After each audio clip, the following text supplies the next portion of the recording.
First time in a long time, but back like I never left. Taking each day as it comes, you know me, I don't read ahead. Watch me burn down everything, BDE on the TV set. When I'm in control on the road, you can never really know what's up next.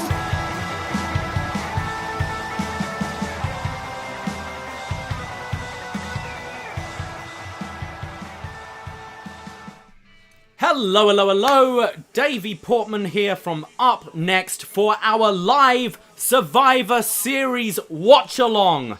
I am joined here today with Michael Hogan. All right, mates. Hello, hello. How are you, Mike? I'm well. How are you? I'm not too shabby, thank you.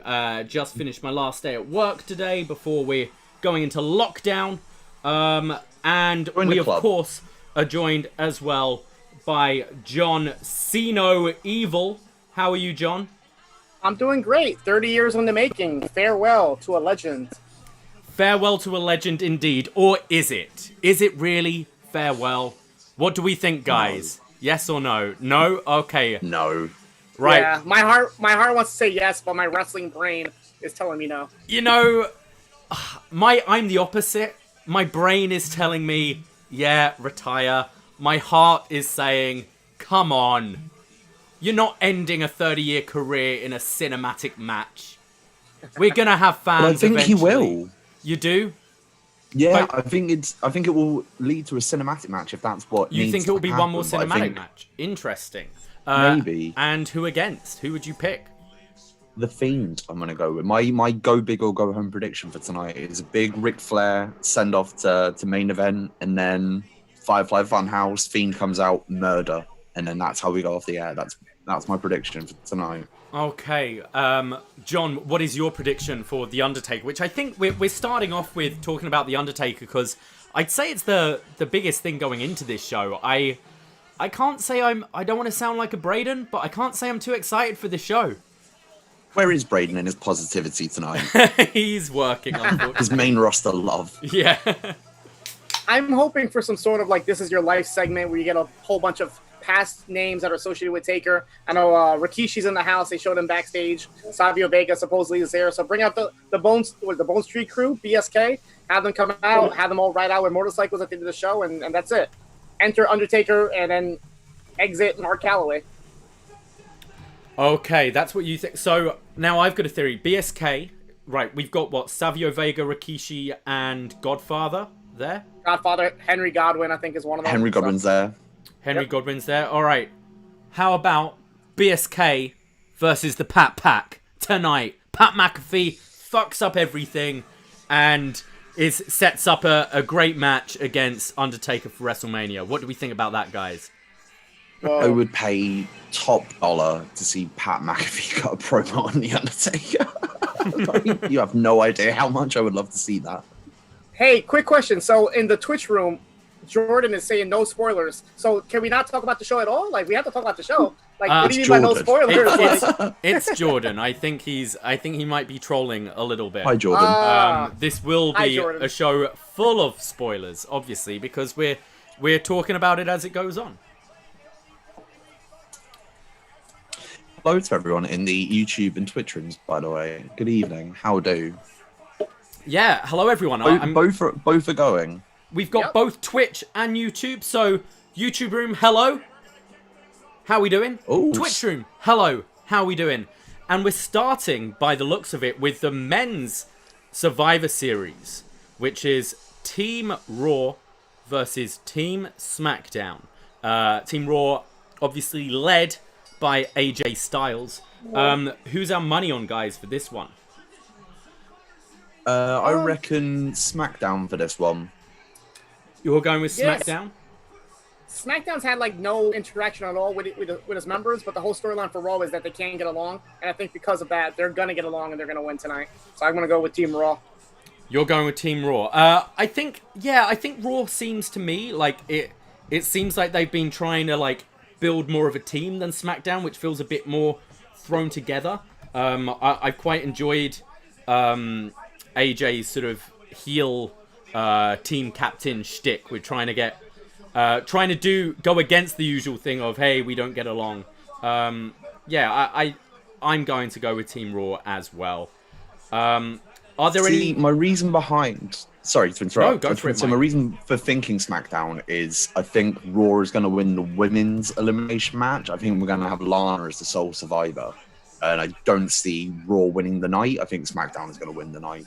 But I think here is where SmackDown starts, and then Raw win the women's. Raw win the women's. Okay. I've got it the other way round. I see Bianca Belair as the sole survivor. I see maybe Lana kind of possibly fucking it up for her team a little bit. Hopefully putting Nia through a table with some help from Team SmackDown. That would be good to see. We had that. Didn't that happen at the Survivor Series in Toronto a few years ago with Braun? Was it? Like the Shield, even though they were on opposite teams, they all put Braun through a table or something like that. I think so, Something like that. Yeah, they had a little reunion or something. Yep. I could possibly see that happening. So you mentioned off air, Mike, the combination you are most looking forward to see in this match. Do you want to share it with the Twitch and the YouTube room? Yeah, so I don't know if I doubt I'm the only person who thinks this, but I'm really looking forward to see Matt Riddle and Seth Rollins in the ring. When I was speaking to you about this earlier, Davey, I believe you come up with the suggestion of seeing Rollins potato Riddle just to see what the fuck would happen there. And I'm very on board of seeing what would happen with that. Yeah, so if you're aware, obviously this hasn't been on TV, but it's a new theme. Seth... Sorry to interrupt. Oh, We've got finally, new yeah. music. Oh, it Wow. sounds a lot better. Oh, yeah. Oh, it's got him, This like, is rapping much again. That's cool. better. My man, says AJ. All right. Okay, that's cool. Sorry to interrupt. Oh, it Davey, go on, suits mate. him a lot. My problem with his last theme, like his main roster theme, was it didn't link together at all. Like the opening, bask in his glory, just went into something completely different. Generic. Yeah, this sounds a lot better. Yeah, This so feels as you were more saying, him. a lot of you might not be aware, but like Seth hates Riddle, legit, because of comments his wife made, I think. And I believe similar to AJ not wanting to be on the same brand as Paul Heyman, similarly with Seth with Matt Riddle. So it's interesting they're actually going to share a match here together. And yeah, I wouldn't mind seeing Seth potato Matt Riddle, even though IRL Matt Riddle would kill Seth Rollins. Oh, yeah. Yeah, might not be the right person to mess with. Okay, I'm going to go to the YouTube room. YouTube, who are our thoughts for this match? Is it going to be Team Raw or Team SmackDown? And who do you maybe see as the sole survivors for that team? Everyone's got pyro today. You get a pyro, you get a pyro. I know Adam in the room says that Raw's going to win with Keith Lee being a sole survivor. Andrew McDonald says Bianca and Shayna at the end with Bianca getting the win. All right. Yeah, I definitely see Bianca like having a killer performance later on. I really think it's time to start elevating her. It looks like Lee might be in his older gear as well under that shirt. Like back to the shorts. That's cool. I'm happy with that. What about the Twitch room? Because we were operating both Twitch and YouTube today. Who do we have, guys? Raw or SmackDown? I'm just reloading that Twitch chat. Fella! Oh, my chat room's just... I'm going with Raw, Chris says Elliott's. Fire Frank. You like Sheamus' entrance, the white lights? Chris Elliott there with the astute analysis. Riddle's wife is a bit of a gobshite. Thanks, Chris. I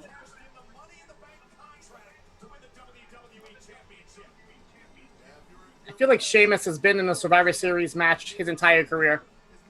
Like every year, I feel like Sheamus is part of one of these teams. Yeah, he just fits into that role nicely, doesn't he?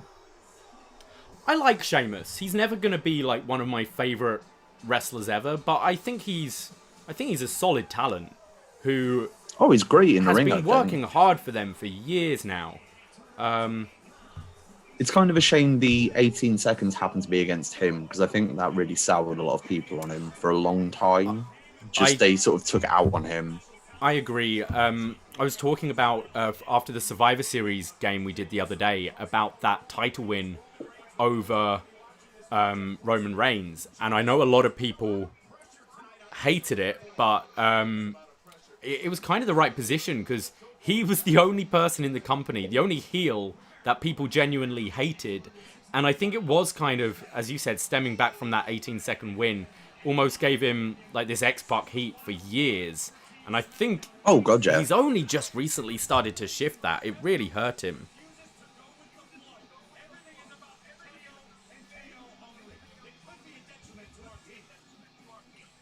Got to get those Fox and USA logos on the back this year. I know.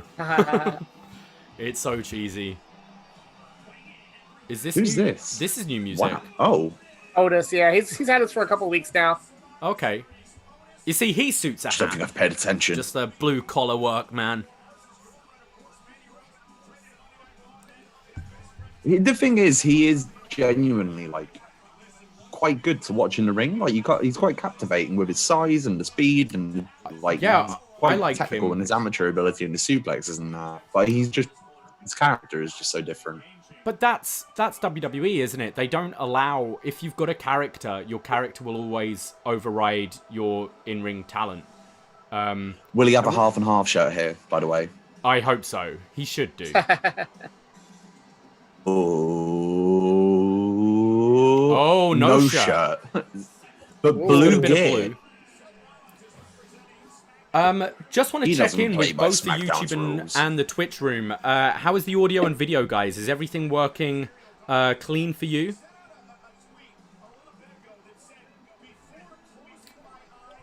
Everyone thinks it's good right now? That's good. Awesome.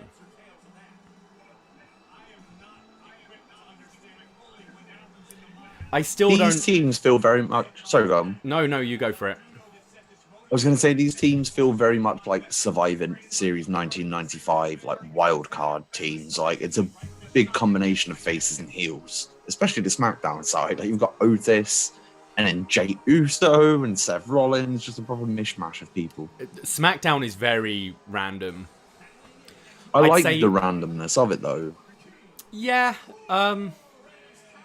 it's the same issue every year with Survivor Series. It's kind of, apart from pride, what are you really fighting with? And I don't think it makes for too interesting TV when you've just got these teams struggling to get along. I have enjoyed Raw more because it's been...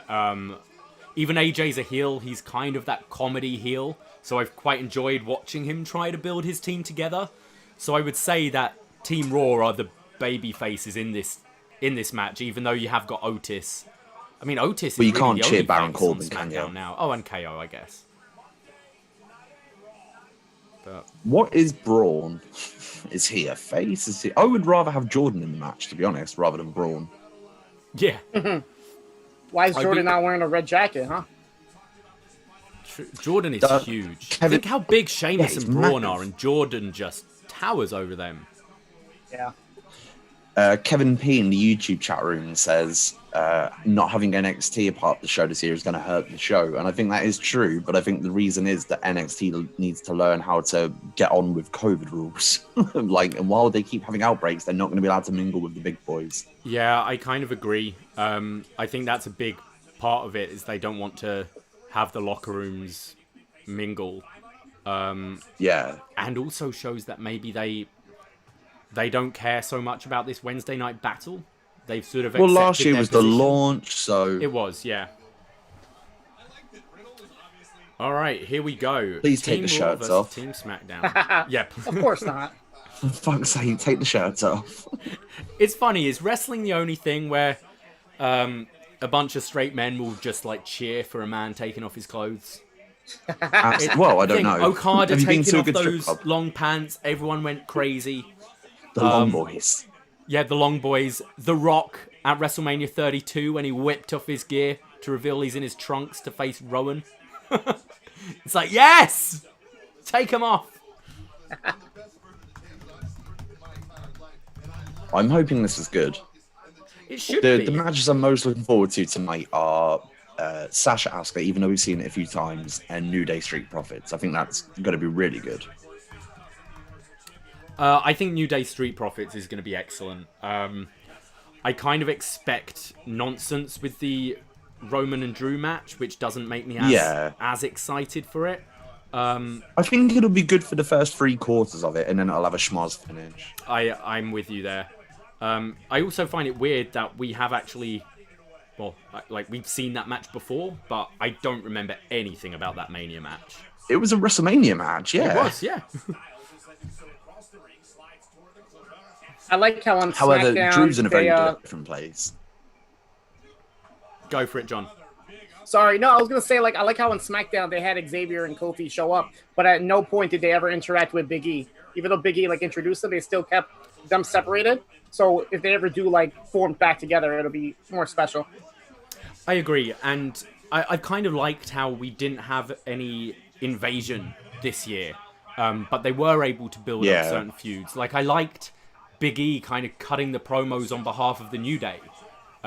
For the match against Street Profits last week, calling them kind of budget New Day and that kind of thing, I thought was pretty good. Do you think Big E will come out with the New Day tonight? Because I've kind of thought that's just expected at this point that would happen. I'd rather they hold it off. I'd like to see the first time they reunite is, say you're going to put the title on Big E at Mania. That's the moment you have them come out, and that's the first time we see them all together. I feel Big E wasn't in the Battle Royale, which makes me is he genuinely just not going to have an appearance on this show? That seems bad. Yeah, I don't know. But it kind of doesn't really matter as much anymore. They've rested a lot of people. Randy Orton's not on tonight. And it just means you build up and you have a bigger match on TV. What was it they built up? Was it Randy Orton Big Show a couple of months ago that you just assumed was going to be on the pay-per-view, and then it was the main event of Raw the following night? I think while you don't have paying crowds going, you can afford to be we don't need Orton on tonight, we don't need a Big E. But it being WWE and them cheapening everything they do all the time, such as brand splits, etc., it wouldn't shock me to see Big E with the New Day tonight, but I would hope they'd wait. That was really nice then, by the way, Otis and Riddle, the sort of suplex spot there, the strength, that was really impressive. Well, Otis was an amateur wrestler, right? Mm-hmm. Yeah, I think Yeah, him and Gable are pretty close. Yeah, they were roommates when they were both doing amateur wrestling, so they've been friends for a long time. Yeah. Wow. I think they'd be a great American Alpha 2.0 in terms of in ring. I know Otis is his character is sort of evolved in a way that in ring isn't really his thing anymore, but he still has it in his locker. So if they ever wanted to be right, we're going serious with Otis, he can bust out all of this technical shit and really make an impression. Yeah, that's what I'm hoping they're gonna do now with them. Chad Gable trying to recruit him. I hope it's not a comedy gimmick. I hope it's actually him trying to make him better. It's gonna be a comedy gimmick, isn't it, though, John? It is. Yeah. It's unfortunate. And it will lead to Gable turning on Otis, I'm sure. Poor guy.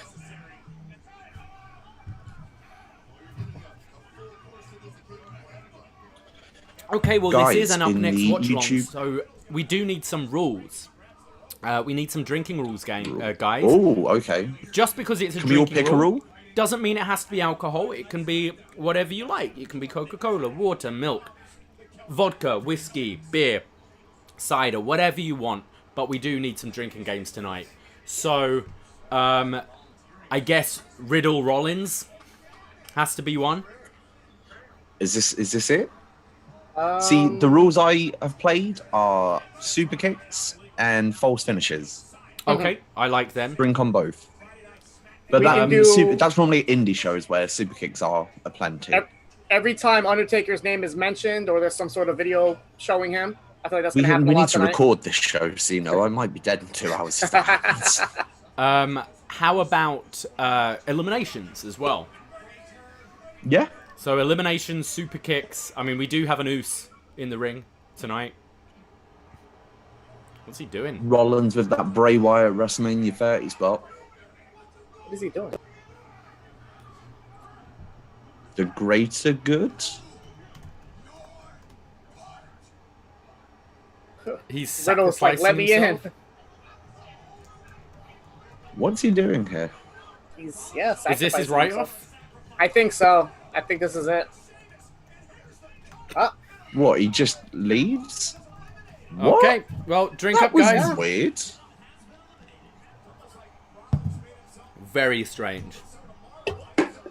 all right. Maybe he was like, under no circumstances am I getting in the ring with Matt fucking Riddle.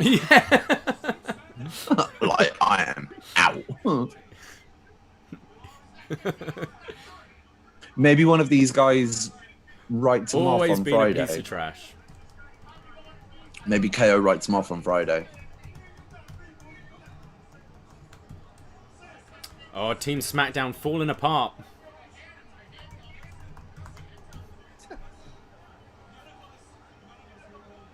Remember, was it 2 years ago, that Survivor Series, where in the match, Triple H managed to set up feuds with Braun, with Angle, who else was it? He set up like 3 feuds for himself in one match and then ended up just facing Batista. Braun Strowman with the wrestling equivalent of throwing a Semtex grenade on COD. Braun Strowman with Stuck to all of them. with the camouflage gloves now. That's a new part of his uniform, I guess. So, I would chat love rooms, one of what these were our guys thoughts of the Seth Rollins sacrifice? People are calling it weak. They're not. I don't see too many good things about that. I don't think people liked it.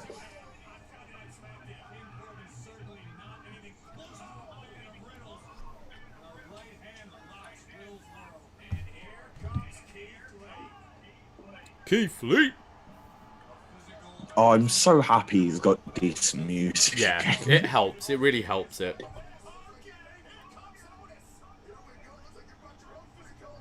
Oh, big boy. Brock Lesnar vibes. I think MJ in the YouTube chat thought that was awesome. The Seth Rollins sacrification. Yep. MJ I don't would mind it if think this that, is like wouldn't he? leading to something. It's just turning all the SmackDown against him, I guess. But I see in the Twitch room, I see Zombie Rasputin, my co-host of Zombipod, Jose. What's up, Jose? Thank you for joining us. I need to grab a charger. BRB. go for it.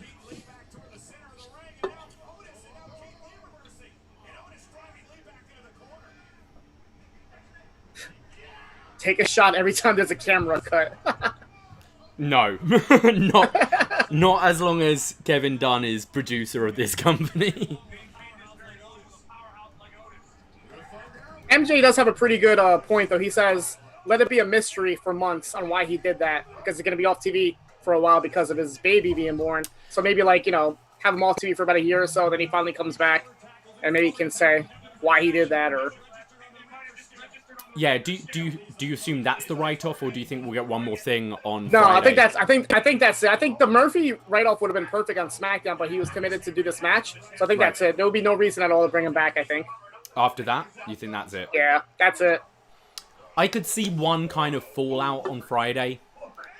That's like his final send-off, but if that's it, okay.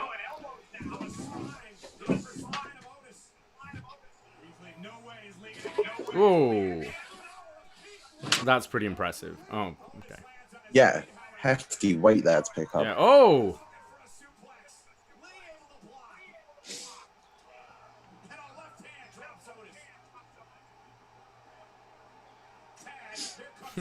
They couldn't work out how to tag each other then. Frank thinks that's the end of Seth in this iteration of his character, and that he'll come back with a different gimmick. Yeah, I can see that. I think there's still juice in him as a heel. I'd like to see him as a heel still when he comes back eventually. But as this version of the character, or something a bit different? I don't know, because he doesn't have any followers anymore, does he? He's very much on his own. Yeah. So, I don't know. But I think still the sort of like detached from reality, slightly maniacal heel. I think that would be all right for him. Yeah, I kind of feel if he were to just recruit anyone else, it would just feel like, version 4.0 or whatever. He had Theory, he had Murphy, he had OUP. He feels like a lone wolf now. So some sort of change needs to happen after this. Oof. Nice. With elevation. Crazy elevation. Seth Rollins absolutely Suck it. wanted no part of Riddle there, did he? Yeah. That's really what it felt like. Oh, nasty tilt world backbreaker. Oof. Do you guys think that Drew and Roman is going to main event, or they're going to finish it off with Taker? Finish it with Taker, I think you should finish it with Taker. Especially if you're not going to get a clean finish. I think whether it be a clean send-off for Taker or an angle, that's the biggest thing that's going to come out of this show, isn't it? Yep. Oh, stunner to Lee. Oh. And Sheamus. Yeah, get that loser. And Riddle. Oh. Oh, I thought they were going to do a forearm into a stunner there. What's Jey Uso doing? Boo. SmackDown falling apart here. Was it last year that SmackDown... Oh, no. Last year, NXT won, didn't they? The year before was when... Oh.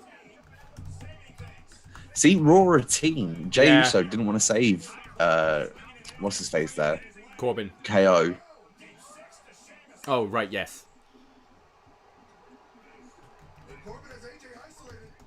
See, they all wear the same shirts. They just become instantly forgettable. Hey, Jose in the room is talking about Midian. Just so you know, Jose, Davie Portman is a huge Midian fan. Massive so you guys may Midian have that fan. in common. Especially his Ministry of Darkness run. I don't think Is there was Riddle gonna get anyone his win quite back as on good as Corbin? Midian. He is. I think Raw might clean sweep them here. We've had 3 gone. It's just Jay and Otis left. Yep.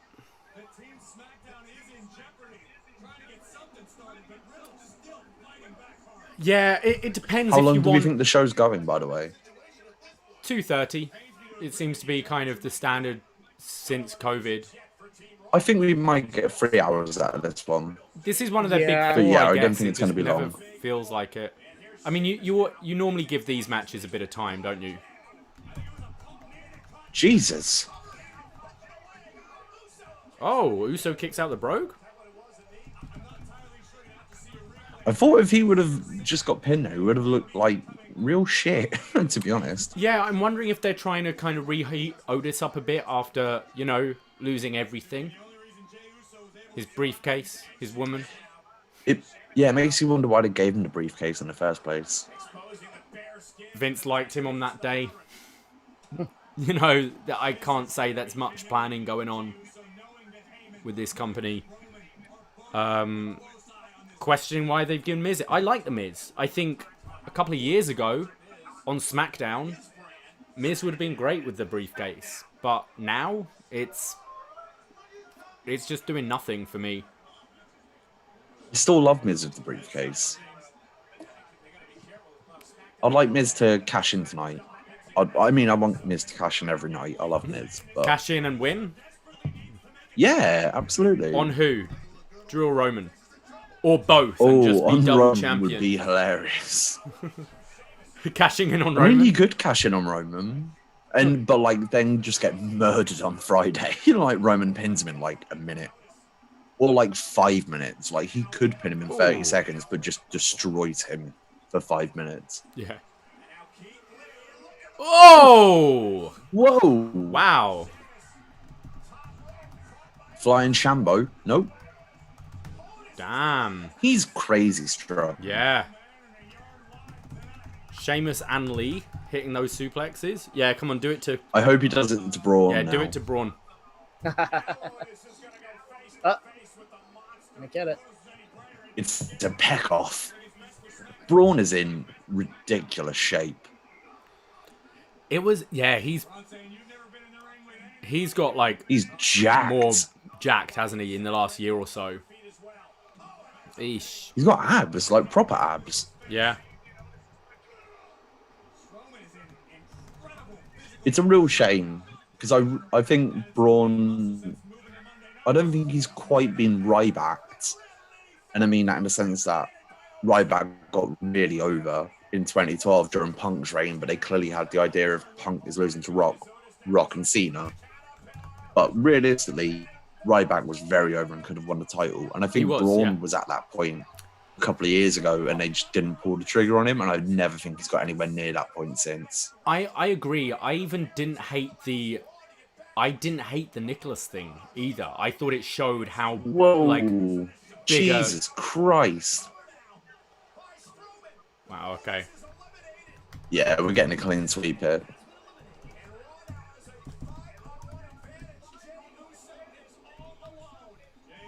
We got people in the Twitch room taking their we got a drink. Off. There was like 5 super kicks there. Oh god, yeah. I owe everyone many drinks. I need to go and get a beer, but SmackDown are cleaning house. So another one. I mean, Raw are cleaning house.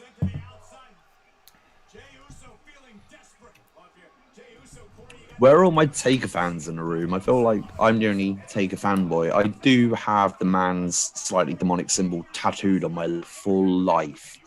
So I feel like maybe on a different level of Taker fan to other people. Will you be getting any Snoop Dogg Undertaker merchandise? Yes, absolutely. Super kick again.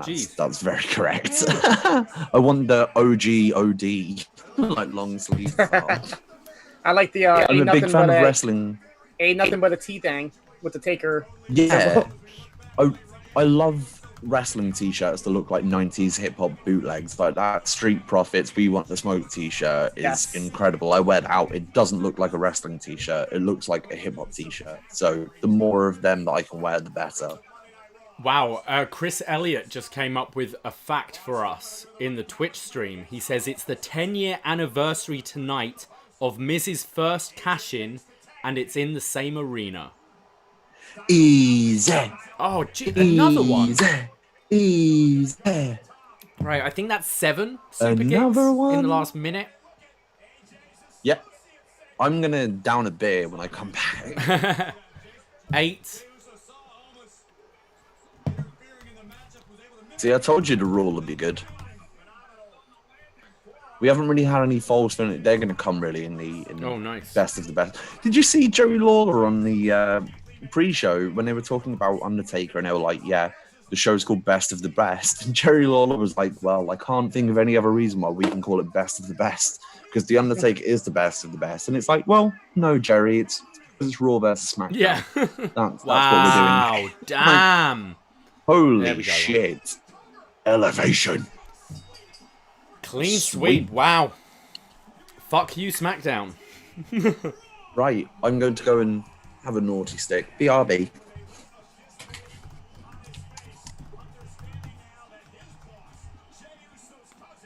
I'll be right back. So let me see if I can get some alcohol.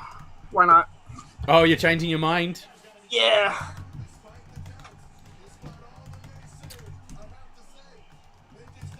So, Team Raw win. All right, let me look in the YouTube room for a second. YouTube, how we doing, folks? Thank you for joining us. Hi, Bobby. Hi, Alex. Hi, MJ. What were our thoughts on the opening match of Survivor Series 2020? We had the men's Survivor Series match and Team Raw with a clean sweep over SmackDown. Thumbs up, thumbs down, thumbs in the middle. Let's go for that one. MJ's not mad about a clean sweep. He thinks it's like, at least it's a thing to do. I guess like a bold decision. Hi, Peter Taylor. How are you doing? Kevin P did not like the match.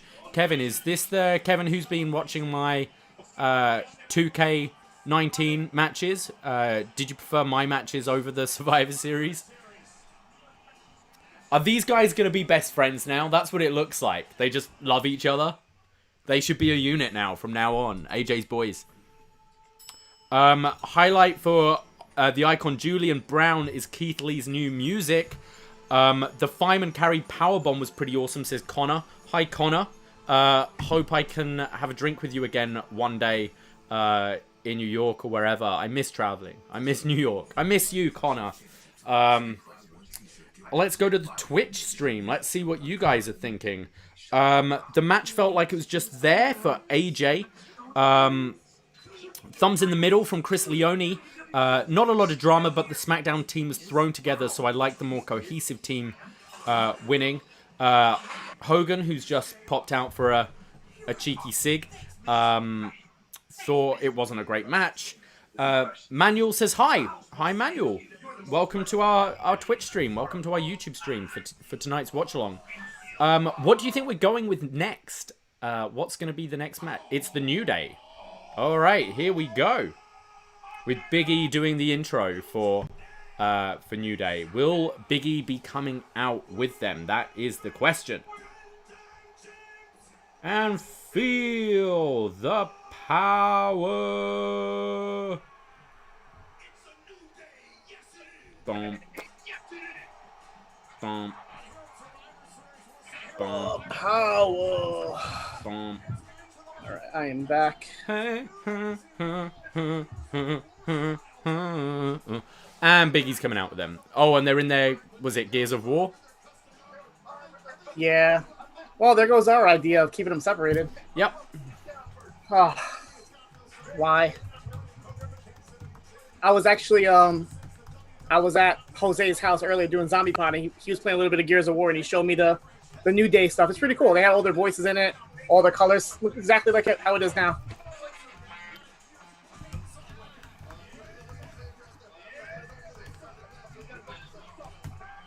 Francesca looks like one of the guns from Gears of War.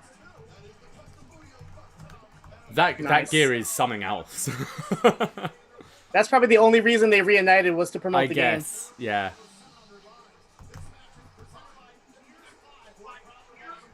Gears 5. That's just Xbox, is it? Gears? Yeah, it's on Xbox. So they have a Gears of War Booty O box, it looks like. That's pretty cool. Oh, yeah. Yeah, that gear is like WrestleMania worthy there. The gear is fire. The chat is fire. The chat is always fire. Who's our money on for this match? Street Profits or New Day? I'm going to go with the Street Profits. I think they need to win a little bit more than New Day. Yeah, I think Street Profits need it too. I'd like to go with them. This is a match I'm really excited for, actually. I think it could be really good. Just as this trailer's going on, I'm just going to nip out for a sec. So, John, Gotcha. if you want to hold down the fort. Thank you. No problem. Jose, Lancer. Yes, the gun is called Lancer. Thank you. As you know, I don't play Gears of War, but I respect it. Frank says he's never played it either because he's never owned an Xbox. Chat is fire in both rooms. Everybody's saying fire, fire, fire. In the YouTube room, we have Julian is picking the Street Profits. Adam is picking the Street Profits. Wow, does anybody think the New Day is going to win? Like, all I see is Street Profits here. Another Street Profits.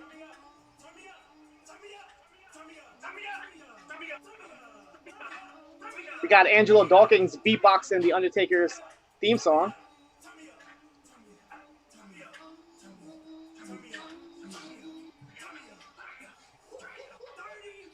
Turn me up. As one Brit leaves, another returns. God bless the Street Profits Undertaker gear.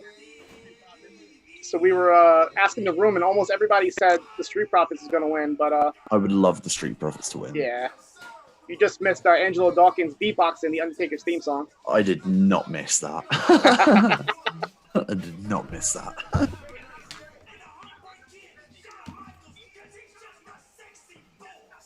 This is sick. So Davey, I think you just love missed, Montez Ford is the Angelo most Dawkins ridiculously beatboxing talented. the Undertaker's theme song. I did hear it.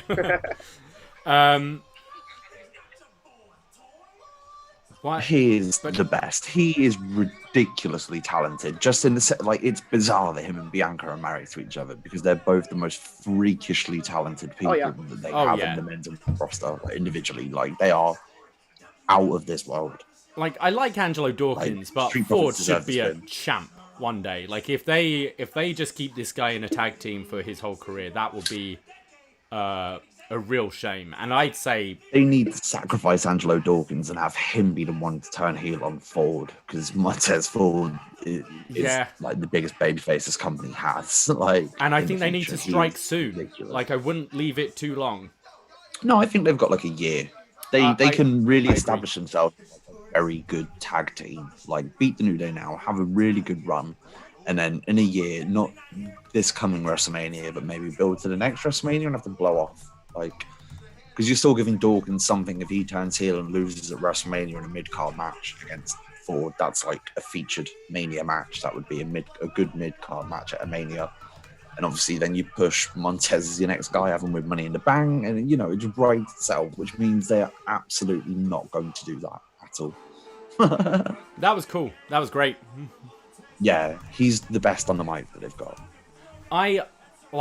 I do have a soft spot for Dawkins, just watching NXT for so long and seeing like kind of how shit he was for so long. It was really nice to see him finally, like, as soon as he was with Ford, there was just that chemistry and he really came out of his shell.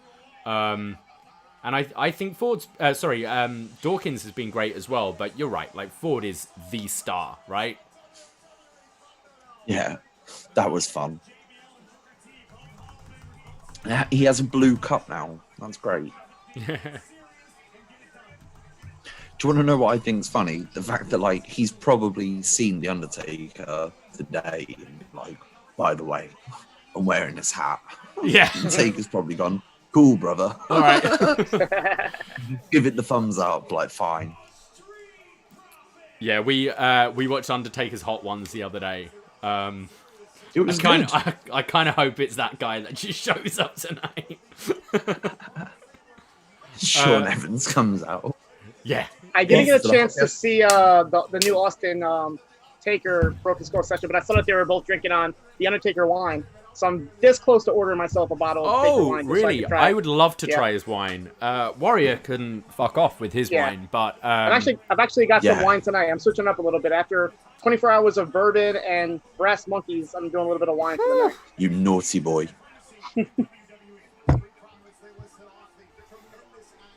I'm drinking very strong beer. Well, no, not all very strong beer, but like beer, which is definitely not going to do me any good tomorrow. But we move. Up the Reds. One earlier. Get in. You're in lockdown. You have all the excuses in the world I to am in drink. lockdown. So. It's really shit. Shout out to everyone who's watching this or listening. Shout out to everybody in lockdown. And it's happy Lockdown Eve over here in the 6. There we go. Yeah, Lockdown Eve. Lockdown Eve. I'm wearing my Shane O'Mac Team did it. SmackDown jersey. It's not doing SmackDown too well so far, but we'll see after Hopefully this it does for this match. I loved Xavier dancing during the Street Profits entrance, by the way, and Kofi. That was great. That gear is so good, by the way. And I told you Biggie would come out with them. Julian in the YouTube room said that the Snoop Dogg and Undertaker went on live on Instagram and it was dope. I saw a little bit of that. How was that? I didn't get a chance to see the whole thing, but it popped up on my notifications that both Snoop Dogg and Undertaker are live right now, and I'm like, oh, they got to be doing it together. Davey, can you see in the YouTube chat room, Bobby Roach has put the squids there, which you do not have access to. Oh, no, I've got access. Where are the squids? There we go. Absolutely not. No. Oh, there it is. There are the squids. You. No. I'll post some squids. Am I allowed? Absolutely not. Why no, not? not in the slightest. No. Get off my show. No. No. Watch the wrestling, you. Stick to what you're good at. Sorry for everyone who had to listen to that. Montez Ford with the Michael Jackson glove. So, yeah.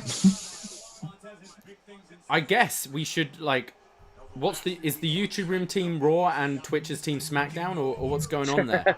I'm very much into brand warfare between YouTube and Twitch. I like that idea. The bigger one, surely YouTube would be SmackDown because Fox is the bigger network, and then Raw is Twitch.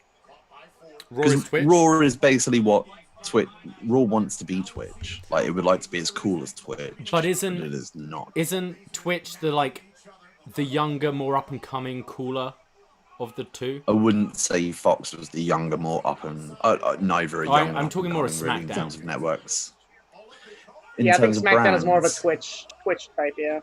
Yeah, that's fair. Sorry, YouTube. You're the shit one. Oh, I love me a flapjack.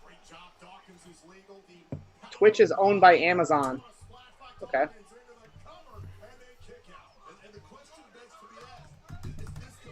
Is anyone in the YouTube or Twitch room currently in the Thunderdome? Like, has anyone signed up for that shit? I've still not done it yet. You both have done it, haven't you? Yeah. Yeah, I just did the first night, and that was it. I had my fair share. Whoa, Davey, this Yep. is maybe a first for an upNXT Twitch stream. In the Twitch room, the RPG Luminary is raiding with a party of one. Yo, what's up, y'all? What's up, we're being RPG raided. Luminary? How are you? Thank you, RPG Luminary. What? Oh, jeez. Oh. That looked nasty. Montez Ford took that like a champion.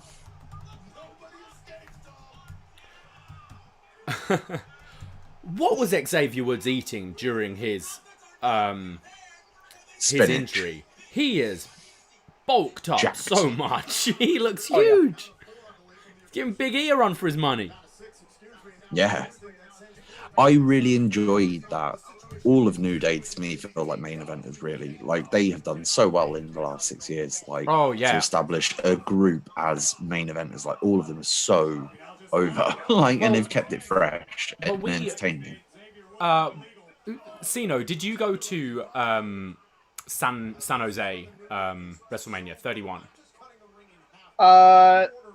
Yes, I was there for 31. It's So the Raw after was I feel it was that Raw that kind of made the New Day, because they were baby faces, and then the building just hated them on that Raw because like the gimmick was so bad, it was so lame, and that's when like New Day suck started and all that. And Xavier Woods was more like a mouthpiece. He was just a manager for them for a while, and it was his reactions when he was ringside that started to make them work, where he was like putting his hands to his ears and was like, no. And then myself and Hogan were hanging out with Brad Maddox, and I think he called Kofi Kingston and got us to chant New Day sucks down the phone to Kofi. That happened. Is that when you did karaoke with Brad That's Maddox? where we did karaoke, sang One Direction with Brad Maddox. Brad Maddox was our fifth member. As he was holding someone gave him the big gold belt. And he was like, well, it's the closest I'm ever going to get to this. He was video calling, I'm sure it was Big E, I believe, while he was singing with us. Yeah. Yeah, that was fun. But no, I'm with you, Mike. I see all three of these guys being... I'd love to see Woods be a champion one day. I think it's in the cards for the next year for Big E, but I'd love to see Woods get it as well. I think they're all so talented and so over. I love how Woods is so... I love how Woods is so much of like a wrestling geek, and I mean that in the best way possible. Oh yeah. He's like, I want to be King of the Ring. I want to win the Intercontinental Championship. Like I would love for them to bring back King of the Ring and give it to him. Like King Woods. I think that would be King Woods. Yeah. Who's going to win the WWE Justice for title King first? Woods. Xavier Woods or Heath Slater? Who's going to win the title first? Xavier Woods Is that or who? real? Or Heath that Slater? real question?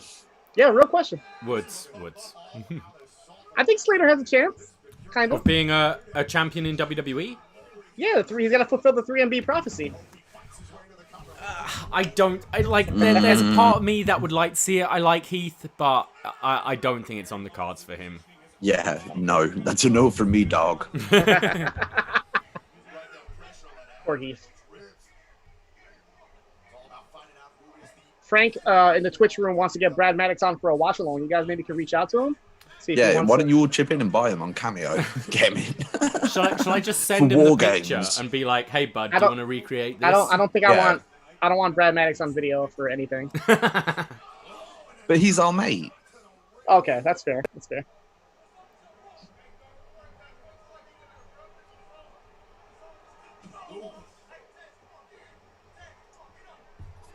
I think I've made up, by the way, for all the shit I missed in the last match. So Sorry, what was that, Mike? Now I've got a marshmallow. I said I think because I couldn't drink for all of Jey Uso's super kicks in the last match, so I just crushed the beer. So now I've got a marshmallow and chocolate stout. Oh, how is that? Oh, I don't know. I've never tried it before. We'll find out. Well, it smells very sweet. Well, I just had a dry hop cleanser sour. of agua. What did you have? I had a Bang Bang, a dry hop sour. Oh, lovely. Which was very nice. That's what I was drinking. I was drinking a blood orange and cranberry sour. How was it? Delightful. It was a party in my mouth. You'd like it because me and you both enjoy a love of sour beer. I do love a sour beer. I've got a handful of sours in the fridge that I found. I found this pineapple one that I'm intrigued by. Ooh, I might try sounds that next. tremendous. It's called like Summer Every Day or something like that, but I've only just seen it come out, so clearly they're targeting winter and being like, hey, just because it's winter, don't feel afraid of being summery. Dawkins has improved so much. Sorry, like I'm watching this hot tag here. What the hell is going on? Disagree. I think he's always been this good. He's just really. If he come in as a single, yeah, I genuinely think so. They've just in NXT, he's been gradually improving when he was just like a jobber and a tag team guy. I think he's got real good, and has been for a while at this level. No, I mean, I would say just had him as a tag team guy. I would say like around since the time of that. It's since Evolve, really. I would say, when the Street Profits went to Evolve for a bit and were tag champs there. Wow, that was crazy. It's like a wheelbarrow handed off suplex, German. Wow. Yeah. Oh, that's wow. It's quite marshmallowy. Fair the beer.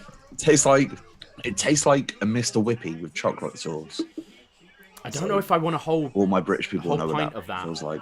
No, I don't know if I want a whole pint of that, but I think maybe like a 14 ounce or a 12 ounce would be nice. Well, it's not Julian Brown in the YouTube chat says that the pineapple sour drink is delicious. I want to try that.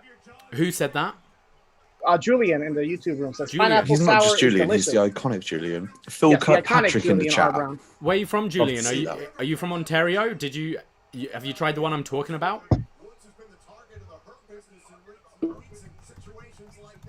Oh, they're going to the midnight hour. Potato chips. Jesus.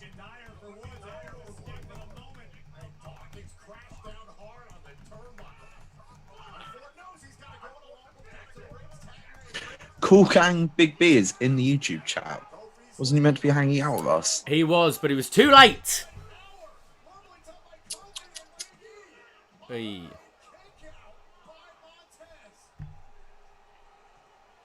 Said we are your Survivor Series friends. Friends. We'll put a spin on your catchphrase. Oh, and now the... Just make it sound more sinister, Survivor Series. This match is really good. Yeah. Yeah, it is.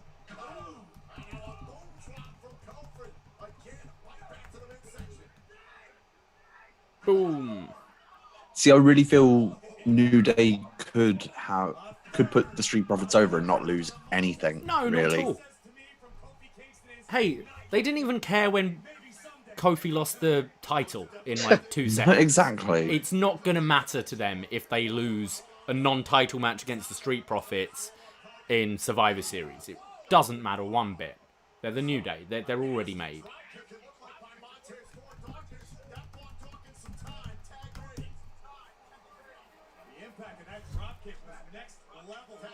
And I almost think that this match is important for the Street Profits to kind of...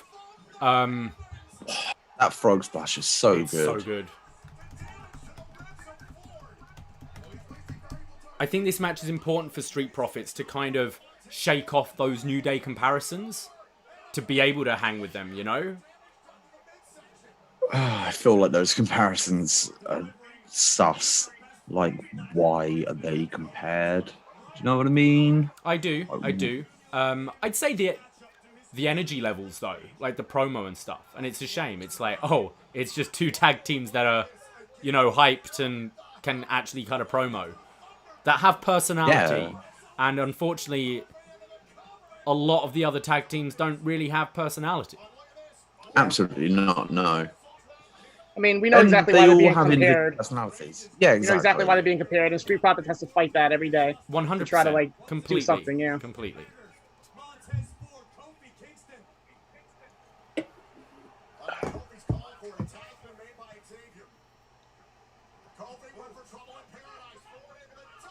Oh, Ford with his own Trouble in Paradise. That was big revival Whoa! DIY energy. Jeez. Ooh.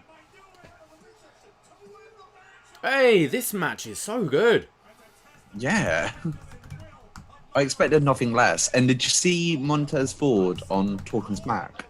No. I mean, if you watched him on Talking Smack, then you would very much believe that this was going to be good. You really sold it.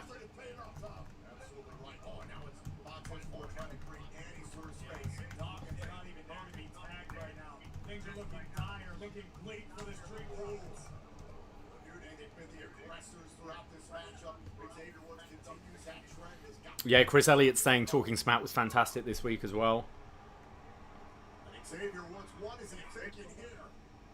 I think Paul Heyman's been very good on Talking Smack, but I don't want him to be the closest to Talking Smack. Sami Zayn is the best. Or has he been hosting? Yeah, it's been him and Kayla Braxton. Okay. I like Kayla. I think she's kind of great. That little tag there from Dawkins, the slide tag, Doomsday Device. Excuse me. Wow. Oh, Steiner Brothers vibes. Excuse me. Wow. Get in. Nice. That was great. That was really, really good. I enjoyed that. Really into that, yeah. Yeah, that was great. That was exactly what I wanted from that. And I would like to see that again with more time. Biggie, he disappeared after the entrance, right? He wasn't there at all, Biggie, correct? No, he but he was there for the entrance. No, I'm saying after the entrance, he left. Yeah. He wasn't there at all. Okay.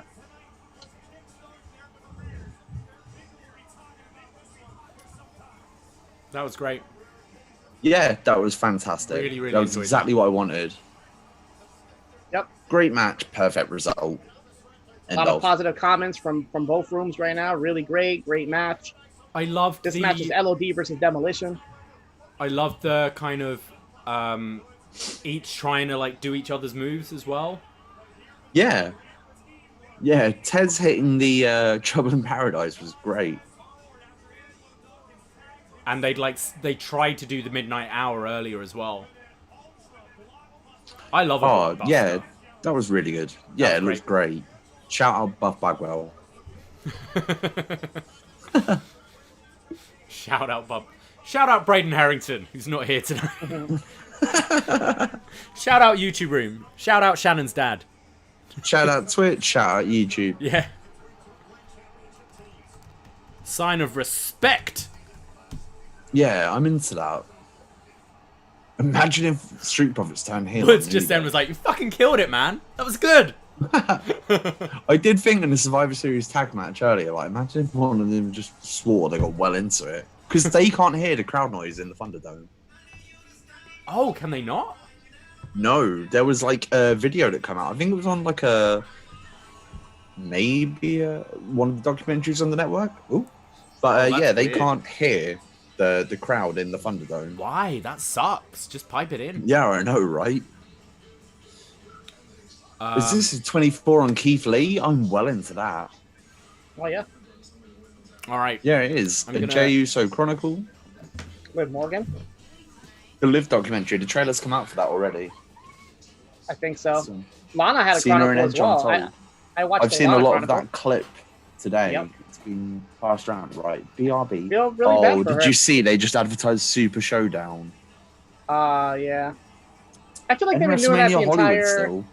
I feel like Super Showdown's been they've been promoting that all throughout quarantine, so maybe they're just putting it out there in case it does happen. Maybe. BRB. Untold Goldberg Street. Well into that. BRB. No problem.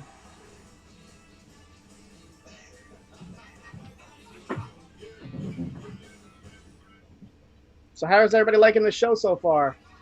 Street Profits New Day, definitely it's gonna be hard to top that match, but I think Asuka and Sasha could be close. We got Nia Jax telling her team that they cannot tag in Lana for the night. That sucks. And we're going into Intercontinental Champion Sami Zayn versus United States Champion Bobby Lashley. The rematch from the epic Three Sisters of Lashley feud from earlier this year or last year, whenever that was. I can't remember time anymore. Remember that, Davey? Remember Lashley's Three Sisters? Sorry, what's that? You remember when Sami Zayn was feuding with Lashley and he brought out his Three Sisters? Oh, of course. How could I forget? Yeah. Are we going to get a return of the Three Sisters tonight? I hope so.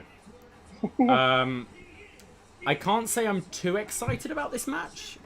I love Sami Zayn, and I think over the last year, I think they've done some really good stuff with Lashley. I thought his matches with Drew, I thought were really good.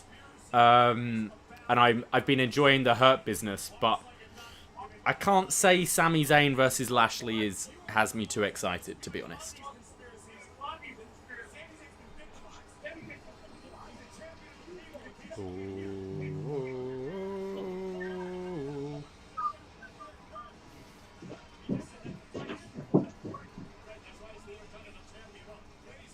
Yeah, I was totally expecting one of these two to drop the title and do a different matchup for this. Suck. Be right back. Hey, I gotta admit though, the Hurt Business is looking mighty fresh right now with the black and gold. Yeah, I've been enjoying the Hurt Business. Oh yeah, their entrance looks pretty fresh as well.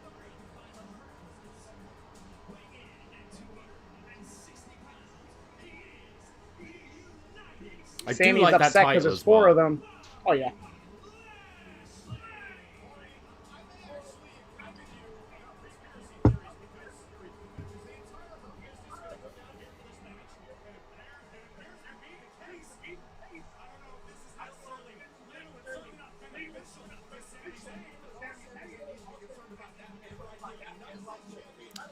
Okay, I'm gonna have a sparkling dark cherry THC seltzer right now. THC seltzer, nice.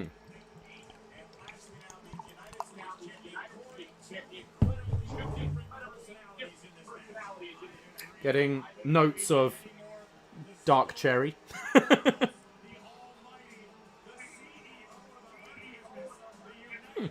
Quite nice. I do like cherry. I do like cherry flavored things. If you're in the Twitter room, the Twitch room and the YouTube room, if you don't mind giving out a little tweet just to like help us out to promote the whichever stream you're in, and hopefully use the hashtag Survivor Series, and maybe we can get some more friends join us in the chat tonight, because I'm sure no one's gonna want to miss what we have to say about Sami Zayn versus Bobby Lashley. We have fans of the THC seltzer. How is it? They're asking in the Twitch room. It's pretty nice. We'll see how I am by Undertaker's retirement. We'll see how many tears you shed for that match. Yeah, for that segment. But it's nice. I got a passion fruit and guava one as well, but the guy tricked me because it's mainly CBD. So maybe when I'm like in a bit of pain, I'm gonna have that. This was not just anyone asking in the Twitch room, Cno. What are you on about? What are you on about? People asking in the Twitch room. What's I'm that? asking in the Twitch room. I'm asking in the Twitch room. What are you on about? THC seltzer. You didn't tell me you were getting on this. Seltzer. What's going on here? We need to have a private conversation, Davey. What's going on? Wait, THC seltzer. Look at you. You've been there for 5 years. Not once have I heard some jelly beans sent my way. What are you on about? It's not just a THC seltzer, it's a dark cherry THC private, seltzer. it's fine.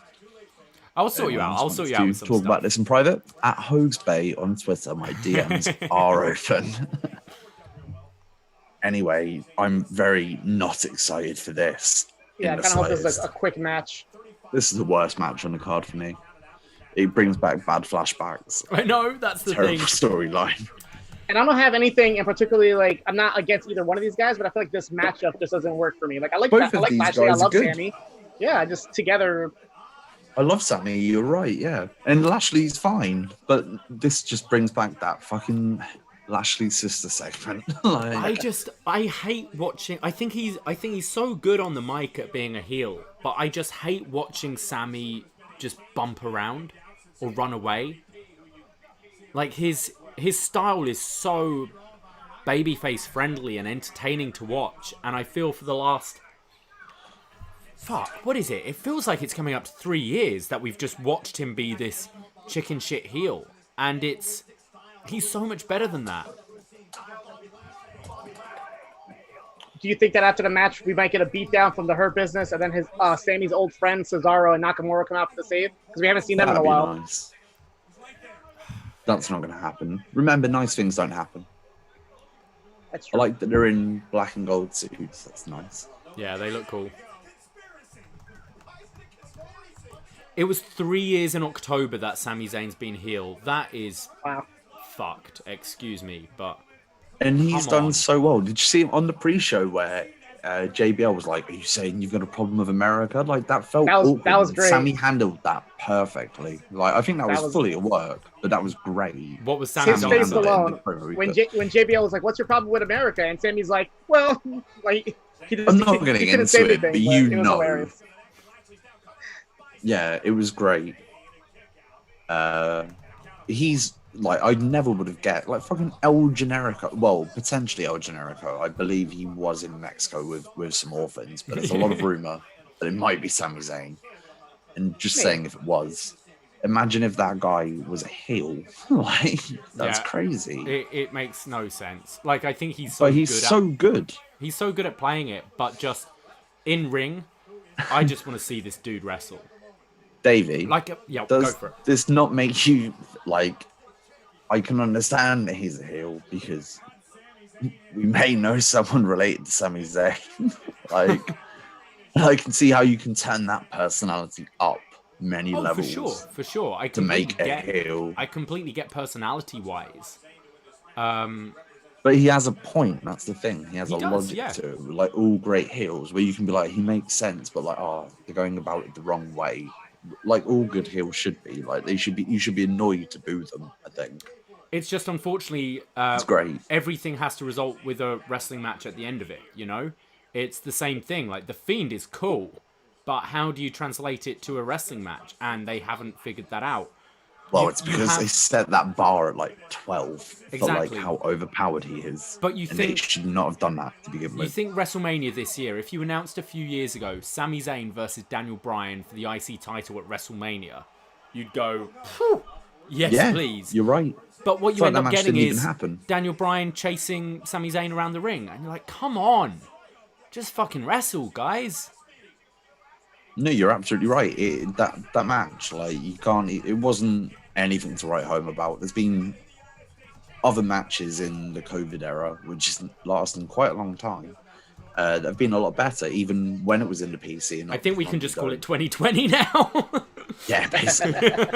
I like when you look on Cage Match and look at the top matches of 2020, and I believe most of the top 10 is all from like January. And February this year. Yeah. Like it's actually, I think Ilya versus Volta is the top match of the year, to be fair.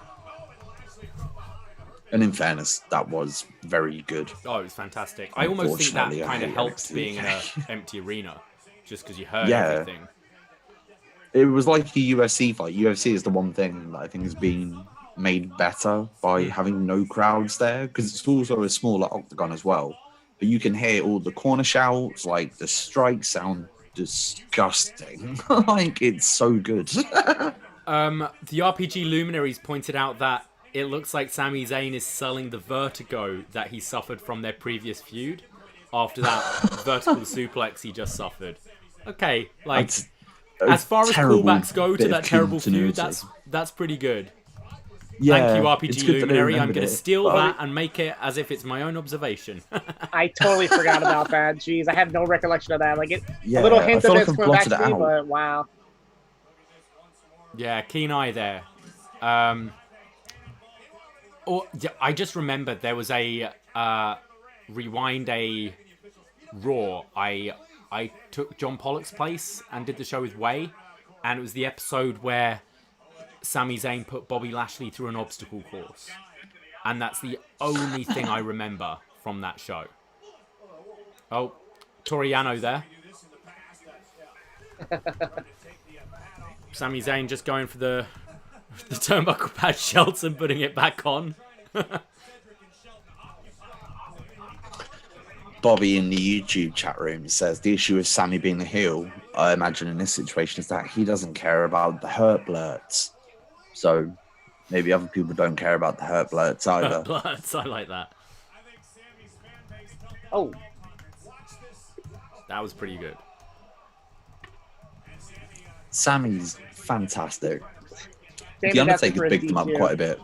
I've noticed a lot of like old timers bigging up Sami Zayn quite a lot lately. Booker really? T did it on the pre-show. Yeah, he was like, Sami Zayn is like one of the best in this company. Like, I he guess should be given the moon. And I imagine he did it's a thing for BT and said Undertaker gave him mad props as well. So really. yeah, I imagine it's they like his character work. they think he's really good in ring as well. I think. He is. He's fantastic. Is that it? Okay. Oh, I'm not into that.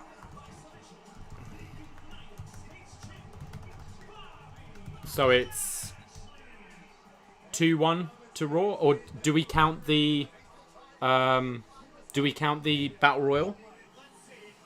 I That would guess they'll be tell us at the end of the Raw, night. right? Miz Yeah. on Raw, yeah. Yeah, they haven't done any sort of like score updates. Usually they did it last year, but That was they're trying to pull that off as like a distraction finish, and that was a very weak distraction finish. my memories popped up today and they showed the episode of SmackDown when NXT invaded with the tank. I totally forgot about that. How cool that was. Just having NXT come out on SmackDown. I think Shotzi's going to have an incredible tank, by the way, as soon as he set better. up at War Games. She better, yeah.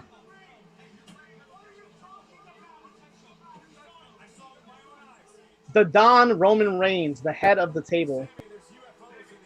Oh, we got Jimmy Uso. I reckon we're going to get the women's elimination match next. And then Sasha Asuka, and then Roman Drew. Oh, look at this new shirt. I need that shirt. Head of the table. Oh, I haven't seen Love it. that yet. Oh, yeah, I can see it in the background now. Yeah, that looks great. Oh, yeah, that All looks right. fantastic. Okay, we know what Mike wants for Christmas. Yeah. As the Hogs, resident babe. Roman Mark here. He's the best. Like, objectively, he's the best. And as you're all learning, we'll let you on the bandwagon, but realistically, where were you at the Rumble in Philly or Mania in Texas? He's so good. He's such a bad man. What a guy.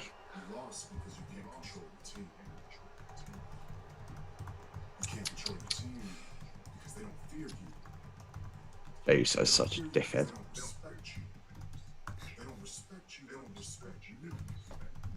They don't respect you, Roman. Is Roman talking up Jay to like take out, like put a hit No, on he's one of the bitching him team? out. This is so Sopranos right now. Like Yeah. Otis is gonna get shot in the back of the head, isn't he, in the car park later? The real brand warfare needs to be Roman as mob boss versus whatever the fuck is going on with Xylee and Boa in NXT and mob boss. Like, that's what we need. God, Roman's so boss. Like, as if people booed this man.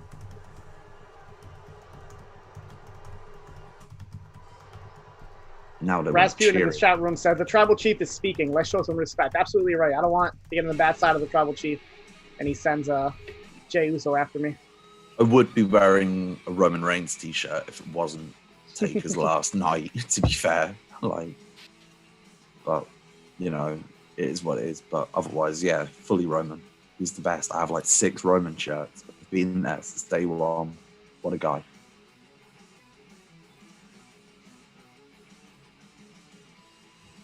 These figures look pretty lit. Yeah. When was the last time you That got a figure? Fiend one looks really good. Like 12 years ago. Maybe more. I used to collect so many of them. Yeah, so actually, I bought a Roman Reigns figure a couple of years ago. Of course you did. Which I used to... yeah, of course I did. Which I had on my Blu-ray collection. But the I bought a figure was like, many, many years ago. I didn't expect this match next.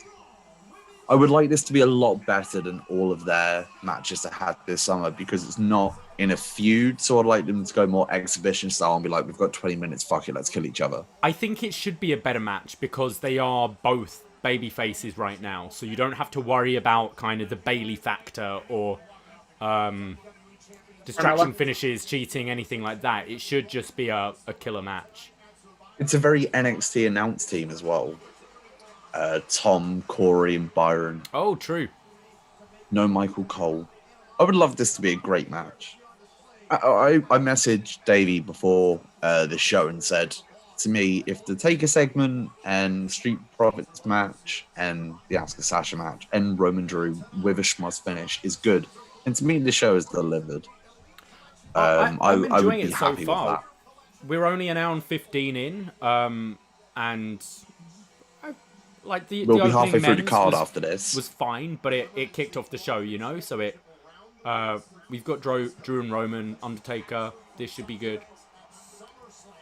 I've enjoyed most of the main roster pay-per-views in the last few months. It's just been it's just been the build. Actually, it's just Raw really. SmackDown's entertaining for the most part. SmackDown's been great for months, I would say. I preferred it to NXT some weeks. Yeah, I would agree with Sasha's that. just a star to me. I think she's got everything. Let's make now. a point of no t-shirts, by the way. Yes. It's just blue and red gear because they're legitimate fantastic gear wrestlers. as well. Yeah, I really hope this is good. Just beat the shit out of each other. I would love Sasha to win. I think she deserves it. It baffles me how they haven't mentioned she's in fucking Star Wars. Oh, like why? Why would you It's not mention crazy. that? It's Star Wars. Yeah. She was the thumbnail on Disney Plus when you went to watch the episode of The Mandalorian, which I imagine millions of people worldwide have done. She is the person you see, and they have not mentioned it on TV once. You just had the New Day come out in their Gears of War gear. Yeah. And what you the fuck? You don't maybe like promote that Sasha is like killing it? Yeah, it's a little weird. Crazy. Baffling. Like she could even have some Mando inspired gear, you know? It's a big event. Oh my god, that would have been I'm hoping great. that's her. I'm hoping that's I think her Disney would mania have put the idea. kibosh on that. You think so? Well, Gargano did it. Oh yeah, I guess so. Gargano Yeah, did it, and he isn't in yeah, it. fair point. Very He's fair not in point. Star Wars. But she actually is in it, and I don't know if that would have more of a different. I don't know. It's like New Day in Gears of War, and that's purposefully being done as a promotional thing. Whereas I get the impression of Sasha or Mando gear that wouldn't be a promotional thing. So maybe they're like, we don't care. I don't know. It's baffling that they're not This mentioning company it. baffles So me. yeah. I'm hoping she just saves a full-on Mandalorian entrance for WrestleMania. The ring gear, the actual entrance itself, something totally crazy. Yeah, I mean, spoilers. I think she's going to be in Mando for a little bit. Every think she's episode gonna of Mando pop I up in it watch, again, she makes so- friends, and you see him again in a few weeks. Spoiler: Sasha Banks is Baby Yoda. Okay.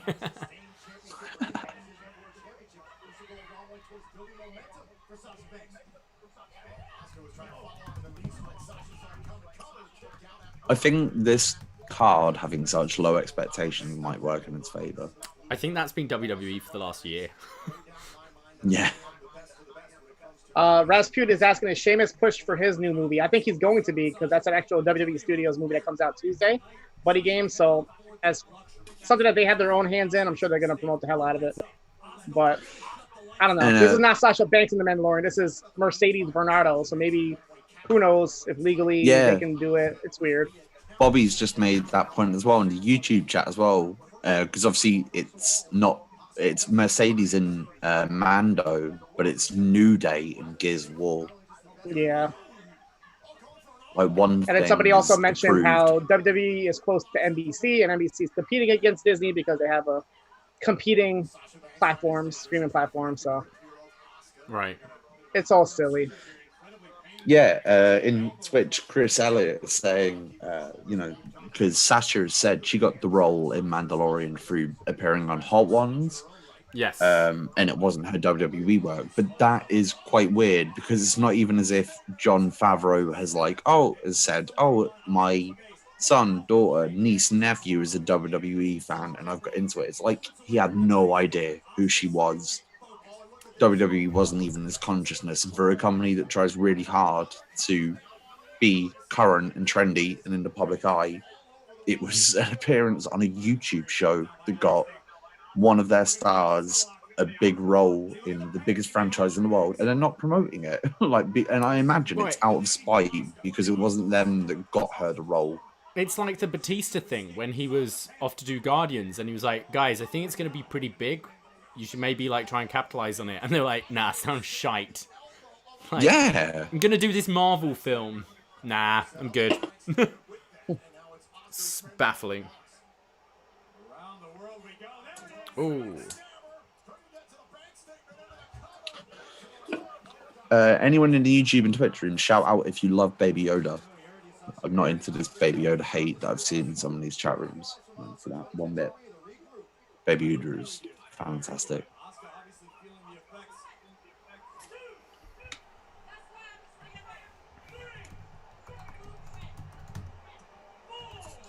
I'm gonna go and grab more delicious dark strong beer. BRB. You got Brandon from New Jersey in the Twitch room. What's up, Brandon? What's up, Brandon?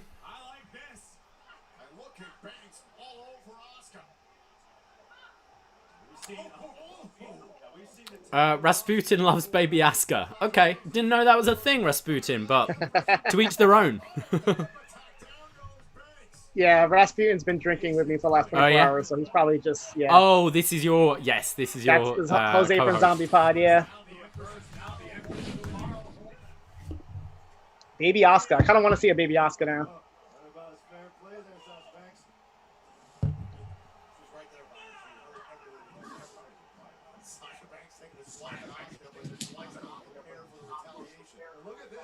Got Asuka a just tiramisu dancing. pastry stout now. What the hell did you buy today? Pastry Tiramisu stout? pastry stout. A tiramisu so a coffee pastry flavor. stout. All right. Tiramisu. Wow. Interesting.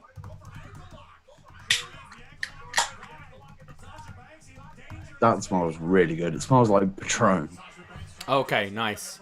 Oh, I had a Patron coffee the other day. Like a proper Ooh, shot of fantastic. the Patron XO with coffee, whipped cream. It was very nice. So, rim. to everyone, me and Davie went to WrestleMania 32 in Texas together, and we all flew to Austin for a few days beforehand. It was me, Davie, and two of our mates, and me and Davie were in our room, and we polished off a bottle of Patron XO before we went out that night, and I remember very little. Which Shout night out was Austin, that? Texas. Was that That night was the one? first night. Oh, that It was a night good one. night. It was me, you, Luke, and Liam, and we had another mate who was meant to fly with us and decided because three of the lads were coming down from Liverpool to London, and two of them decided to just get the train, and another guy thought he would save £50 by getting a flight from Manchester to London, and it happened to be a day where the fog was horrendous in Manchester. No, and he ended went up having to to- Dublin. He went Dublin to... Oh, he went. Yeah, he was going Dublin to... He took the ferry from Liverpool to Dublin and then flew from Dublin to London. Yeah, because I was going to say he was meant to have a seat on our flight, wasn't he? Yeah. Because we were like, there it is, his missed seat. And yeah, it was really bad fog. So he ended up missing the flight and having to fly out a day later. And his 50 quid that he saved was pissed down the drain. But And every me, time... Davey, and our mates flew there and got destroyed. on What the a flight, city. Every On the time flight like, and the on flight the way attendant there. came around with the trolley, we were just like, oh, he's just in the toilet, but he'll have a Heineken. Or he's just in the toilet, but he'll have the pasta. So he just always kept on having an extra thing. No, it was his korma. We for had his Jack. korma. He had his korma. Okay, there it is. Yeah, it was great. Austin's fantastic. I'd love to Austin's go a great back there. city.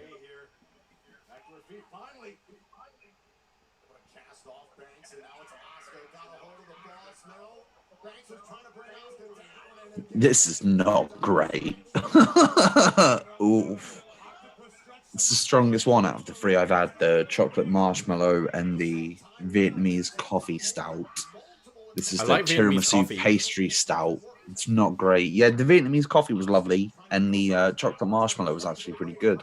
This, no. No.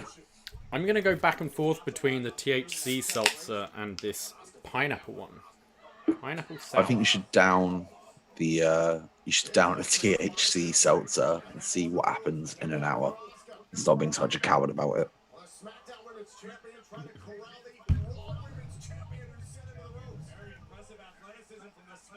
I agree with MJ. Shout out Patron XL and Phil. Yeah, it was Jack, the one you know.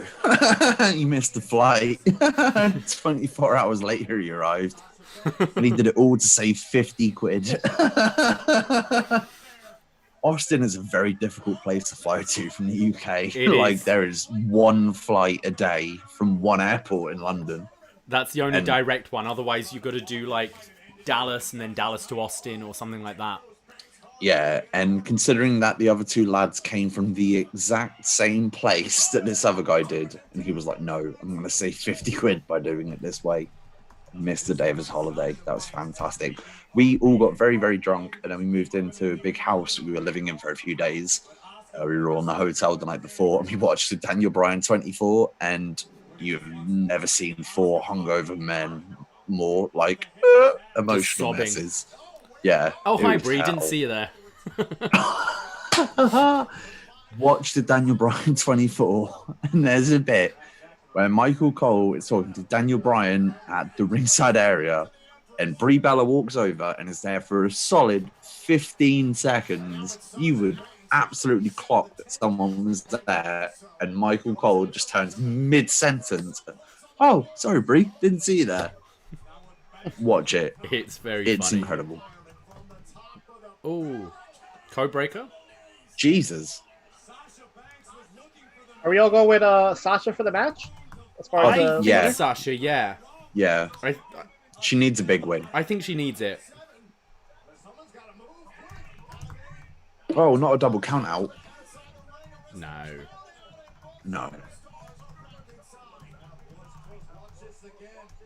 Yeah, her title reign's only just started, and I feel the only win she had over Asuka during their feud earlier was by nefarious means, so I think she needs a good, solid, clean win here. And I just love Sasha Banks. I think she's great. She's great.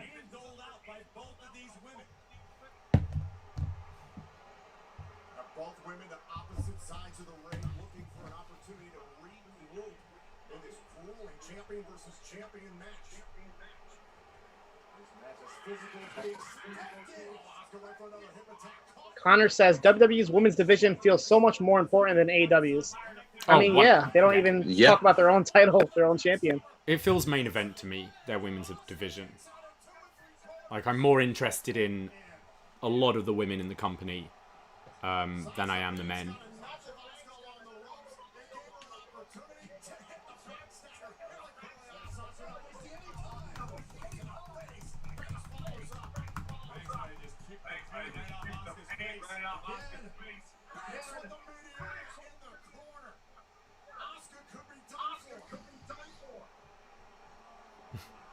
Chris Elliott putting over, the NWA division is more important than the AEW women's division. That's very true. That's very true. On their own program. Yeah. Oh. Okay.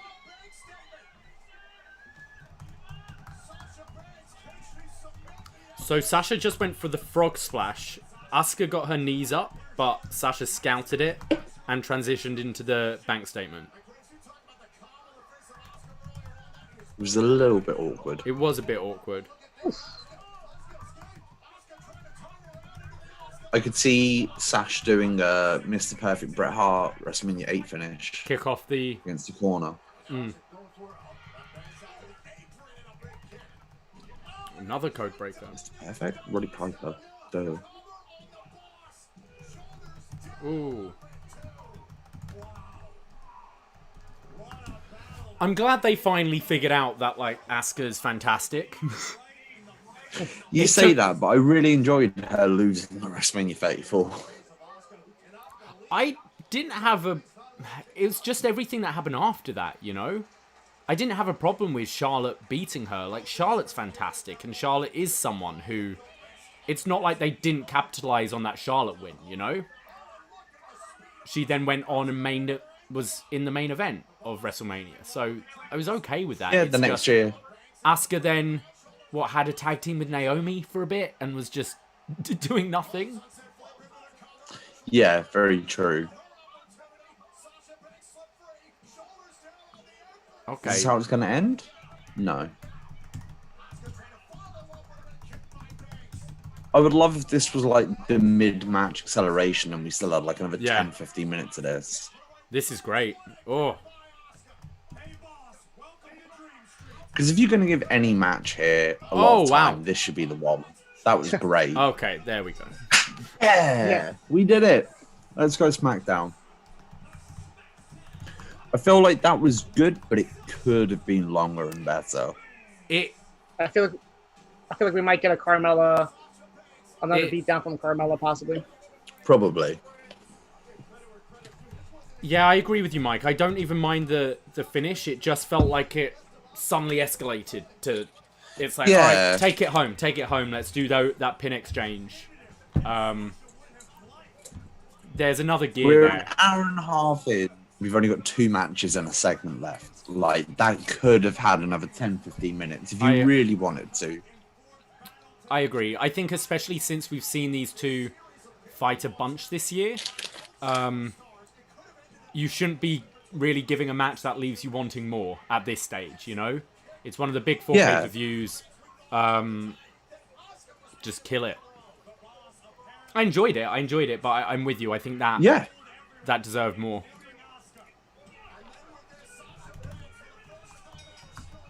Like, that wasn't a bad match at all, but the way it was paced made me feel like there was more left of it.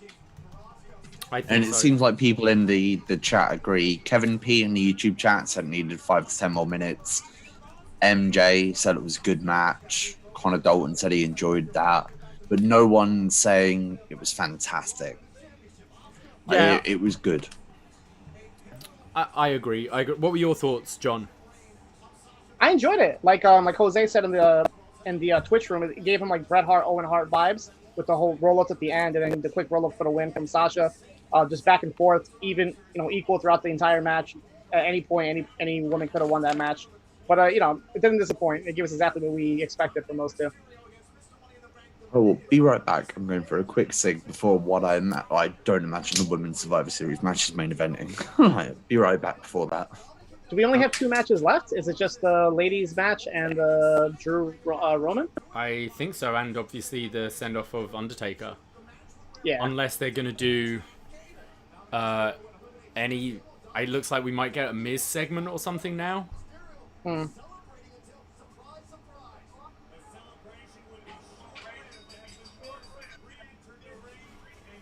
Did anyone in the room happen to watch the pre-show tonight? Any thoughts on the Battle Royal that happened earlier with the Miz winning? Yep. Thank you, Phil. I miss you too. One of my old friends, Phil, who I haven't seen for a good few years since moving here, is commenting on my chest hair. It always gets a bit of a mention. How can we forget? The Gobbledygooker became 24/7 champion earlier tonight. Of course. We gotta get the payoff for that. 30 years ago, not only did the Undertaker debut, but the Gobbledygooker debuted as well. Yeah, happy birthday, Gobbledygooker. That was gonna be one of my trivia questions. I was gonna say, besides Mark Calloway, who else debuted as a Gobbledygooker? JBL looks so like Vince now. It's really weird. I feel like John Cena is turning into JBL and JBL's turning into Vince. We have some birdseed in the back that the Gobbledygooker is very excited about.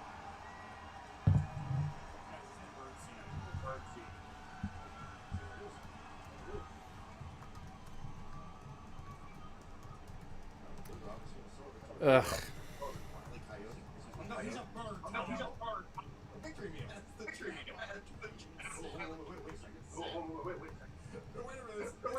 So we've got...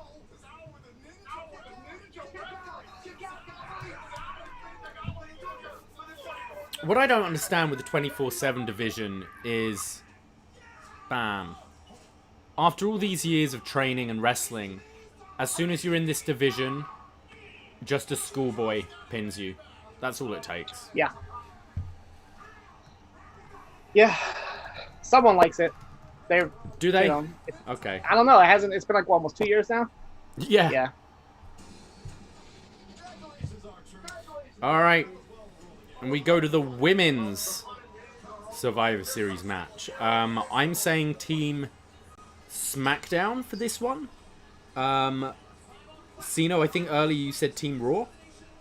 I don't know. I'm kind of going back and forth. Now I'm thinking that maybe Team SmackDown might win with Bayley and Bianca Belair being the survivors, and they kind of spin off to have their own feud. And I think Lana might cost their team the loss, and then they spin off and do Nia Jax and Lana at TLC next month. With all these tables, they have to have a tables match, right? So. Yeah. Sorry, what that... Oh, you think Nia and Lana in a table... Oh, it's got to be Nia and Lana in a tables match, surely. Yeah. So I think Bianca's going to look strong tonight, and her and Bayley are going to spin off and have their own feud. And Bianca should be the star. Yeah. Oh, yeah. You think a Bianca-Bayley feud coming out? Yeah, for Bianca to get over, and then she can challenge Sasha down the road. Yeah, I'd like that. Do you think you could build Bianca up for Mania against Sasha? Do you think that's a big enough match? Yeah. Absolutely. I'd if she wins the love to Rumble see and just dominates, yeah. But I would like to see that as two baby faces, but both have attitude in their character that I think you could have a good, heated feud while neither necessarily being the heel.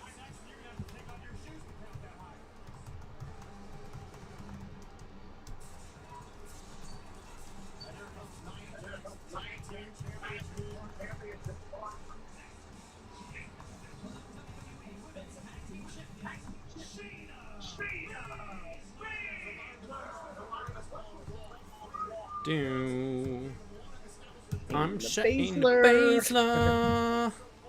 I'm Shaina Basler. I'm Shaina Basler. Whatever happened to Jessamine Duke and Marina Shafir? Just totally disappeared, huh? I have no idea. They're not on NXT. They're not even in crowds anymore. Nope. Raw Underground's gone. Yeah, Chris Elliott's asking what happened to Shayna's singles career. Yeah, well, she's a tag wrestler now. Oh, Chris Leone's saying that it's currently tied. If SmackDown win, it will tie it up going into the final match. I'm going to write down for my notes everyone who's actually in this match, because there's a good chance I won't have a clue later on.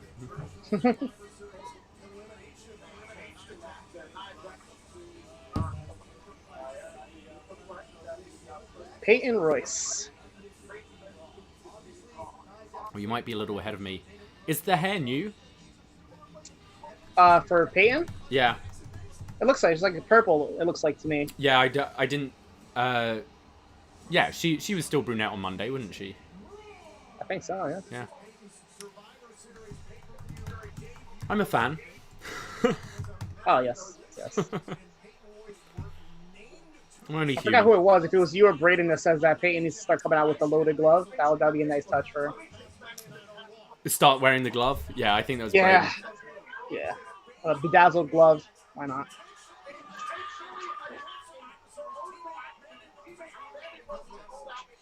Chris Elliott's fan of the purple.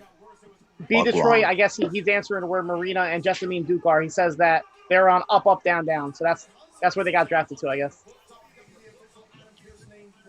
They're on up, up, down, down.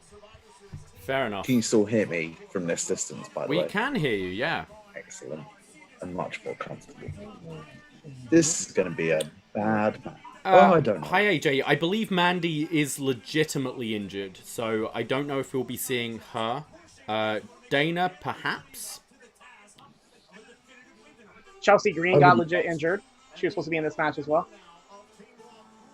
I would love to see Liv Morgan be a survivor in this match. Liv Morgan and Lana would be powerful. Oh no, Lana's on the opposite side. Either Lana or Liv Morgan, I would be very, very happy with. It's all about We have the a lot of story. fans of the color purple in the Twitch room. A lot of people love purple. Again, I just want to say shout out to no t-shirts. Like, it's just Yes! red gear. I completely agree. The no They've t-shirts is very very much good. learned that, like, t-shirts are a bad shout. It just looks cheap, I think. It looks tacky. It's just shit. It It's looks really like they've shit. all just finished a charity run.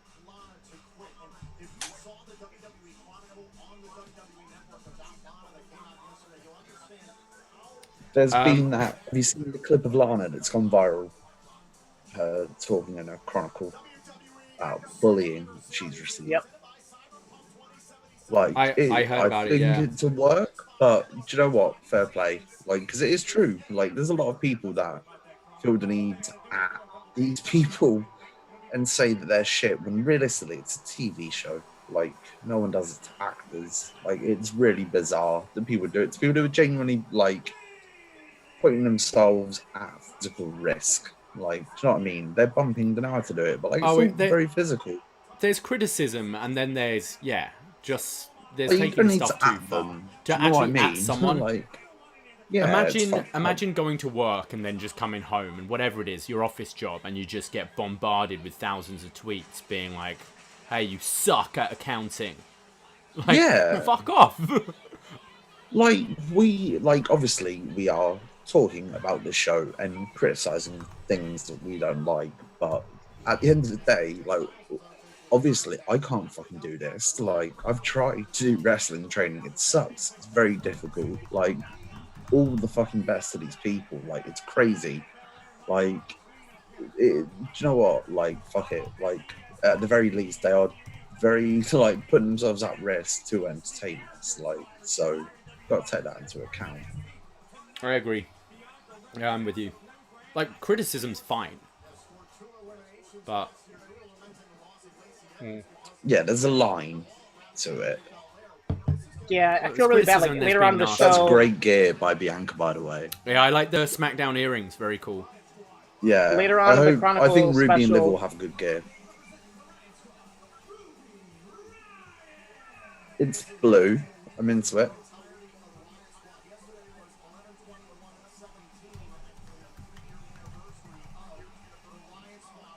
Wow, Was as it? if the 5-year Riot Squad have anniversary? been on TV for 3 years. 3 years. The 3-year anniversary. 3-year anniversary. But still, Liv, Ruby, and obviously Sarah Logan's not there anymore. But 3 years they've been on the main roster. That's crazy. Yeah. Liv's documentaries on the network next week. I'm a fan. I think she's great. I really enjoyed she's her in improved NXT. so much. Yeah, I think she was hurt by having Carmella in NXT at the same time. They were compared a lot, and obviously Carmella was pushed a lot more than Liv was. Oh, I'd say Bliss. She always reminded me of Bliss more. Bliss is one of them who I think was a lot better on the main roster than NXT. 100%. There's not many of them, but No. that she's very much one of those people who flourished on the main roster compared to NXT. No, hey, I Team know. SmackDown looks that like a team SmackDown right now. team is Look at all that blue, fantastic. right? Look at that. Amazing. Natty looks great in her blue. They all look great. Natty's the only one on the SmackDown side that I'm not into. And I've again, never really been into this Natty, though, to seems be almost fair. the opposite of the men's match, where SmackDown seemed like the cohesive unit, and Raw are a bit of a mishmash. Even without the mishmash team, I'm much more invested in the women's Survivor Series match than I am the men's. Yeah. I would like this to have more time dedicated to it, and I would like to see more of each woman in this match. I would love to see that. I'd like to have some time. What time are we on? It's 2:45 here, 9. so it's 9:45. Yeah, this give this half an hour. I'm gonna quickly nip out. I'll be right back. So, Mike, you didn't see the entire Lana show, right? You just watched like the clip that they showed. Yeah, I've watched an hour of the Stone Cold session with the Undertaker. How long is Broken it? Skull 2 session. hours? It's 2 hours, yeah. Oh my god. Yeah, all the other Taker documentaries have been quite short, but this is 2 hours. They crack out a bottle of Jack Daniels 3 minutes in. Why am I not surprised? Yeah, at 45 minutes, they've had 3 big shots of JD. So I don't know how many they have by the end of the 2-hour slot, but I imagine they finished the bottle. But during the Lana special, she like goes really in deep into like her mental health and how like having Rusev there definitely helped out. And now that he's not around anymore, that made it worse. And then the fact of not having fans, whether they boo or cheer, or the fans alone kind of made her feel more normal. And now without the fans, she's totally like alone. She was saying. I think the no Rusev thing is a work because I reckon they live in Florida. Like I'm sure that's where they live in Total Divas. So she probably meant like backstage, like at the actual show. You know what I mean? Like not having him around. I think people, I think especially during this time when, as you said, it's not like they're on the road. I think people look into the relationships way too much. Because realistically, how many of you, like Peyton Royce, how many of you go to work with your partners? Like, it's not common that you're... I would hate to do that. Yeah. That would be horrendous. It's not common that you go to work with your husband or your wife, you know? I think when you're on the road, sure, it can be a different story because you're only spending, like, a couple of days with each other. So that can be different. But, like, think of all the wrestlers that have partners who aren't in the business. Like... They manage it. I think the only differences are couples like in the ring, Bianca Belair and Montez Ford, who met each other through wrestling and being in the same environment. I guess it could be a change, right? If you're so used to spending all that time. That's what I mean. Because they've met each other there, it probably isn't a factor for them that they're both on SmackDown. Like they're probably like happy about that because obviously the Street Profits got called up before she did. She only came up at Mania, so I can see why they would enjoy that. But yeah, I see what you mean. Otherwise, like it would just be like, whoa, this is strange.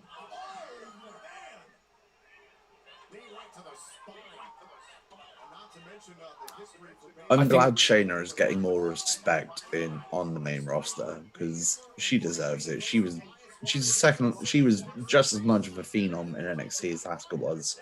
Really, I agree. She killed everyone. I think Shayna's fantastic. Might not come across on upNXT too much because Braden hates her and shouts me down, but I think she's one of the best women in the company. And without question. I think it's unfortunate she's in this tag role because she is someone to me that you build up for a big Mania singles match. And I disagree. I think I actually think this is good for her to be in this tag team with Nia. As much as I dislike Nia, I think Nia is genuinely... Because I genuinely believe that Nia is quite over to the casual fan. They've actually put a lot of effort behind Nia, if you think about it. Just because we have disliked it doesn't mean that they haven't pushed her a lot. And Shayna has been brought up and was initially dealt with as a big deal and then just became forgotten about. But now she's actually being pushed. And I think I personally would like to see Shayna in one of the women's matches at Mania, and I think that could happen. I think she has the right trajectory to be in that position by Mania time next year. So you think by associating with her with Nia, it kind of to the casual fans makes her seem like a bigger deal than just this random call? Yeah, it kind of gives her a bit more personality, I think that almost. Yeah, I think they, unfortunately, rightly or wrongly, the main roster depends on personality. It's not NXT is good because it has the audience that pays attention to it as they want you to. Whereas in the main roster, obviously, there's that many more hundreds of thousands, millions of viewers more. They're going to look at it in a different way. There are people that solely watch SmackDown. You can tell that by the ratings. That there are only people that watch SmackDown. It's the highest rated show. So that kind of character makes sense. So they're giving Shayna more of a character now, and I think that she is trusted and is now on the right trajectory to be in that position at Mania. And I think I can see what you mean. She's on the way to get there. I feel Mania might be a bit too soon. I don't think she'll be the top women's match. I think it would obviously. I think the SmackDown. I wouldn't be surprised if they debated Sasha at Mania for the SmackDown women's title and really blow that off because I think it sort of deserves a Mania match. And I could see, I know the Hell in a Cell was a good way to finish it, but who knows who wins the Women's Rumble? I don't think there's a clear favourite for that yet. And I could definitely see the secondary women's title match being the Raw Women's title and Shayna winning where she didn't last year. Okay, This year. sorry to interrupt, Mike, but Lana's winning this match now, isn't she? This is Team Raw. She has to. Probably. She has Like, to. Yeah, the way they're Her hyping whole this up. team bullying her. Yep. Boy.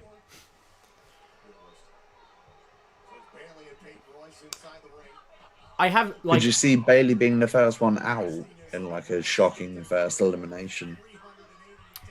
And then I could, and then sort of Bianca maybe takes the reins. Because they did have that interaction earlier in the night, Bailey and Bianca, didn't they? It's got to, even if they don't win, Lana's got to do something big, whether it is pinning Bailey or something like that. They've got to give her some sort of redemption spot. Yeah, people in the Twitch room are really liking the story and how it's playing off with Chronicle. Lana being in timeout and how it's going to play into the story of the match.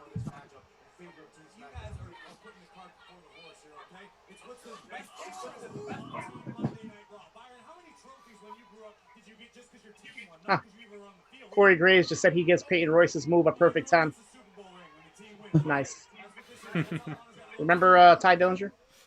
Vaguely, yeah. Never heard of him. Doesn't he have a glove now? Yeah, he has a little glove. He stashes things in. Has a glove and hangs around with Don Cherry, as my buddy thinks.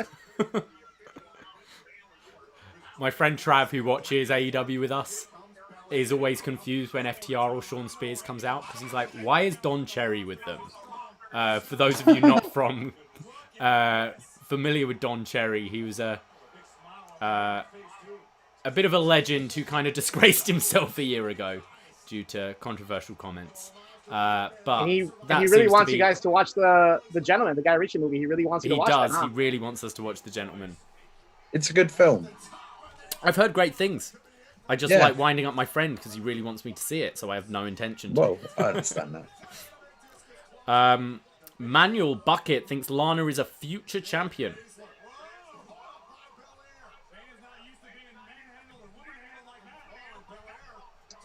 What do they set it up here? Like, what's going on? Everybody's on the outside. Who's gonna do the big move? Is it Bailey? Is Nia? Nia's gonna do a tope. Is Lana gonna do the tope? Where's Luther? Lucha Lana? It's just like Takeover London, Bailey versus Nia.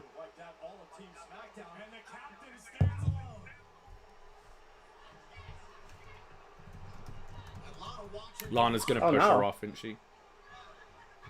It's Bailey about to eat shit here. Ooh. It's kind of scary, actually. Oh, no, I trust Peyton and Bailey. I think that might be ahead.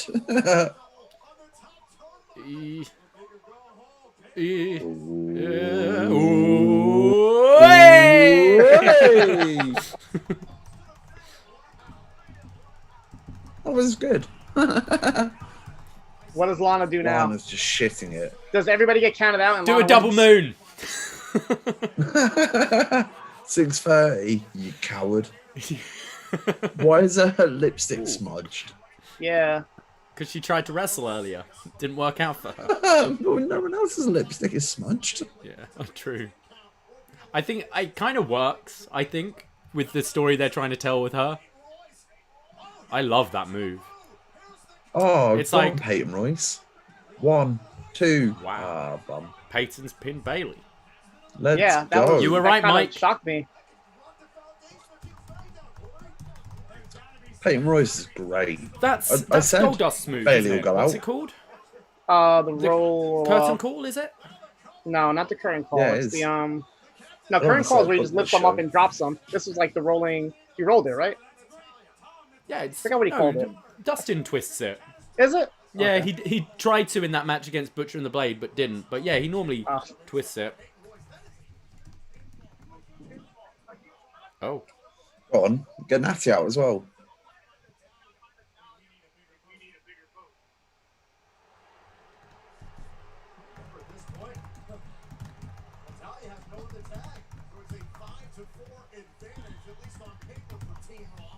I quite like when they do that, when they eliminate like the top person first. Big person, yeah. Yeah. Like I've liked it when they've done it in the chamber when like the champ goes early, or I'm really into pushing Peyton Royce as well. She's The great. final And cut. Billy Kay. Frank in she the needs to be chat said that was pushed the as final well. cut move. That final Peyton hit. cut. Sorry, that's the name. Yes. Is it final? Yeah, because okay. after the current call, he started doing a final cut. Yeah, that was like his secondary finisher.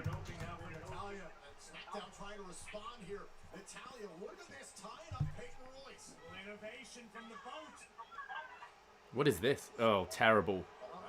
Natty Come on sucks. in. I'm sorry. I've never understood the Natty love. Yep, I agree. She stood out because she was in the era of divas, where they hired fitness models and stuff. But Aww. she's sloppy and she's terrible on the mic. Not into that. Yeah. Sloppy sharpshooter.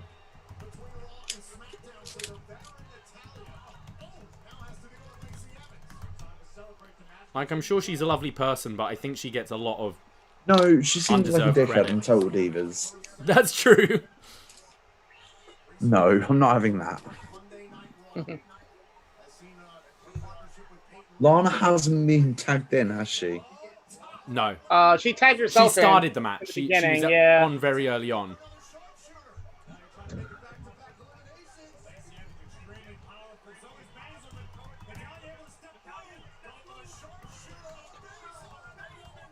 Women's right. Get her out. 1, 2, fuck off. Get in. In a bit. So Lacey Evans just eliminated Natalya with the women's right. All of the shit people, apart from Nia Jax, have been eliminated, which you can't really argue with. I like Lacey Evans. Just gonna throw it out there. I'm not too into her. I think she's definitely improved a lot. But I think it's more the character I'm not into. But that's not a fault of her. I think she plays it well. Every woman in this match that is left has come through NXT in the last 6 years. That's 5.5, really. 6 is just to include Nia, because I can't remember exactly when she debuted. But all of these women have come through NXT. I think that's great. Oh, it's a testament to NXT for sure. Yeah, absolutely. And you can tell that, like, Bianca, they're pushing because she's fresh in terms of everyone. Realistically, in this entire match, only Natalya, Lana, it's basically it for non-NXT women in this match, to be fair. You guys think of that Spanish fly from Lacey? Ooh.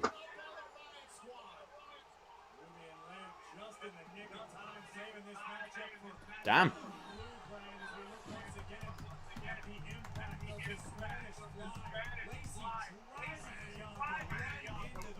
I think it's a cool looking move. I never really understand it. Spanish fly? Yeah.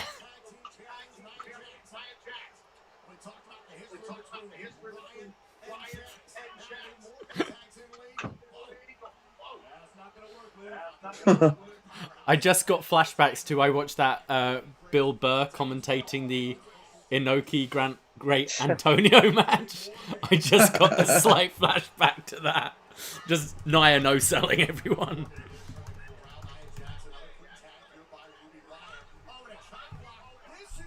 Liv's getting the documentary, so who knows what she can do. And yeah, Ruby didn't Riott, Ricochet get one as well, though? Yeah, I guess. Well, he got a match against Brock in Saudi. I know he got squashed, but at the end of the day, not many people get a match against Brock. Yeah. I don't know. I don't really see that as doing much for him. Like, you get squashed by Brock in one of the shows that everyone has an issue with. That no one wants to watch. But was there any trajectory that he had before that made you think that he would do any better? Like, realistically, that was the highlight, because he was never going to do any better than that anyway. I mean, I'd say SummerSlam against AJ would be... But that was the peak. Yeah. Oof. And he was on 4 months of downtime, 6 months of downtime before he had that Brock match in Saudi. Like he had a world title match on a stadium show Yeah. because they don't give a fuck about him now. This move, whenever I see it, Unfortunately, scares me. Oh, Shayna's fantastic. oh, she's so good. She makes it all Oh, very here real. she goes. She's out. Nope. No. Oh, good. Yeah, I agree. She's very legitimate. I think Shayna and Ruby could actually be a fantastic match if that was. Yeah, I'm quite enjoying They this make a very right similar here. match. Very similar style. Oh, Oh, there's the Piper Brett finish. Ruby with a Get the visual pin on Shayna. She'll kick out. Yeah. Oh, she Ruby's choked her out as she was. KO'd. That's kind of cool. I think Shayna might have to pin her. Yeah. I quite like that. That was different. Yeah. She was like Well, in yeah. the pin but maintained the choke.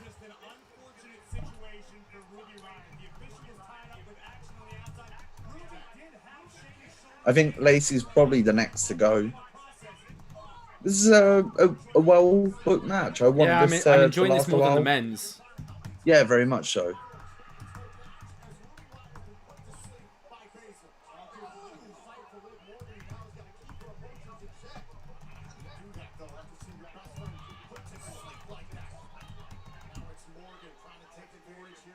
I think Shayna and Nia.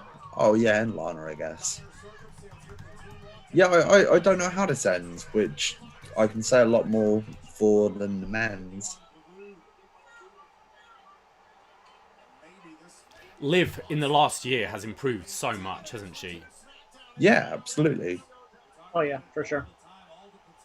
Like as much as the Riot Squad seemed such a weird group of Yeah, people, go on, crucifix Liv. pin. They've also put a lot more sort of effort into Liv as well. I mean, I know it was Yeah. a shit storyline, but they put her against Lana at the beginning of the year and the whole like, Yep. I'm in love with Lana. Like they were like, yeah, we're gonna go with you, Liv. I know it's a shit storyline, but we're going with you. Do you Yeah. reckon after this we may get a Bianca and Liv versus Nia and Shayna match at TLC? Or maybe a Ruby and Liv versus Nia and Shayna? I don't think you're going to do Raw v SmackDown again at TLC. But the Well, they women's can put on tag any is show, obviously the women's tag. multi-brand. Sorry, what did you say? What was the Like match? a women's tag, Nia and Shayna versus Oh, Liv and Bianca. because they're Liv and oh yeah, you Ruby. could do that. Totally, yeah. No, I was going to say, I think as much of a mishmash the Riot Squad seemed, just like three random women together, it probably really helped Liv being Ooh. with Ruby all that time. That looked like a nasty Simone drop. Yeah, I could see Riot Squad versus Nia and Shayna at TLC. Yeah, I'd like that. I think Bianca will eliminate maybe even both of the tag champs here. I think Bianca's going to have a showing.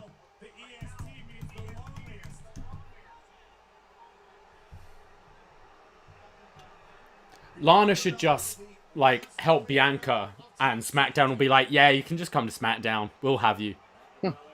We'll have you, Lana.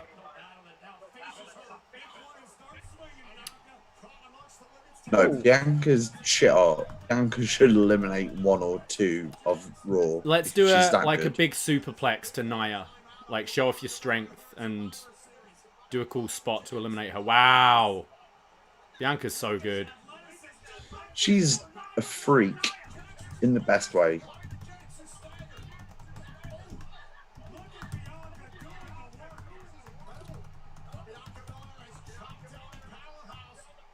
Oh, Oh, you can imagine her and Ford just practicing doing crazy flips and stuff and leaps. yeah. Like, how high can you jump? Oh, Oh, I don't want Come the on, kick three out. of them to win. yeah.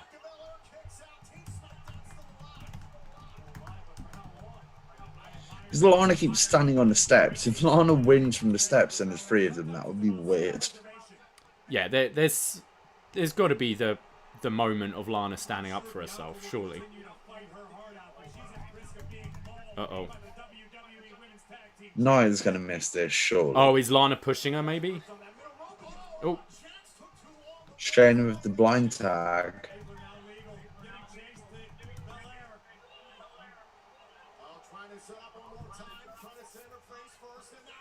Oh. Oh. Well, Bianca didn't tap out to Shayna in NXT. That's true.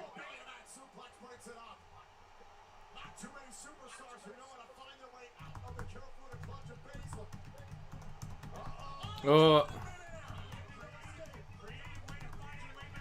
Handspring, and she's caught in the Karafuda clutch again. Oh, Come on, Bianca. It looks deep. It looks very deep. Come on, Bianca. Come on, Bianca. If this just ends with Lana just standing on the steps, it's so that'd be weird. very weird. Nah, yeah. No, I think they've like framed it. I don't know. It's gonna end with she's on the Bianca. It's gonna end with Bianca and Lana. It And looks Bianca's like gonna- perfectly framed for Lana to do something there, right? I think it's gonna end with Bianca and Lana. And Bianca's gonna win, but gain Lana's respect.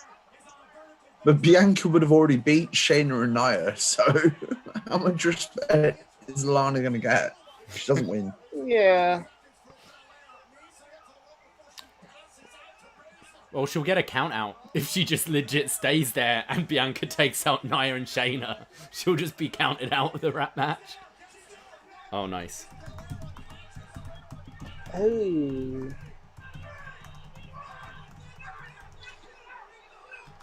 Shayna's gonna get DQ'd. Mm-hmm. Shayna could. Okay. Mm-hmm. That's a good like that. way to eliminate Shayna. yeah. That's the equivalent of a football player taking their shirt off after a goal and getting booked, isn't it? It's like, come on. Yeah, absolutely. Like, what was the point there? Bianca's going through a table and then Nia's disqualified and then Lana pins her to win. For some reason, you never get DQ'd for putting someone through a announce table. No, because the announce table's just there. It's just there. They just fell. No, Nia's Are we going to getting a double get count counted out? out. We're gonna get a double count out, and Lana Nia's wins. going to get counted out, I Oh, reckon. and Lana's gonna win. Double. Oh! There we go. Lana sole survivor. Yeah, you're right. Lana won. Wow. By doing nothing. What an awful finish. At least have her do something. Like That doesn't... That doesn't make totally Lana goes look good against at That all. doesn't make Yeah. Lana look strong. That doesn't make her, like, get any redemption. She just looks Yeah, like this she could- idiot. What a piece at of least shit have finish that at least was. have they could have had Nana knock out Bianca through the table. Nia gets counted out, Bianca's laid out, and at least Lana gets the pinfall at least. That was very bad. Nothing at all. Mm. I didn't enjoy that. I really enjoyed It the was a match. good until match. the No, sorry, last- no. until I the did end. enjoy the match. I didn't enjoy that finish. I think Bianca coming in and Lana stealing it would have been better. Yeah, like, Lana Because needed... Lana literally needed- just stood there and won by default. Yeah, Lana needed to prove that she's not worthless, you know? She needed to do something to kind of prove herself, and just winning by default is not that. Are we on our own there, guys? What are our thoughts in the room? Brandon loved the finish, but that is Brandon from New Jersey. Kevin P thinks it's stupid. Lou Dominguez says Lana #1. Connor Dalton thinks I Lana could is a real see- talent. MJ from NJ, that was stupid. I I just don't could like see how at TLC a Lana tag team versus Shayna and Nia versus the Riot Squad. A TLC multi-brand match. I could see that. I'm just not a fan of both Raw winning both of the elimination matches. Like I've never No, been I a fan of agree. that. That's why I wanted SmackDown to win the other one. That was weak. Manuel's happy. I think Manuel's a big Lana fan, by the looks of it. All right, so what are we going next? Is it Undertaker or is it Roman versus Drew? Or are we going to It get has to be something Roman else? Drew. Drew. Roman versus Drew? Has to be Roman Drew.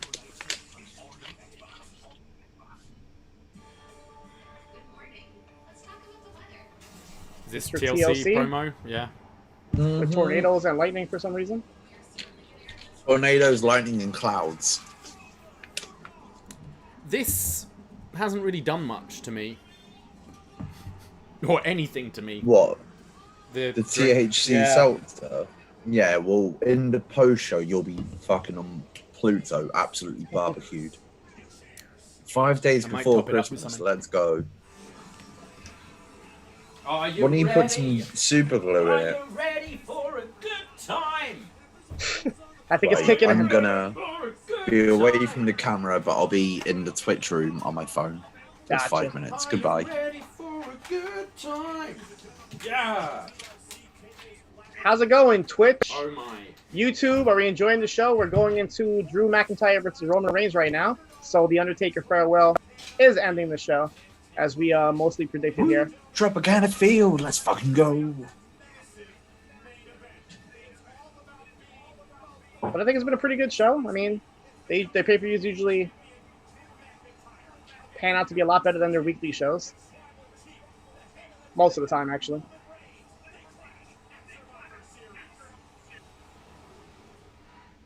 If you guys didn't see Roman Reigns' promo from SmackDown, go and check it out.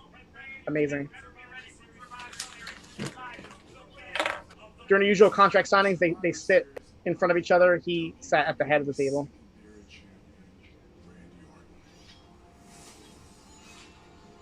MJ wants to meet Hogan outside for a smoke. Iconic Julian R. Brown says that managed to keep his attention. In the Twitch room, Manuel's asking if you're ready for a good time. RPG has a question for us, so I'm waiting for that question. And AJ is enjoying this watch along. Thank you, AJ. So his question is, how much of this Lana table thing is attributed to Miro going to AEW? It probably has a lot to do with it. Unfortunately, WWE has in the past and currently punished people because of what their partners might be doing. We might see with Aleister Black. Who knows? He hasn't been on TV yet. So when he comes back, we'll see what happens.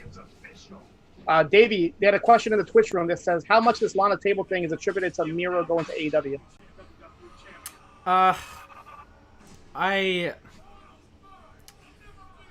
I don't know about, like, they released him, you know? It wasn't like he requested his release and whatever. Like, it was them who released him. I really don't know. What do you think? Do you think you read into that at all? I mean, they have done that in the past, so it doesn't surprise me that they would do that. Like, not as a way of like payback, but to kind of like lower her star power a little bit. Like, she's not as a big a deal as we thought it was because now her husband's not with her anymore. But what was she doing anyway before Rusev went? Nothing really. They're on Total Divas, I guess. They were promoting that, and that was pretty much it. They had the whole storyline with Bobby Lashley, right? She divorced Rusev and married Lashley, and then divorced Lashley. So yeah, and now, that I mean, wonderful story. Yeah, she's. I mean, hey, what I gotta admit though, at least she has a storyline, right? How many women or males are just totally lost right now? At least she has a weekly story. Is anyone else's feed messing up at all on the network? No, they're showing a recap right now. Drew and Roman's I'm just trying to get SmackDown. it back on.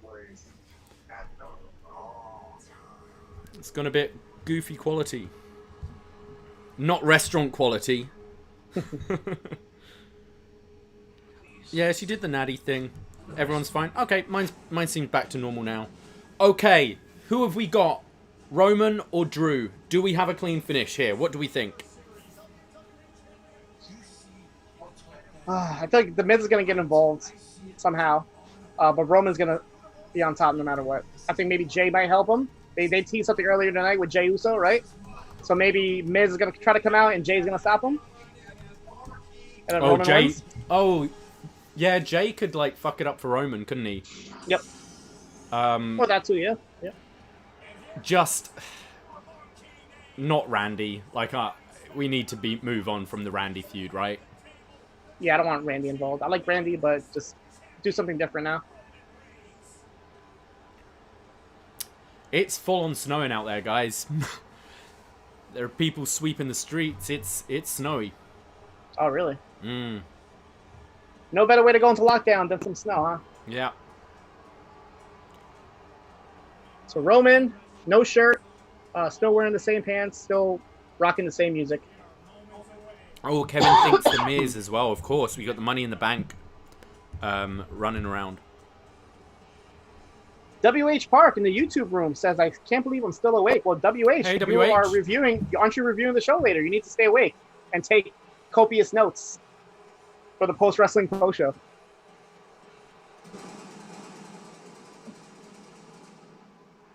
Ah, yes, good observation, Julian. He still has that golden glove that he debuted last month, right? We call it the Infinity Gauntlet, the Infinity Glove. Because he's the head of the table. He's the chief. You need a golden glove. Oh, yeah. Oh, it looks good. I can't believe WH, thank you. Hogan's left for Roman's entrance. Yeah. B Detroit says they got snow this morning in Detroit. Wow. Shout out to snow. Let's go, Roman. You're missing his entrance.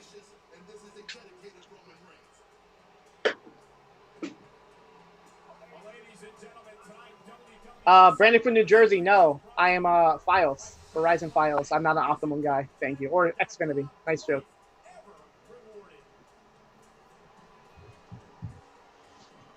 Yeah, his match has already happened. WH. Yeah. WH, what do you think of my gear tonight? Let's go, Roman. What a guy. Team Blue on the back. Don't know if you can see that. Team Blue. I just want to say shout out to everyone who is a Roman Reigns mark. All the best. We've been there for all the good times and the bad. Davey, you can attest to this. I'm not a bandwagon fan. Been there from the start. Roman is my guy. This might be Roman Reigns' biggest fan in the room right now. Yeah. I don't think WH is a not fan of your hyperbole. jersey, Davey. I don't think he likes your Shane O'Mac jersey. Hey, it's authentic. I was at the Royal Rumble in Philly, and I was very lucky enough to be in a box, or I've never been in a box for any event ever, before or after. So we were in it, and it was all free booze and all sorts, and I paid $150 for a litre of this Rona Amaretto to have in this box. And I sat there in this fancy-ass chair, shoes off, feet up, watched the Rumble, watched my guy, Roman Reigns. The whole arena turned so violently on this match as soon as Daniel Bryan was eliminated by Bray Wyatt. It was horrendous. And Roman Reigns had already come out before he got eliminated. And me and my mate Chuck went nuts for Roman, and we had a big banner that said Roman Empire on it. This was the Royal Rumble was it 2015 or 2016? 2015. Yeah, 2015, because it was for 31. And when he won, like the whole arena, like they booed The Rock. Like, I remember that. They booed the Rock. Like, we were there and we were cheering, and people were storming out, and we hung over the barricade and dangled our Roman Empire banner at people, and we just were like that to everyone walking out angry, like, "Oh, are you annoyed? Did your fake wrestler not win the match you wanted it to?" Hey! Shaking the Roman Empire fan sign, and then when we walked out, people were very angry, very, very angry, and that is exactly what pro wrestling is about to me. That reaction from actual grown adults was incredible. Incredible. I loved it.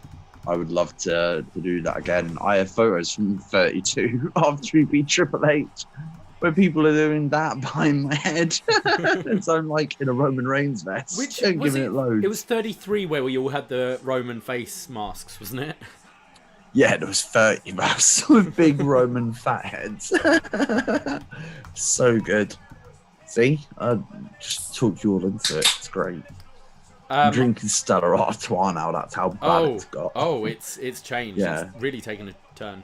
I'm curious to know Sorry, go for it. Go on. No, I was just saying, I'm going to say, I curious saw what in everyone a beer thinks chat. about the kilt and the sword to the ring. I like it. It gives it more of like a special character feel. Yeah, I like it. I think it's kind of cool. We've kind of moved away from that just a little, like Austin with his vest and things like that, you know? This is a big match, in theory. Yeah. These are the two guys that they are like, yep, we're fully into right now. So Roman has the golden glove and Drew has the silver, Shield. arm. Yeah, silver shields. It's pretty cool.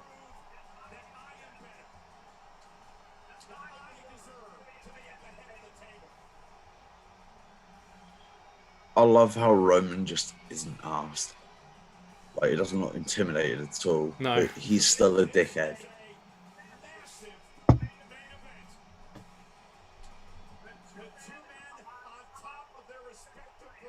There has to be an angle to end the show, right? Oh yeah, are we It's just going doing, over are we just 3 doing an a.m., I hour's think. like by Taker thing? I don't know. It's going past 3 a.m., I think. I think this will be like 20 minutes. And then I don't think it's going to be much over 3 a.m., but I think it will go past 3 a.m. What is it now? It's 9. Oh, it's already going to be long. Yeah, it's already going to be longer than most of the other pay-per-views they've done.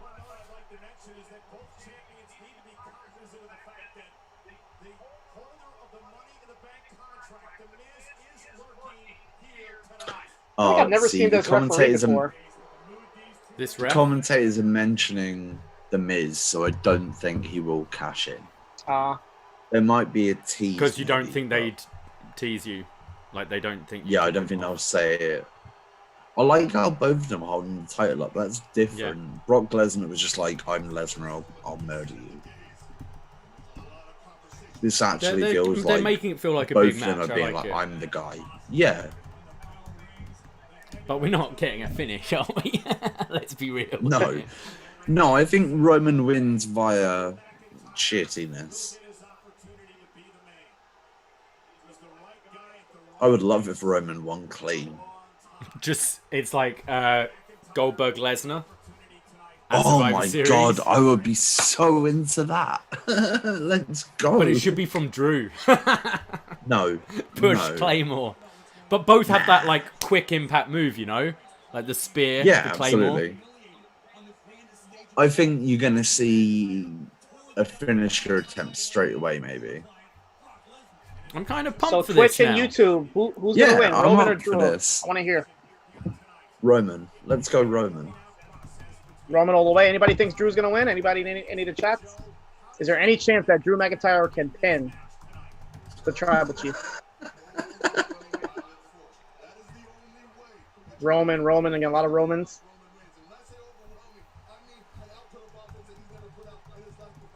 MJ says Drew. Is that Okay. how are the betting odds, MJ? Is Drew in favor of winning?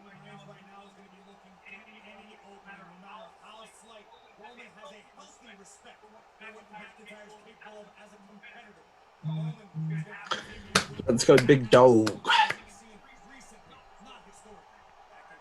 He doesn't have odds anymore. Oh.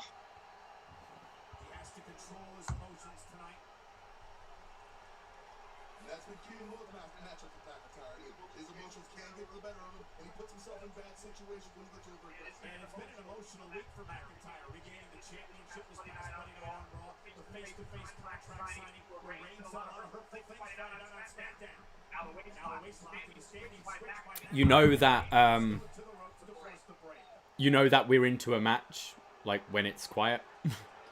Yeah. You know, like Ooh, I don't know. this is the main we're event. curious what's happening. Like Yeah. I don't know. Gotta Yeah, see how I'm- this pans out.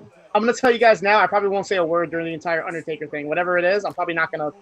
Oh Say my anything. god, yeah. Yeah, No. any talking, will be quiet for. There's Like, no need to to talk people that through haven't a promo seen it. or whatever. Oh, look at that! I didn't know you had that. Nice. Yeah. The Undertaker what's is that? my guy. My Undertaker tattoo Oh on yeah. my leg. So, The Undertaker is my guy. So, I'm not saying anything or missing this. Just in case this is the last time we see him. I doubt it is, though. Bobby Roach thinks this is a way better matchup than Orton would have been. Yeah, I agree. Yeah, with I that. think Orton Roman wasn't interesting to me. That would have been the first time they've wrestled each other in 6 years, though. To be fair. 6 years? Yeah. The Twitch room is complimenting your tattoo, Mike. Oh, nice one, Twitch. I'm gonna have a look at that right now. I'll go on. Rasputin thinks this is as big as Warrior v Hogan.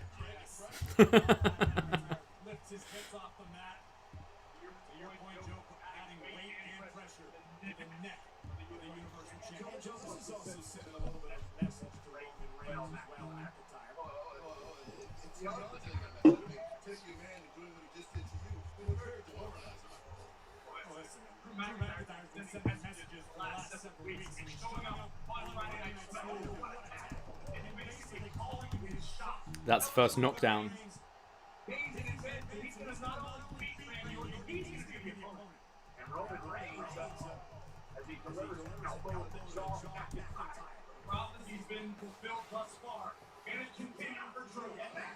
The RPG Luminary's happy that at least this year on the show they haven't buried Keith Lee. No, sorry, Walter, like last year. Was that? Yeah, that was last year, wasn't it? Yeah, he went out very quickly. Yeah, can anyone tell me what happened in their WrestleMania match? I do not remember any of that. Roman won in Dominguez about said. 10 minutes. It was, yeah, I was gonna say, it felt pretty That's quick, it. from what I remember. It was just like a Raw match, was it? Yeah, like a sort of extended Raw match.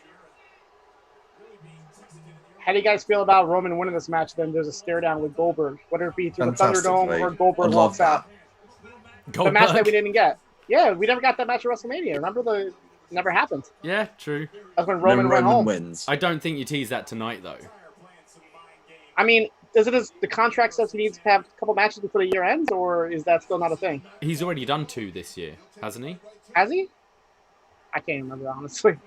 He did WrestleMania. Yeah, and he did Super Showdown. He did Super Showdown, Okay, yeah. so he's good. All right. So maybe for the Rumble? Yeah, it would be around At then, wouldn't it? Or even Tropicana Elimination Field. Chamber. Goldberg in the chamber again. That and Pat McAfee versus Taker. And next year's Mania sorted. Pat McAfee Taker, that's what I want. Yeah. Pat McAfee wins the Rumble. It sort of bugged me as a big Undertaker mark and a big Roman Reigns mark to see Undertaker say recently in interviews that he wished Brock Lesnar didn't beat the streak and he wished And it was Roman Roman. did. Yeah. I mean, I don't agree with him. I think if Roman had broken the streak, I think there's no chance people would like him now. I think he would be permanently tainted. If he was the first, Yeah, fuck. Yeah. Could you imagine? it would be like too much My heat for God. him. Yeah, I agree. The fact he'd already lost, it didn't like mean as much. But people still hated him. Like, we were there the next night. People booed for 8 minutes before he was just like, this is my yard. And there is video evidence on the WWE network. If you watch, as soon as Roman Reigns leaves the ring, if you look behind him in the middle section, there are 3 people jumping up and down and cheering for him. I'm one of them. We did it. Let's go. Like, if that would have been the first time Undertaker had lost at Mania, like, wow. That wouldn't have been good. I think that would have gone on for like 25 No, minutes. I kind of feel they made the right decision with Brock. Yeah. The reason Undertaker seemed to give in the Stone Cold Pug, I've not seen all of it, the second half. He was like, he didn't think Brock needed it to get to that next level. But I think him beating Taker and then destroying Cena at SummerSlam in that 6-month period made Brock like the Thanos of WWE. Yeah, He was the be-all, I agree. end-all. You couldn't stop And him. yeah, absolutely. And I think people that did beat him did go on to more. I know Roman didn't beat him at 34 when people thought that would be his crowning moment. He did beat him at SummerSlam. And unfortunately, obviously, the leukemia got in the way of him carrying on with that. But then Rollins beat Lesnar next year at SummerSlam. And I think he was on his way to being like the top face until he decided to put the fucking Fiend against him, which is a terrible idea. But I do think beating Lesnar still carries a lot of weight. I don't know if he's going to be back again, but the last two guys that beat him, I think, did get something from that. Yeah, I know what you mean. I think also if you tried with someone not established and they failed, it's like it would really like hurt that legacy. Yeah, absolutely. RPG Luminary still wants Goldberg versus Riddle. Hey, Riddle lost his first name just like Goldberg did, so now's the time. Goldberg v. Riddle. Him. As long as Riddle goes over, which is probably not going to happen.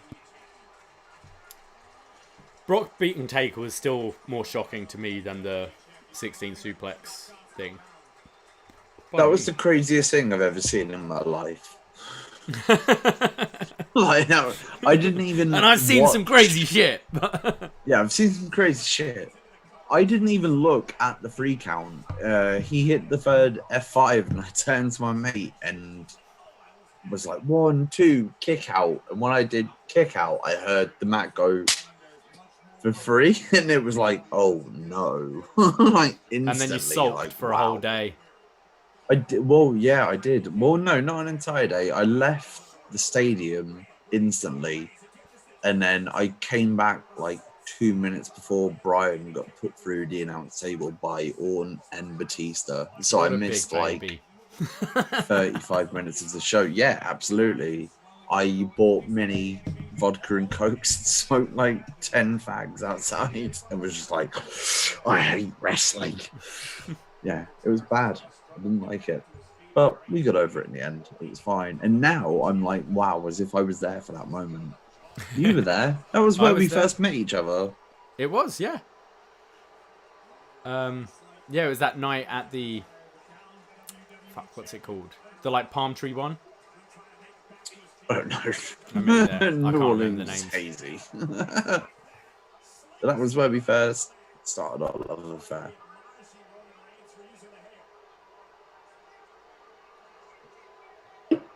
Oh, this ref's really mad about the hair pulling. VAR. Apparently, there is going to be some backlash against Drake pretty soon. Why? Well, I mean, have you advertised this stream on Parler? Sorry, I thought you meant Drake. I thought you meant like... As in, like, there's going to be some backlash against, like, stuff. I was like, oh, you've just read something on Twitter or something. Yeah, there's bad things happening to Drake, right? Oh, no, I've seen a bunch. No, I meant the WWE ref. Yeah, I've got apparently, there's actually going to be some backlash against him in the next week, apparently. Okay. What about Nia? I don't think she's there yet. Right. I don't think she will have any sort of backlash, to be fair.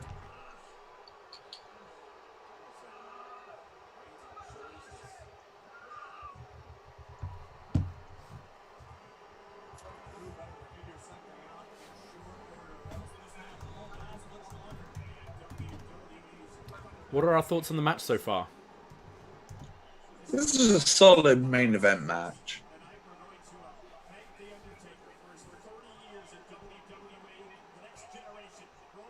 Like, they both feel like big deals, which is not something you get in a WWE main event very often. Yeah, they're not doing a whole lot yet. No.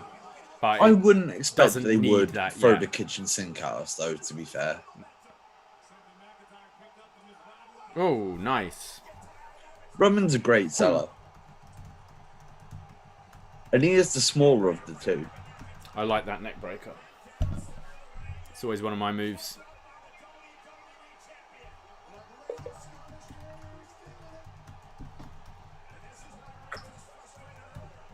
I would love to see Miz cash in. If he does, what does it turn into a triple threat and both titles on the line? Don't like, even yes, care. specify what he wants, right? Yeah, can he challenge for both at the same time? Double champion, The Miz. Or whoever he pins, I guess, he get that title.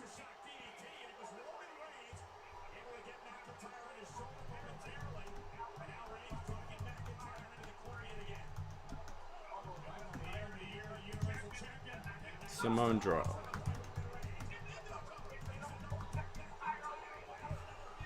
Feels like the match is moving through the gears. Yeah, no, I'm liking it.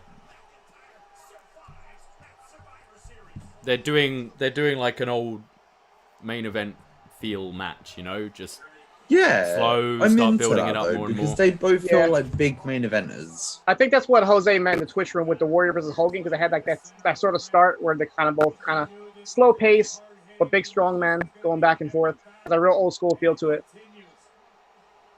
Well, like they're not that big. Like I've met Roman, But just like a big presence, like. This is just the Mike just gushing over Roman the whole time. You see, I've met Roman.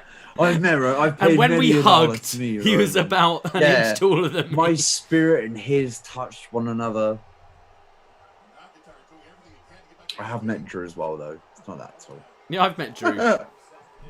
I met Drew and Razoo's. I met Drew. Drew was coming out of Kevin Nash's shenanigans party in Dallas, and he was so freaking drunk. And I have a picture of Drew with one eye open doing the too sweet sign, and like a couple months later, he was back in WWE. Oh, that was good. I enjoyed that.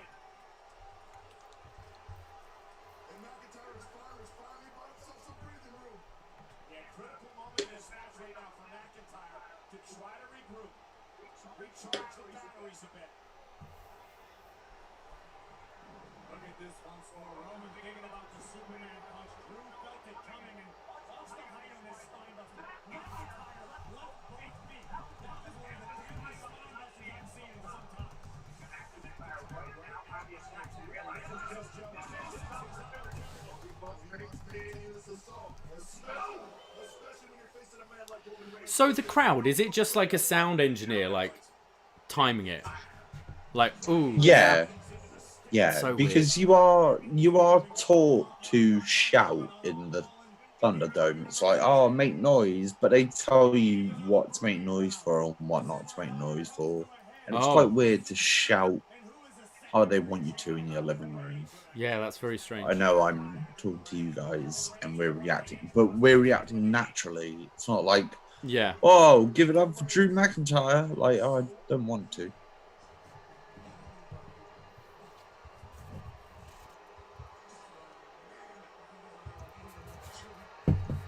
Roman talking shit. I'm really surprised by how much, like, I've genuinely been convinced by this. It's like, yeah, this is a main event versus main event match. This is a big deal. Yeah. Like, they both feel separate enough where, like, wow, this is crazy that this was a WrestleMania match because they both feel so completely different to how they did 18 months ago. Yeah. Whoa! Oh! No way. Whoa! False finish, drink. Yeah, okay. That was a false finish.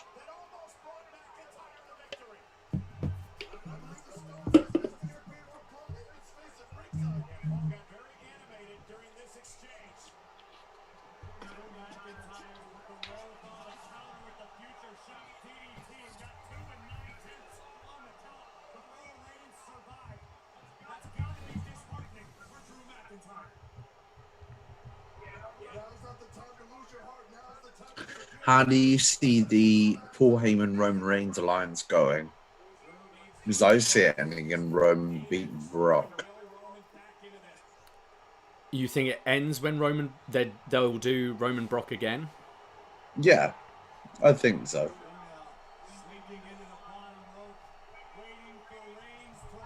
I think it's either Roman Brock or Roman Bryan at Mania next year. Not Roman Big E? No, I genuinely feel like it's quite sad, but compared to a month ago, I think that's not happening. But you think that maybe was the plan? Maybe. I don't know. I don't know what's happening on Raw because you'd assume it's Edge or wouldn't you? Yeah. Because who's Drew going to defend against? You can't see Miz doing it.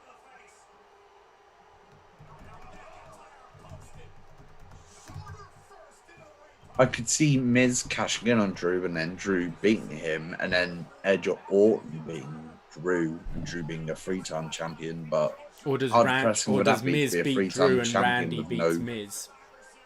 Maybe. I'd feel really bad for Drew to have multiple reigns and none of them are in front of a crowd. I know. Yeah.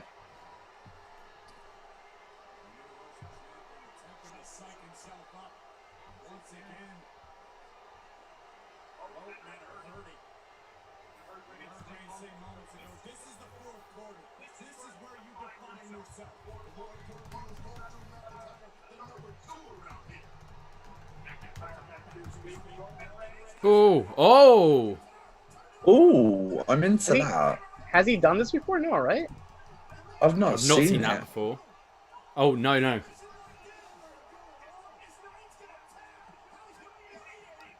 Isn't that Lesnar's move? It looks like a Kimura, yeah?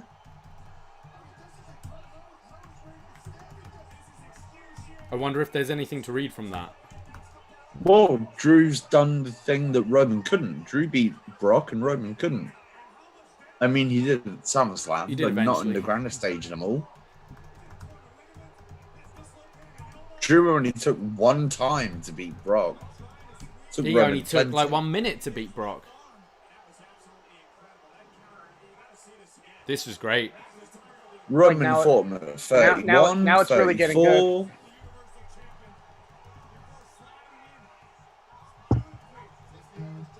Now it's getting really good.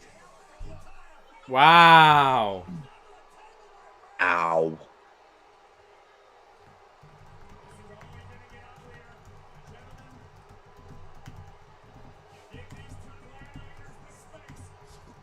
They're going to do it again? Yeah. Give him an eye treatment. Oh.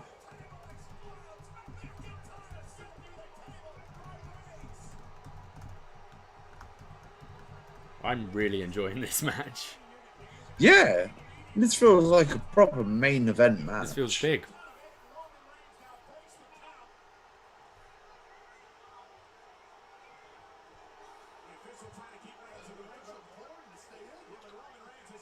Roman's like, nah, fuck this. I want to beat this dickhead. Like, I'm the best.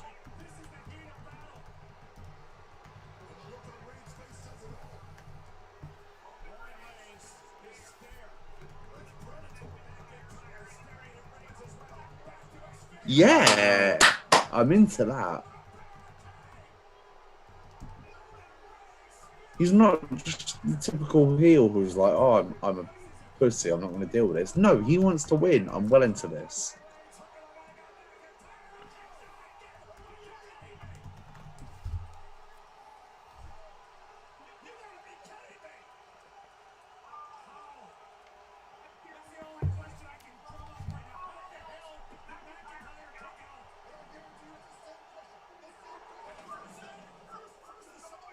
Michael Cole's on a whole nother level in commentary on this one. Yeah.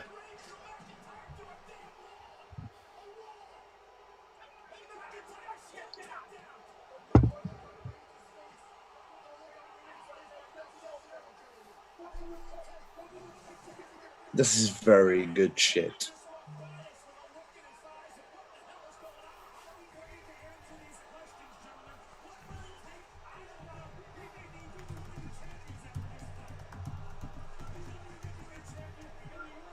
Detroit is ordering his Roman Reigns shirt tonight. Oh, yeah?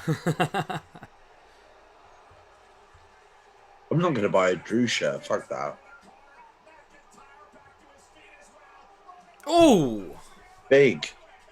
Oh. Oh! Oh. Whoa! That was so freaking close.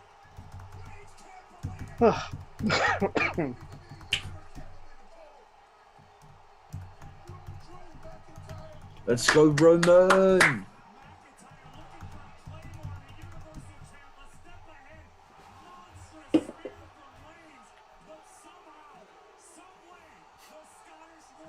This is very good. Yeah, I'm enjoying this a lot. The room seems to be liking this as well. Kevin P thinks this has been great. This is Lou Dominguez digging this. Main event wrestling. This is a banger from B Detroit. Yeah, this feels, yeah, like good, strong WWE style main event, but done well. Yeah. This is proper top tier shit.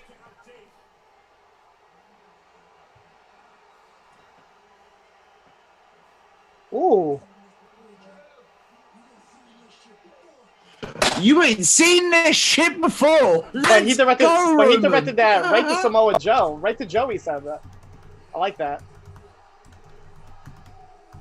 Roman's like, find me, Vince. I don't care. Oh my days, this Claymore. My guy. Let's go. Oh, the ref got knocked out though. Do you think Roman shouted out Samoa Joe like for a reason, or it just happened? He actually named him? Yeah, he said Joe. Just said, yeah, you ain't seen this shit before. And he said Joe. He's like, Joe, you haven't seen this shit before, Joe. Did we get the cash in? Shit on television. Run with the low blow.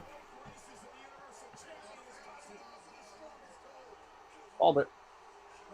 Yeah. Ah. Drink, super kick, Yeah. Superman punch.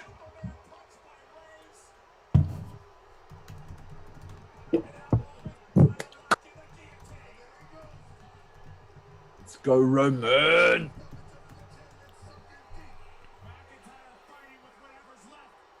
Come on, ref.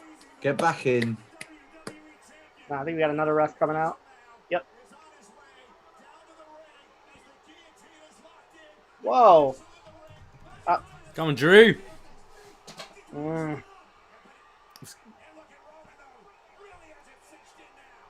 Come on. We did it! I really liked that. I thought that was excellent. And that was fantastic. a dodgy enough finish whilst giving us a finish, I thought. Like, it wasn't too much. That was... They've left room for something else. I'm going to go for a smoke really real quickly down the because line. my guy's about to retire. really enjoyed that.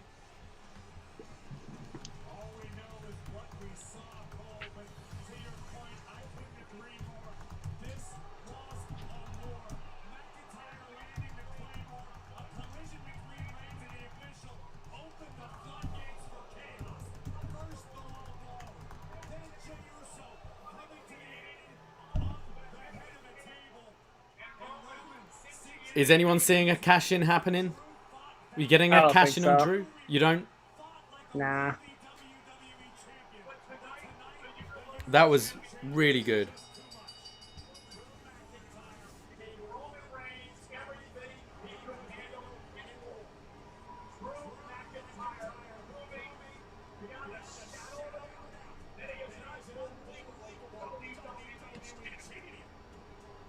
Now, does he cash it on Drew and not Roman?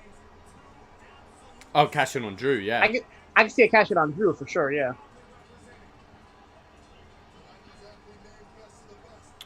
Is it coming? I don't think Drew would be stirring if it was going to happen.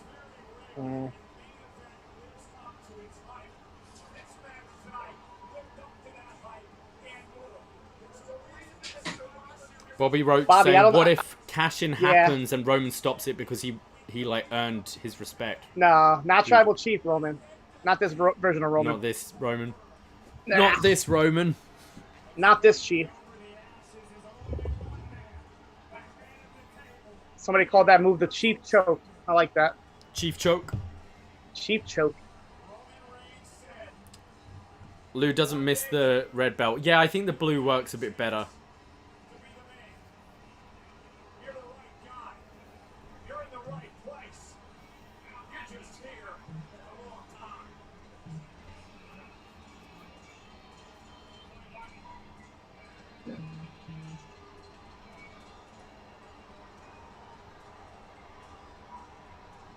Jey Uso rocking his first ever solo T-shirt. Good for him.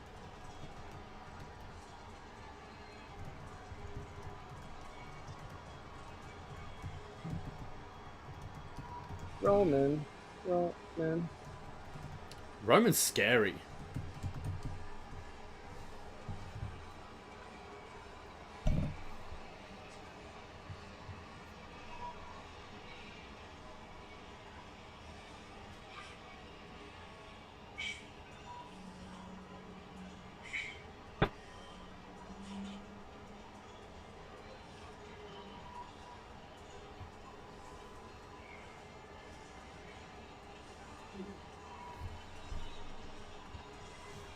So was that like a nod of respect from Roman? I think so. He's welcome back to the table.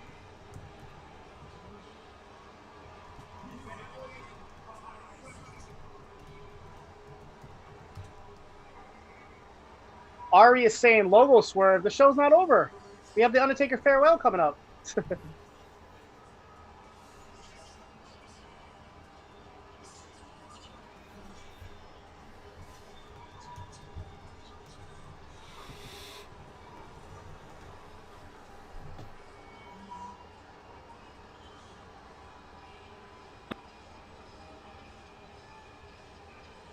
All right. I mean, that's normally when the show would go off the air. You would think 10 o'clock. So how much more are we getting of Taker? Half an hour? I would say, yeah, at least 20.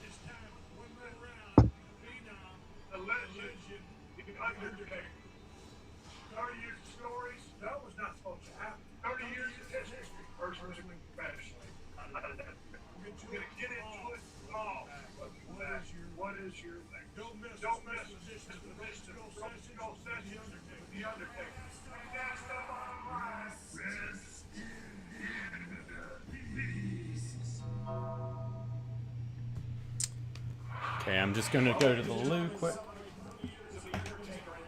Are you ready for a good time?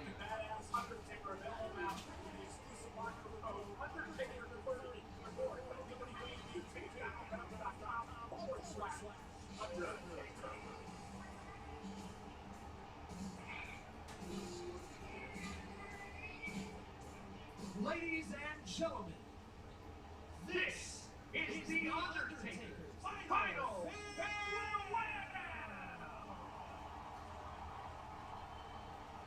Please welcome those who are to the arena.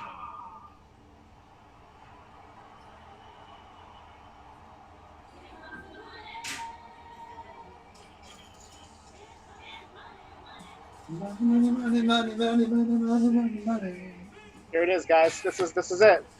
The emotions are kicking in, guys. We got Shane O'Mac. There we go.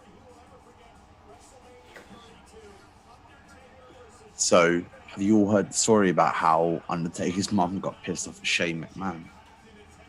No.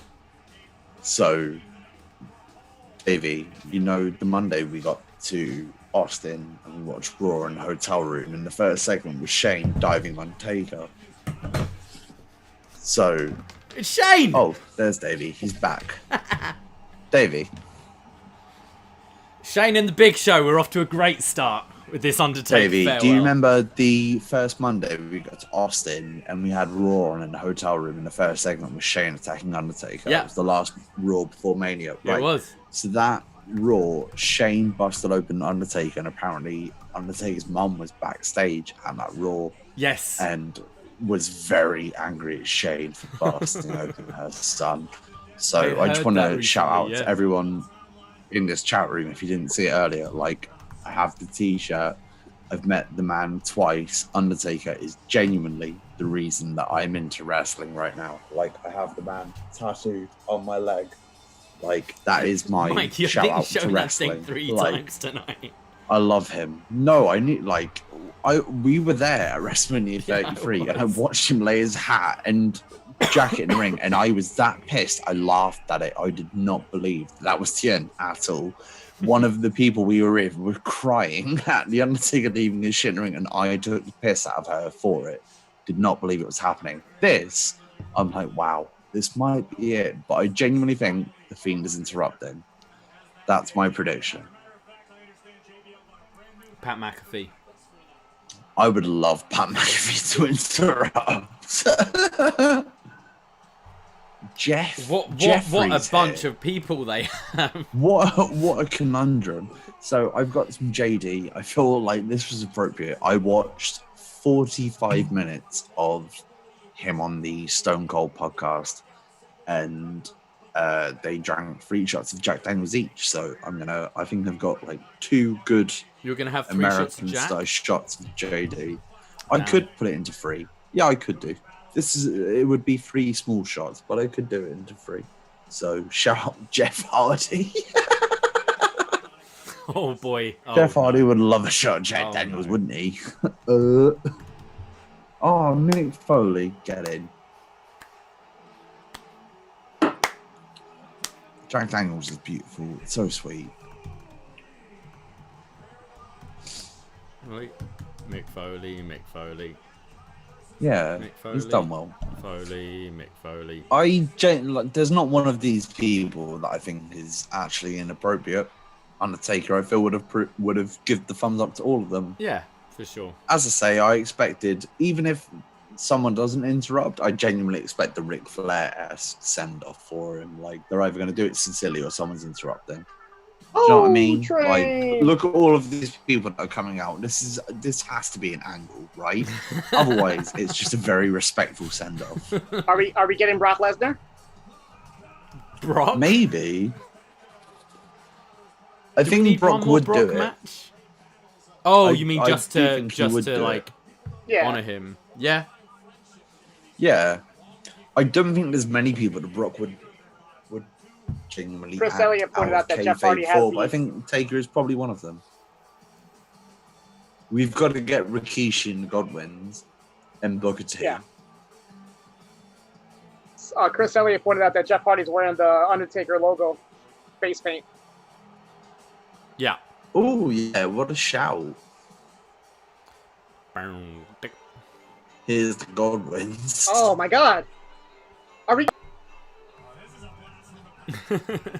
As Corey says, Davey, Blast and it's Pat. Midian. It's BSK Midian. Pride. It's Midian. Oh my God! Damn. Wow. Yeah, as Michael Big Cole pop. says, Midian. Yeah. We did it. Midian back. Oh. RPG's asking why the Godfather. The Godfather and Undertaker are really close friends.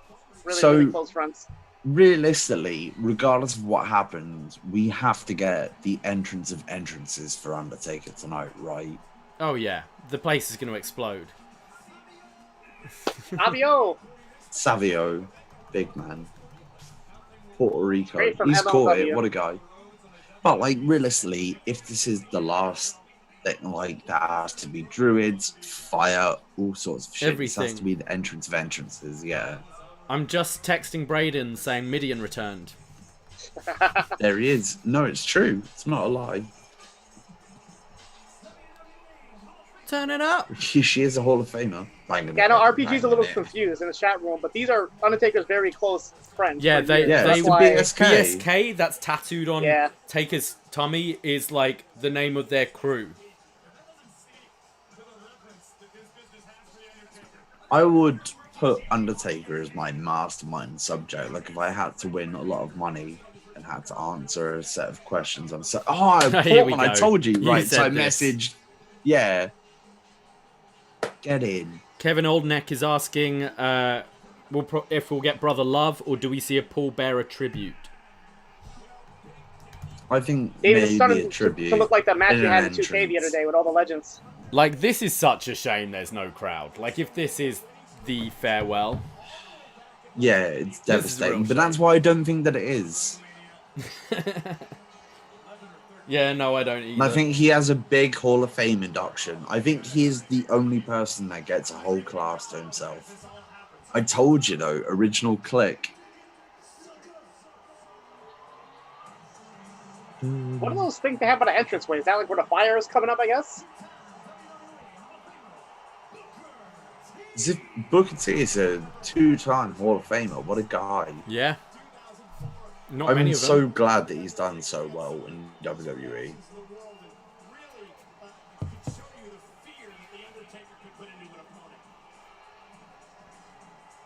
Shawn Michaels has got to come out. Triple H.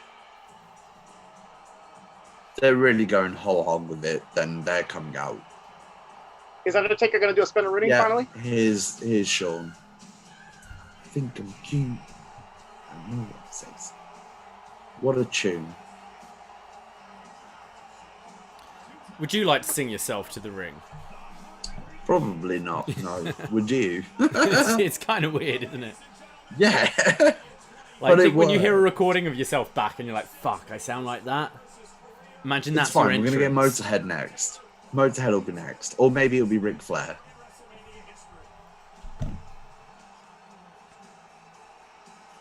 I think Austin might come out. We'll get Triple H, Austin. His Rick. Flair. Triple Triple H is coming out. Absolutely. I think Austin might actually happen. Oh my god! Imagine if the Fiend come out and murdered all of these All of people. them. Well, no, it just goes dark, and then when it comes, like, it would be really They've all shit. got their but like, throats imagine if sliced. all of them just on the floor, yeah, like. Fuck it, I'm into it. It's just the Red Wedding. Yeah. Shout out for everyone Shout that out Red dies Wedding. from drinking a shot of Jack. Triple H is next. If it's Triple H next, I think Austin's last. He did the podcast today. I could see it happening. Yeah. You got to have Kane. Yeah, Kane as well. Yeah, very good point. Sarah. We're already past. Well, maybe not. We're already Kane's gonna get past Sting. midnight, so not midnight. 10 p.m. Kane. Okay, now Triple It's H. time to play the game. NXT video. Yeah, Kane's got to come out after this, surely. Yeah. Realistically, I do Austin. If you're doing it properly, you do Austin before Kane. Kane is bigger to Undertaker than Yeah, Austin. for storyline purposes, yeah.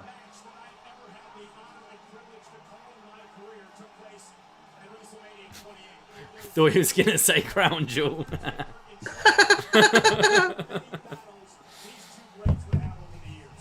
Just remember Yeah. the call at the end Oh, I of that. want Stand up, Austin now. get on your feet, and like respect these men. After that Crown Jewel Yeah, match. like, this is crazy. It has to be Austin next. And then Kane. And then Vince last. Yeah, Vince has to come out as well. Taker. Oh, imagine if Fiend kills Vince. Yeah, here's Kane.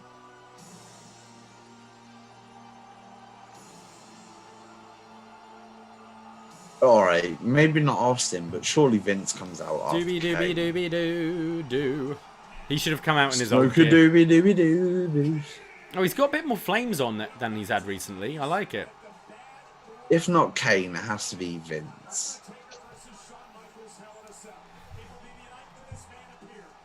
AJ asked about Batista and Orton. I don't Yeah, think I Batista guess. would be in a ring with that many people right now. No. Orton probably would. But he would have come out by now.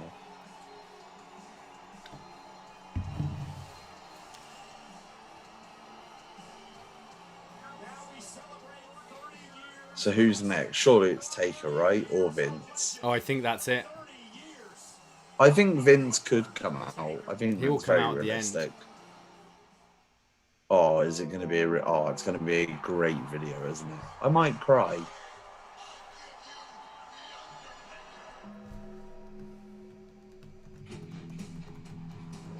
Bit of Metallica.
He was able to take that character and morph it in order to keep this dead man alive.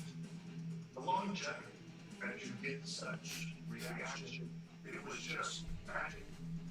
We're lucky to deal with what I've seen at the phone. The bar was set for WWE in the Undertaker. Oh, it's a shame Cena's not there. Cena? Yeah. Yeah. Undertaker has won the respect from all of the fans, and that adulation that he gets is well deserved from around the world. Driving heads of lightning bolt for 30 years, he's had hands down one of the absolute best careers in the history of the business. That crown jewel? Oh, okay.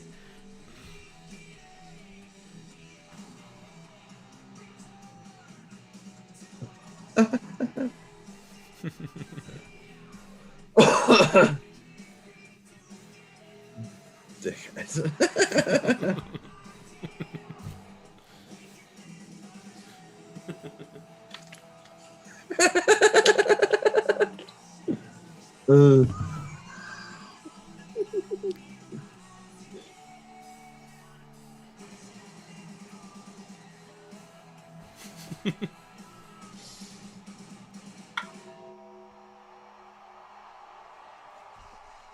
Let's go. Undertaker. Undertaker. Oh, I should be able to find the phone. I now want Jim Johnson to It's play better into be the good. ring. I really hope the Fiend kills him. And I say that as a fan. Oh, wow. Yeah, it's Vince. Vince. Yeah. Where's everyone else gone? 30 years. 30 long, arduous years. Just 3 decades. For 3 decades, this man, notwithstanding his injuries and hardships, Vince looks like a fucking claymation. Team America. Celebrity deathmatch. WWF,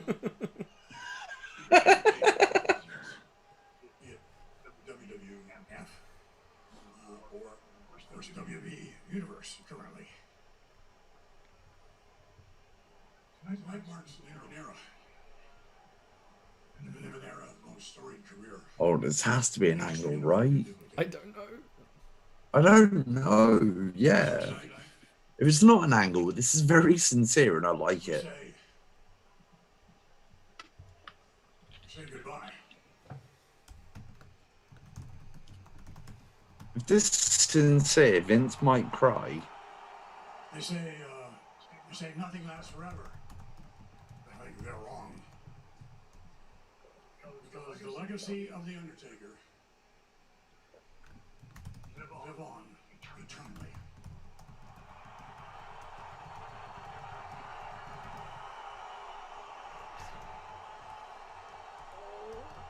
So now I give you the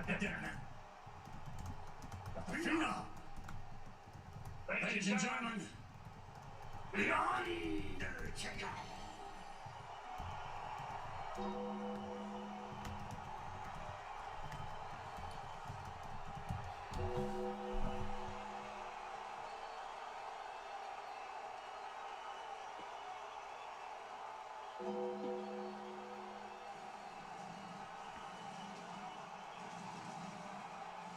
Yeah. Okay, This I've got has to be goosebumps. heavy.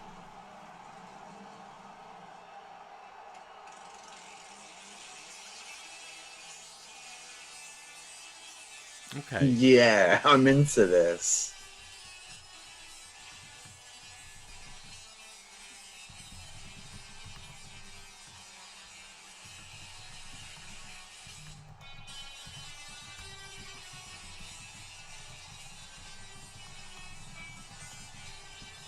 Oof.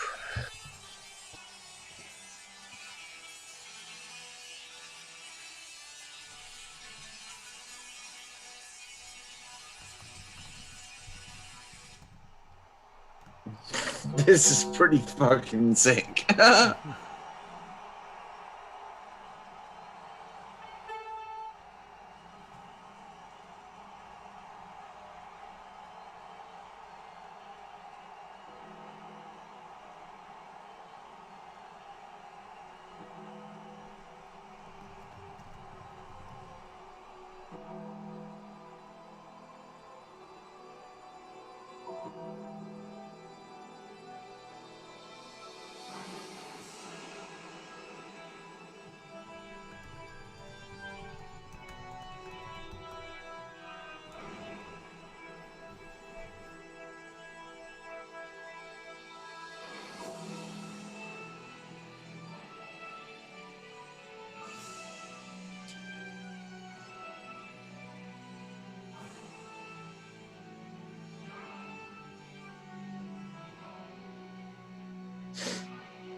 My guy.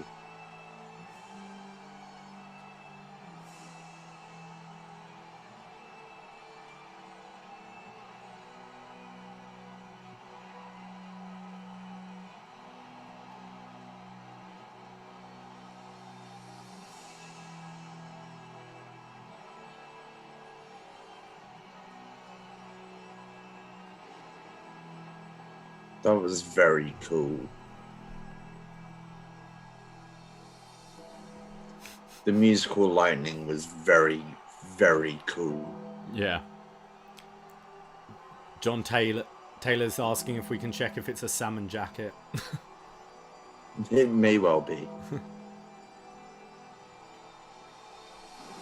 I think this might be it. I don't know. I think this is can't.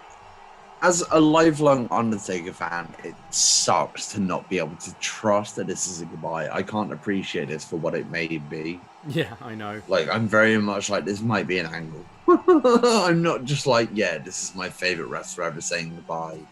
I'm like, what's going on here?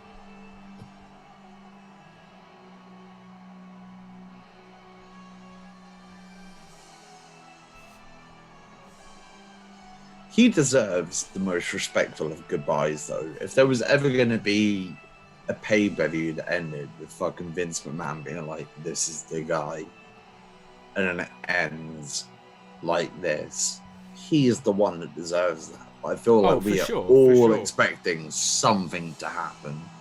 Well, it's to happen when it feels like you might be having somewhat of a crowd soon. Like, I know it makes sense 30 years, but you're not selling a pay-per-view. You've got the network. Like, why would you just do it here? But it's starting to feel kind of, I don't know, I feel it's real. That's fucking cool. That's very cool. Undertaker on this rising platform. Yeah, that looks sick.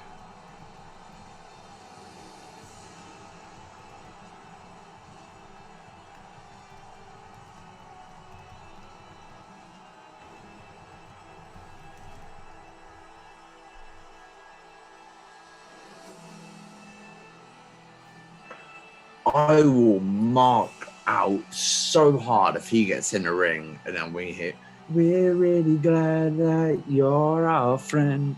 Like, I'm so into the Fiend interrupting him. Not the Fiend. Yeah, I really want that.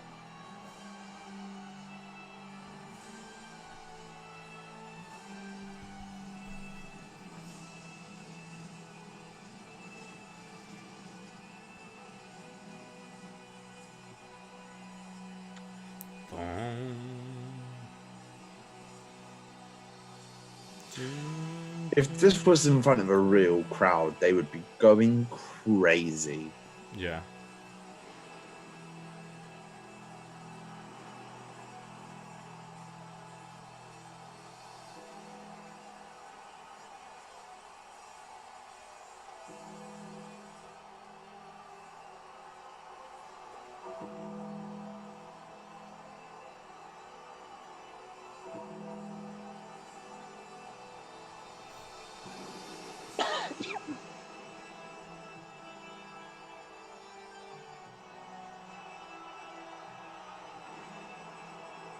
Is Taker in a salmon jacket? I fucking hope so. I love if Mrs. Music instantly runs out and takes Taker out and becomes the new Taker. Yeah, why not? Becomes the new Taker. Well into that. This, I don't believe this ends in just a goodbye. Surely not. I don't know, it's feeling big. I'm fine if it does, but I feeling don't big. see it happening.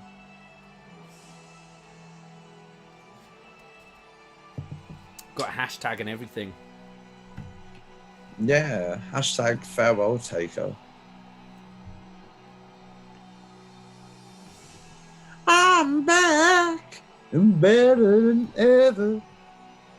Teddy Long comes out, maybe. Not Eric Bischoff. Handicap match to cap things off.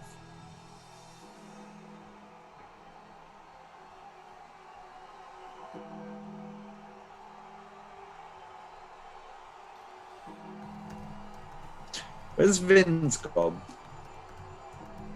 Sorry? Where's Vince gone? He gave Taker the stage.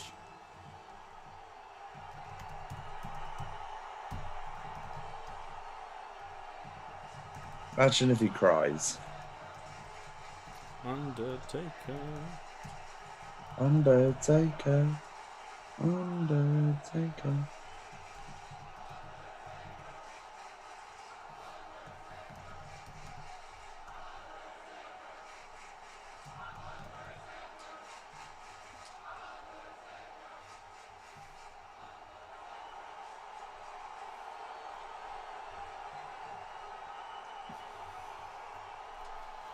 People in the YouTube and Twitch room getting all choked up. He can't be saying goodbye to no one. MJ wants Sting to come out.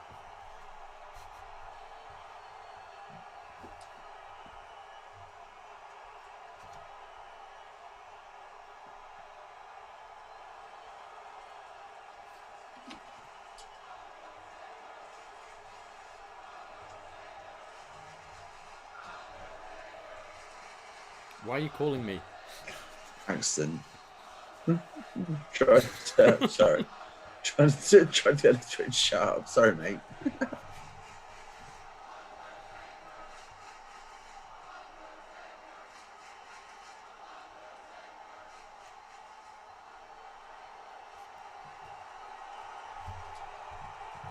This can't be how it ends. I'm not into that.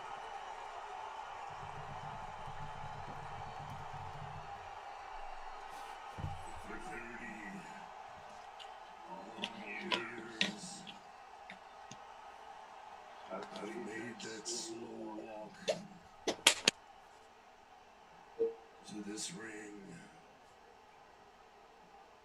and have laid people to rest time and time again. Put that fucking accent on.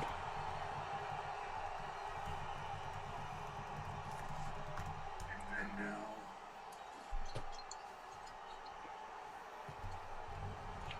my time We did it. has come.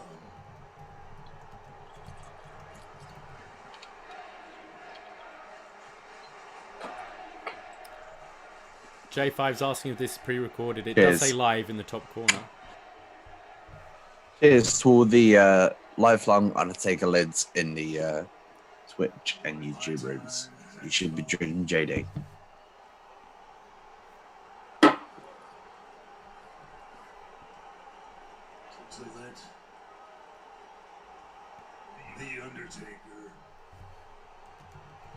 rest in Come on, the Fiend.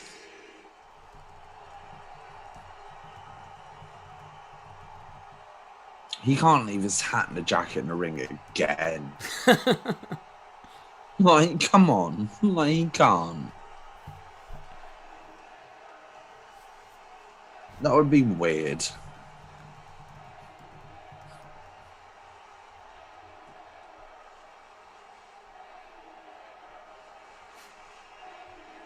He is. He's going to do that.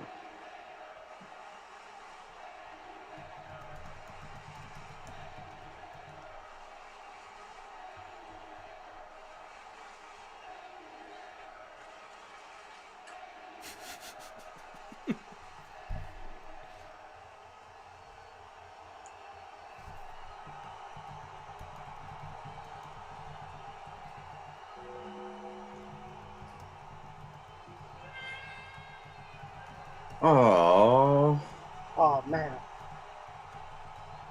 oh, I really like that. That documentary about Paul Bearer, what a lovely man that guy was.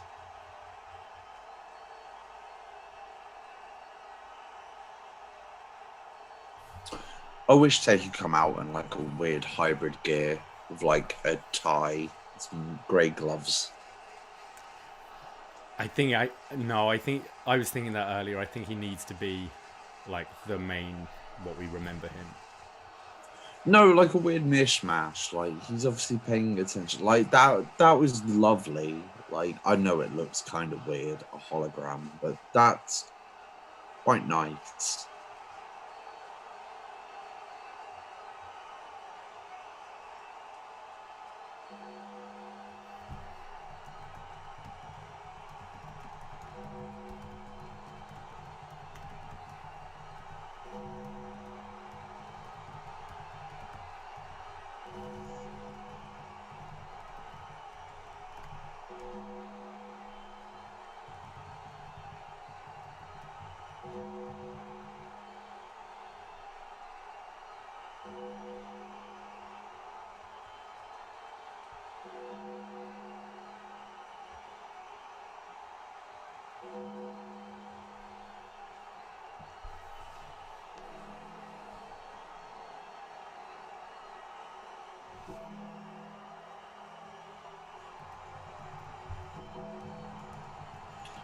I like that it wasn't like he disappears. It was like he's paying respect and he's going to walk out. That leaves more options for the Fiend.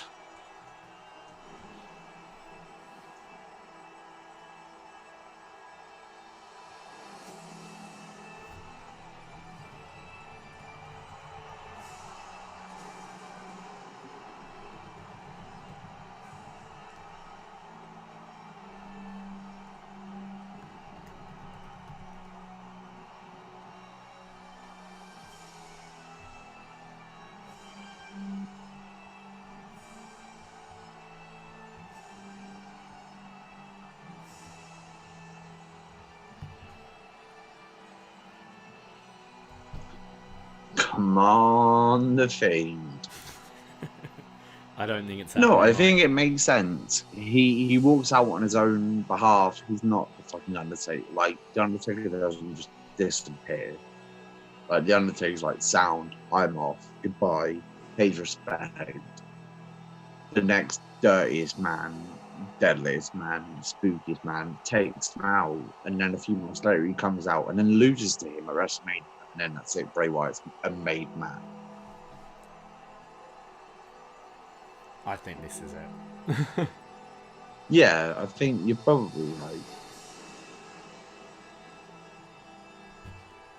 I wish it was going to Bray Wyatt, though.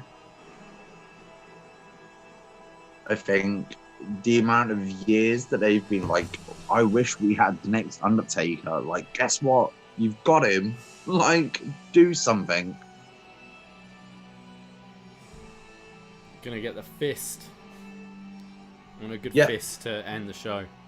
Good fist. Need a good fist to end the show, yeah.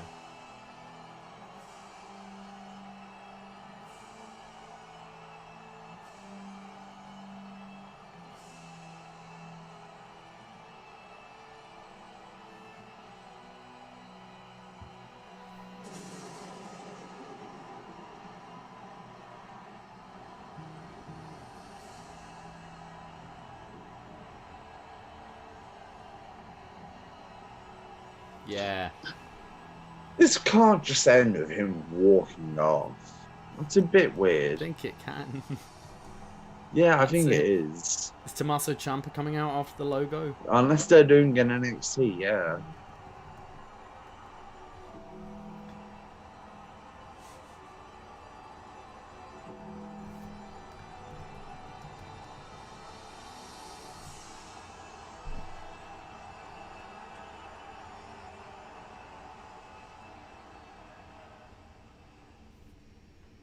Well, there you have it. Off he goes. Off he goes. Oof. That's it. The Undertaker Bye. has retired and hasn't been attacked. No angle. It seems like it's it. That seemed Yeah, that's it. as final as it could possibly be. Wow. So that brings our watch along to an end, but we will be doing a post show in just a few minutes' time. For those of you that want to stick around, it's 10:28 as I have the time here in Toronto, Canada, Eastern time. How long do we need, guys? 5 to 7 minutes. I'd quite like a Yeah. cigarette. Shall we 5 say minutes for sure. 10:35? We'll be back. So in 7 minutes.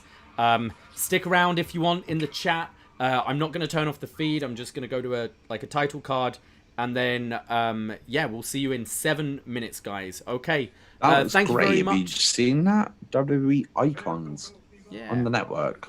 2021. It was great. Nice. 7 minutes. All right. Bye. Take care, guys. See you soon. Bye.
First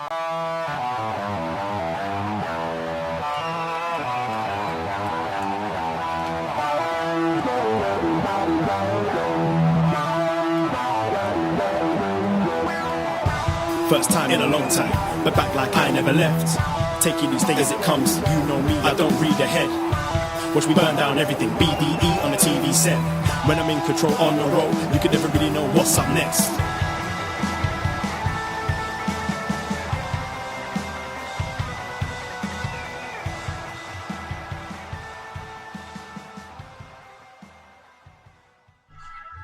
Hello, hello, hello.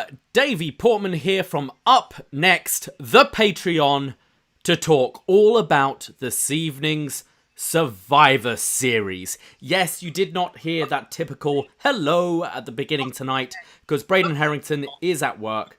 And so I am joined by guests. They stayed with me during the watch-along today.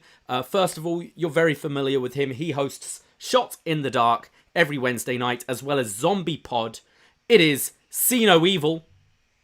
Hello, Twitch viewers. Hello, YouTube viewers. Hello, upNXT universe, upNXTperts, everybody in the world right now listening. Hello. Absolutely. And we are also joined today, we're a bit of a triple threat tonight, with Mike Hogan. All right, mates. How do? I'm You all very good? good. I am. Yeah, you're sounding very Fantastic. clear today. That is the beautiful microphone that I've purchased. You recommended me to buy a £110 microphone, and I bought a £30 microphone. And earlier on, you were like, "This sounds perfect." You So sound... I find it ridiculous that you wanted me to buy a £110 microphone. You just wanted to mug me off. Yeah, I can only assume that's the case. That was exactly the plan. Now, we Yeah. thought we'd have you on tonight because you, Mike, are one of Undertaker's biggest fans, right? I cannot deny that. I am absolutely 100% an Undertaker mark. As the older I've got, I realised that, as an adult does, he has some questionable politics, in my opinion, not everyone's opinion. But he is the reason I'm into wrestling. If I wasn't into wrestling, then I wouldn't know you, Davey. We met through going to WrestleMania. The Undertaker was a big reason why I kept going to WrestleMania. The first Mania I went to was 26, him against HBK. I have him tattooed on my leg, like his symbol. Like, he is the reason I'm into wrestling. So I have to show him mad love. He is my guy. So you quite like The Undertaker, is what we're getting at here. I'm into him, yeah. That's where we're at, yeah. Now, John, obviously this is a big show. Going into it, everyone's kind of questioning, is this it for The Undertaker? Is this going to be an angle? And I think right until the very last second of the pay-per-view when it fades to black, obviously we'll get there later, but people are still questioning it. So on a hype level, how are you going into this with that draw being Undertaker? Or were you more into some of the matches that were happening tonight? No, obviously it was something big that they promoted, but us being wrestling fans, we've been jaded to just expect things that aren't actually going to happen. So honestly, this whole Taker farewell thing didn't hit me until his music played. Like, even after all the wrestlers were out there, and we'll get into the details and everything, but like once he was actually in there and just the eeriness of just nobody there but just the Undertaker, then it really hit me.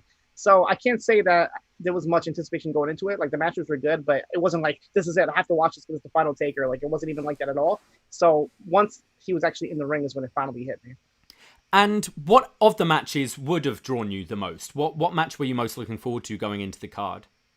Probably Street Profits and New Day. I feel like that's a hot match. Asuka and Sasha, they always deliver. Drew and Roman, just based off of the little like build-up that they had, and just Roman's promos and Drew, just that like had a pretty high hopes for that as well. But I have to say, like, a lot of things over delivered on this show. Okay, Yeah. And Mike, you go along with that. Yeah, the match I was most looking forward to was Street Profits versus New Day. I feel like they tried to push the main title feud, and I feel like they tried to push the women's. But to be honest, the match I was most interested in was the tag champ versus tag champ match.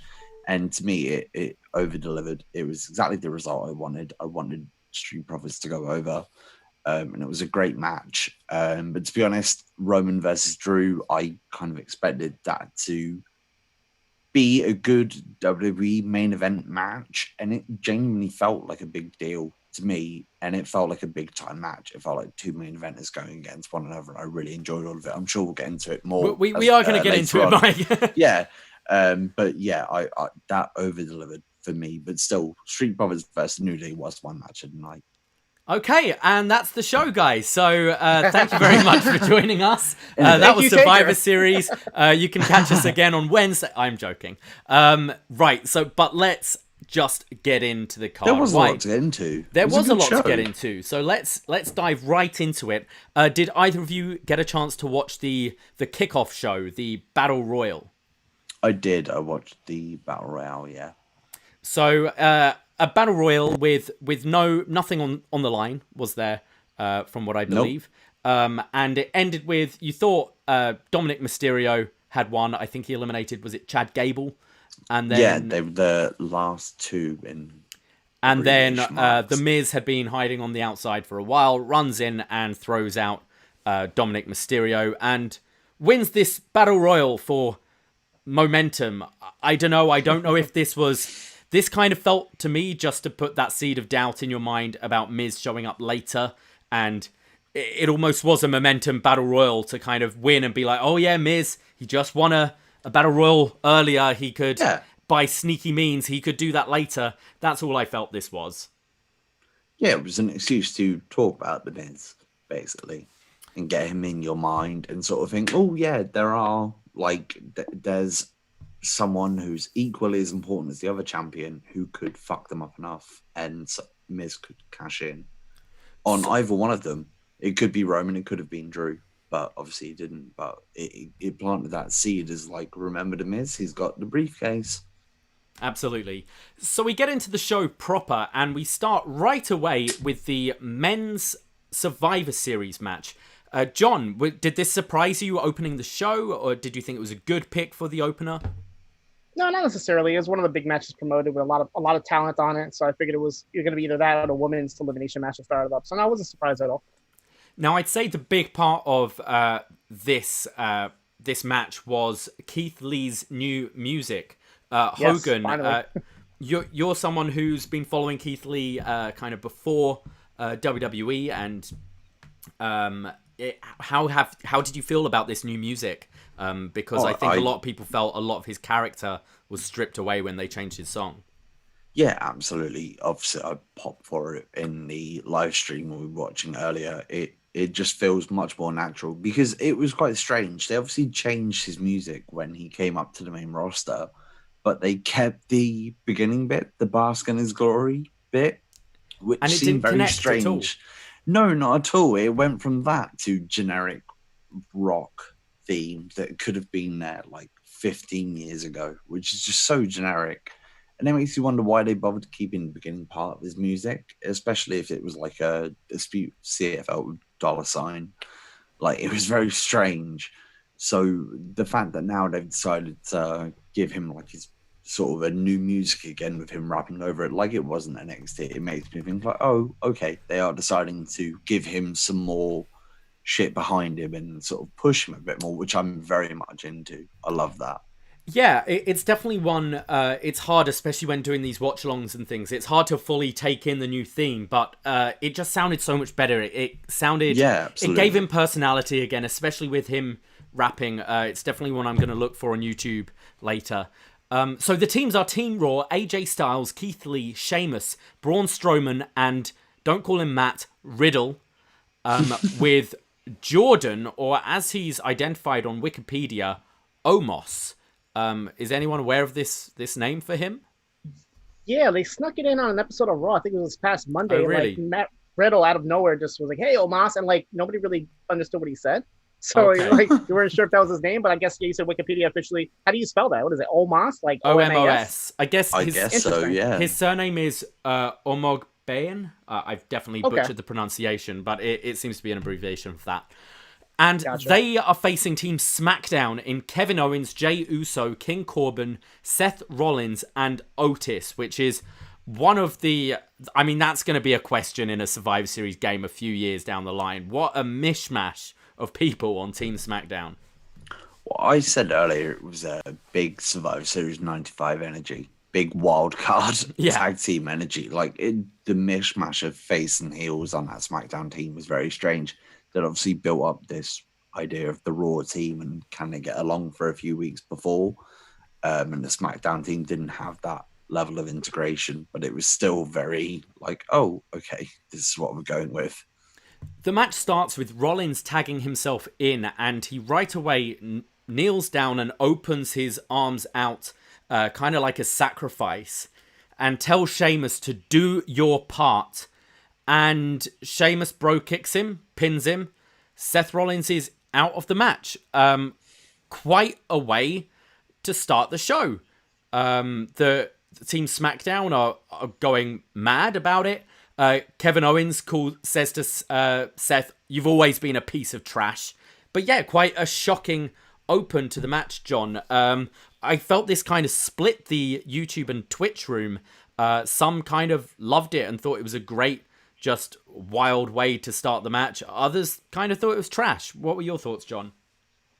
Yeah, it's weird because on SmackDown, it seemed like they were writing him off with the feud with Murphy. It was like finally Murphy getting his win on his former Messiah, and that was it. And then I feel like somebody at the last minute was like, oh, wait, he's in a match on Sunday. What are we going to do? So they came up with that reasoning. But somebody in the chat room was like, this is great because he did it and nobody really knows why. So now he disappears for about a year and without anybody really knowing why he did it. And then he finally comes back. And who knows if the Messiah thing will be gone, if he'll come back as a revamped gimmick, whatever the case may be. But it leaves that mystery of like what exactly happened. I mean, obviously we know why he's leaving, but from a storyline standpoint, it's like, what was the reasoning for that? Sorry, John, did you say gone for about a year? Yeah, it's a long time. Hey, you never know. You never know. Rollins isn't giving birth to the child. Hey, he might see his child and it might be like, you know what, wrestling's not for me. Let me just take a year off and raise my kid. You never know. People do that. Now, Mike, I quite like this beginning just because it was so kind of left field, and it does. It was very different. It does suit this sort of Messiah character that he's obviously kind of failed in his mission, so he's now sacrificing himself to whatever higher deity there is. As John said, it's a great way to write him off. I kind of think we will see him on Friday though, and we'll get some kind of send off angle then. I would prefer that. It was strange when it happened. I was like, "Whoa, is this actually what's going on?" I would prefer there to be something else that follows on from this on Friday. If not Murphy facing him again, but some kind of angle, maybe KO, because he was the one who said you've always been a piece of trash. Obviously, he faced Rollins at Mania. I wouldn't mind if there was some kind of match where Rollins pissed off after that. Obviously, this is what's going to be writes him off. So if we don't see him on Friday, I am fine with what we've seen tonight. I think that was an okay way to write him off, and there is a logic behind him doing that. But I would prefer to see him come back as a heel whenever he does come Mike, back. you think that he did that just so he didn't have to fight Riddle? You still stand by that? There's definitely an argument to be made. I mean, there is obviously the story that they may not like one another. So, if that was the case, maybe they don't want to be in the ring with one another. Maybe that's why one left early. But I mean, that could... Who knows? Who knows? That could actually be part of it, which is a shame to say. So Team SmackDown are completely falling apart after Rollins' sacrifice. Braun runs in, takes out all of SmackDown. We have Keith Lee and Otis squaring off, which is quite a cool visual. Both bigger but athletic men. There's a nasty tilt-a-whirl slam from Kevin Owens to AJ, which looked pretty painful. And then we're getting KO stunners to everyone, to Lee, to Sheamus, to Riddle. There's a phenomenal forearm to Kevin Owens, and Kevin Owens, after delivering all these stunners, is eliminated by AJ Styles. We have Baron Corbin come in and hits an end of days to Kevin Owens, but I just said Kevin Owens eliminated. I don't know what my notes are all muddled up here. Kevin Owens is out. He's out of there. We get a floating bro from Riddle and he eliminates Corbin. We get a bro kick to Jay, but Jay actually kicks out of the brogue. We have this really kind of impressive sequence from Otis where he hits a suplex to Sheamus and Lee. I thought Otis actually looked pretty good in this match because he's mixing it up with a lot bigger men than we've seen, because obviously he's had this feud with The Miz, and to see him square up against the likes of Sheamus and Lee and throw these guys around, I thought was really impressive. Very much so. He has a legitimate amateur background, and he could throw them around if he needed to in a legitimate wrestling match. So I think it's good, but he's obviously very much character-based. So while he's character-based, you're not really going to see much of this. So when you do see it in a match like this, it sticks out. It's great. We have Braun and Otis square off. There's a big boot to Otis. Otis comes back with the caterpillar. He starts fighting on top of the turnbuckle, jumps off, gets caught in a power slam from Braun, and Otis is eliminated, leaving just Jey Uso for Team SmackDown. There are super kicks from Jey to literally everyone. A plancher over the top rope. He goes for a pin on AJ Styles, but Jordan or Omos saves AJ. We get AJ going for the phenomenal forearm, but as he's on the top rope, his leg gets super kicked away from Jey Uso. Jey then leaps off the top rope, but gets caught in a fireman's carry from Keith Lee, who spins it into a spirit bomb to pin Jey Uso, and you get Team Raw with the clean sweep. What were your thoughts on this one, John? Well, the issue with this match, and I think the same exact issue can be said about the women's 5-on-5 match, was that the story was all on Raw. You had this whole build-up with the teammates not getting along. AJ Styles saying he's a captain, and then people don't want to listen to him. And on SmackDown, literally, the participants had no interaction with each other at all. So the whole story was built on Raw, and what happened at the end, Raw finally came back and won the match. So it's weird. Like, and the same thing happened with the women's match. Like, it didn't feel like there was any story. Like, there wasn't any rivalry. Like, you didn't really have Owen standing up for SmackDown. Nothing. There was zero rivalry. I think if you look on a sports point of view, like, Team Raw won because they were the most unified team, and they actually did come together. Whereas SmackDown, there was no chemistry there or anything, and that's why it was such a clean sweep. But You're right, there was zero rivalry between either team, apart from like a legitimate one like Rollins and Riddle. Mike, were you a fan of this opener? It was okay. I feel like when the first couple of people got eliminated, it started to become a bit more obvious. So it was like, oh, I think there's going to be a clean sweep here. I enjoyed the fact that they used it to put Keith Lee over. He, like, that spirit bomb to Jey at the end was ridiculous. Oh, the crazy. Kind of air that he got on him was fantastic. I don't know where it's going to go. I don't know if there's going to be like some sort of 6-pack challenge for the US title. Like, all of them sort of seem like they were getting along with one another at the end of the match. I don't know where each one of them goes because Orton was sort of left behind. I don't know if any of them jumps up to Drew straight away. But I'm intrigued to see what happens. As I say, I would not have expected the clean sweep before this match, so I'm quite happy to see where it goes. And storyline wise, that kind of plays in later with Jey and Roman Reigns, but we'll get there. We go to our tag team match, The New Day versus the Street Profits. Now, before this match started, we were kind of questioning if we thought Big E was going to join New Day. I think we all kind of agreed it might be a bit too soon, and you'd like to kind of hold it off before you see them reunited again. But sure enough, the full New Day come out in their Gears of War gear. Now, John, I'm not too familiar with Gears of War. Do you play this game at all? I have played. I'm not a huge fan, but it's basically like your third-person shooter, futuristic with zombies that you're fighting and monsters. And they had like the trumpet, but it was done in the style of the Lancer, which is one of the guns in the game. And then they had like a variant version of the Bootio cereal box, but it was them in their Gears of War outfits. So basically, they're just downloadable skins that you can use in the multiplayer mode for Gears of War 5. This gear was crazy though. This was main event, like WrestleMania entrance gear. I thought they looked awesome in this. Yeah, it was fantastic gear. I'm not an Xbox guy, so I don't play Gears. But from seeing it a week ago, when I was like, oh shit, the New Day are in Gears, to seeing it now come out. Visualized, yeah. Fantastic. Very cool. If you didn't watch the show, check out this gear. We go backstage to Montez Ford and Angelo Dawkins, who are cutting this promo prior to their entrance. You've got them kind of beatboxing the Undertaker's theme. Montez Ford often wears these hats, but it was definitely Undertaker inspired today with the like round brim. Looked pretty cool. Montez Ford is just a star to me. They start singing Sexy Boy and cut a really passionate promo. This was great. I think these guys are so great. And having watched Angelo Dawkins for years on NXT and kind of grow into this position, it's really nice to see. Mike, I know you were very high up in this promo going in.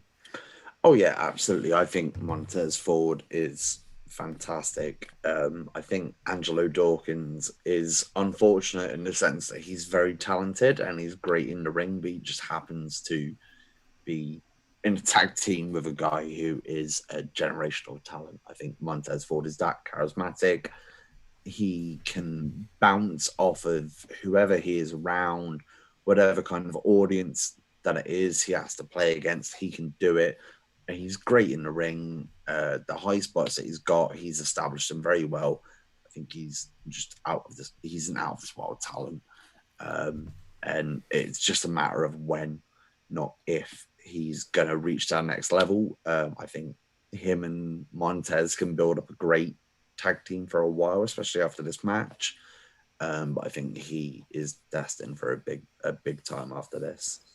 So, John, this was like a quite big entrance from both teams, and I think this was one of the matches we were both really looking forward to going in, and this gave it a big fight feel, especially Profits. They then had the cups falling from the sky.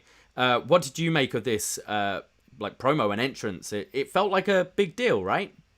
Absolutely. I mean, it did upset me initially because we just spoke about like possibly holding off the New Day reunion until Mania. But I understand why. The game just came out. You want to see all three of them with the gear. I did appreciate the fact that Big E didn't stay in ringside, so at least he wasn't there cheering them on and having that vocal presence. So that was good. And then, yeah, the Street Profits were stars. They had the cups fall down, but also at the same time, Montez had a special limited SmackDown Blue cup that he was holding himself. So that was pretty cool. And then the Undertaker tribute hat and everything. They're all stars. The match starts. We have this double flapjack from the Street Profits, followed by a splash from Dawkins. Kofi hits one of his like springboard trust falls to Ford. Looked pretty nasty, this one. Didn't look as graceful as it often looks. Kofi is kind of taunting the Street Profits on the apron and actually kicks one of their red cups away. Dawkins comes in with his awesome hot tag. We have this great double team move from the Street Profits, which is like a wheelbarrow pass off into the German suplex. It's similar to the move that Omega and Page would do with the kind of pop-up German, but this was from a wheelbarrow. Thought it looked awesome. The Profits set up for the midnight hour, stealing the New Day's move, but Woods manages to escape, and the New Day then hit the midnight hour to Ford. This is followed up by repeated boom drops from Kofi, followed by From the Heavens to Kofi to break up the fall. We get a Trouble in Paradise, which Ford ducks, and then Montez Ford hits a Trouble in Paradise of his own to Kofi Kingston. The cheat. That was so good. So good. We then have Woods come in with this kind of gorilla press slam into the double knees to the gut. Looked awesome. Woods has just bulked up so much. And absolutely. Crazy that he's hitting moves like this. And then we get the Doomsday Blockbuster from the Street Profits for the win. Awesome match. This maybe surpassed my expectations, actually. John, what did you think? I thoroughly enjoyed this one. No, absolutely. Like I was looking forward to it. I knew it was going to be a good match, but I didn't expect it to be this good. It's safe to say that probably all four of these guys watched Young Bucks versus FTR and was like, you know what, let's try to show off ourselves. It wasn't on that level, but I still think it was a great match. Like you said, Xavier Woods is in the best shape of his life. Montez Ford ducking and doing the Trouble in Paradise, beautiful spot. A lot of the double team maneuvers that they did was just amazing. And the right team won. I'm happy Street Profits won because New Day does not lose anything by losing.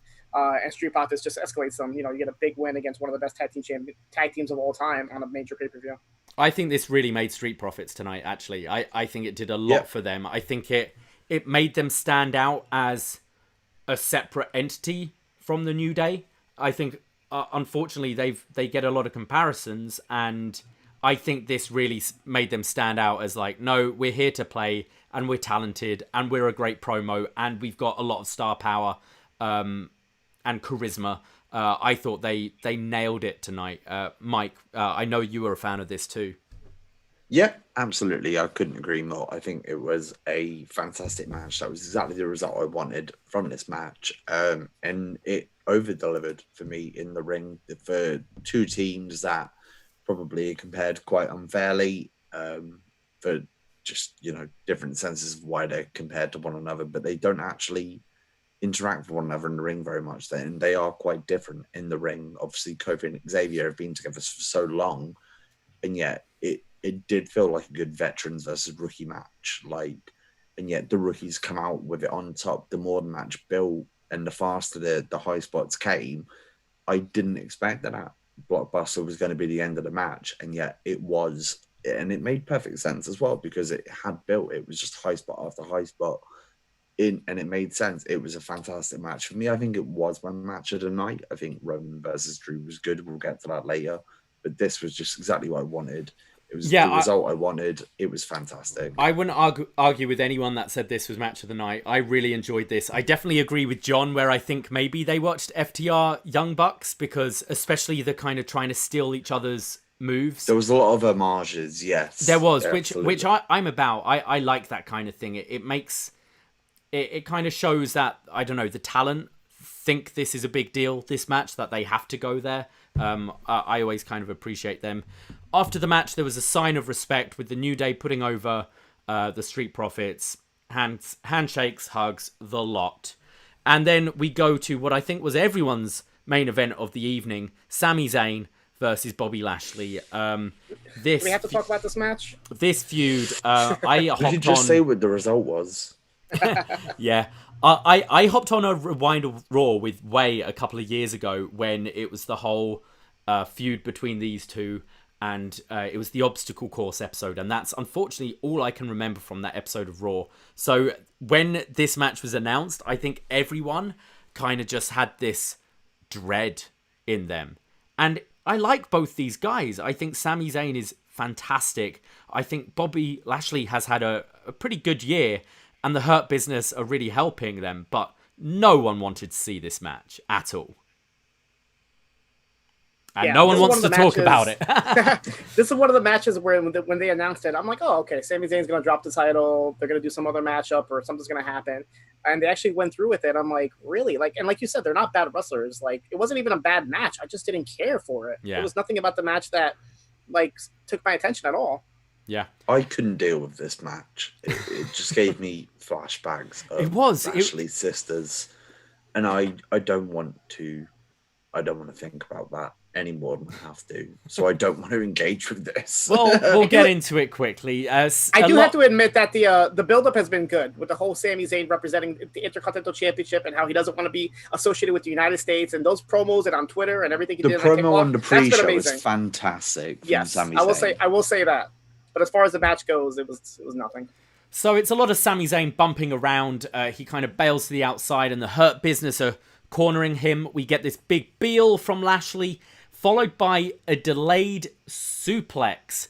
And I'm not going to take credit for this, but I think it was the RPG Luminary in one of our streams who pointed out that Sami is now selling Vertigo, which is a callback from that horrible, horrible feud where Lashley held Sami up in the vertical suplex and Sami then claimed to have vertigo. So after this, Sami is kind of staggering around. And as much as I hated that feud, I did think that was a pretty cool callback because I don't like that as soon as a feud is over. Most of the time in wrestling, you don't reference it. There's not much continuity in the WWE. But this callback, I actually quite appreciated, John. Oh, yeah, for sure. And I totally forgot about it. Once he mentioned it, I was like, right, that did happen. So that's a pretty cool callback. We get a roll-up from Sami for a 2 count. Sami gets into Cedric's face and shoves him. He's then trying to remove the turnbuckle pad like Toriano, but Shelton stops him, puts it back on. We get this huge, almost like a chokeslam, but with the hand on the chest from Lashley to Sami. Looked really good, actually.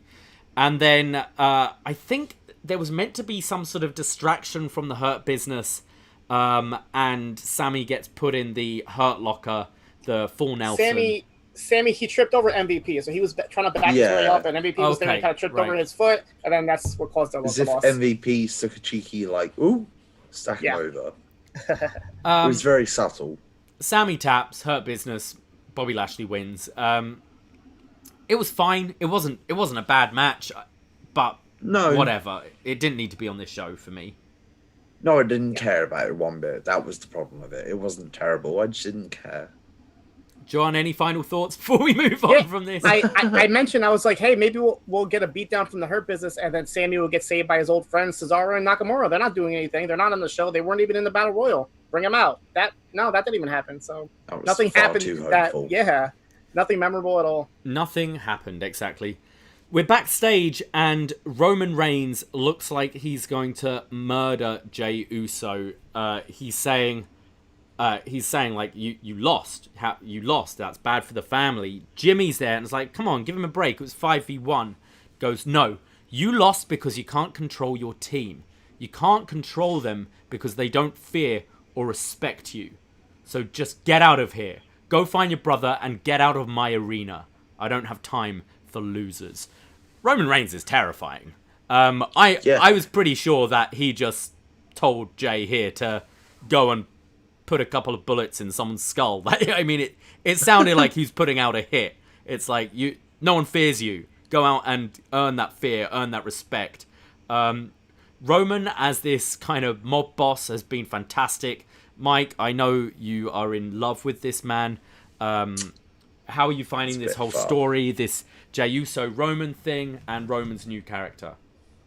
I love it. I think Roman has always had this level of charisma, dating back to when he beat Taker in after 33, 2017. That Raw, he came out, he stood in front of an audience for 12 minutes and said nothing.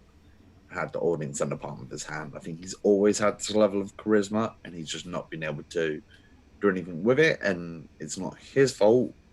Vince has wanted him to be the guy, so he's been pushed as the guy, and obviously he's been rejected. Whereas now it's like, fuck it, let's see how he gets on naturally. And I think he's doing very well. But I completely understand why he hasn't done well before this.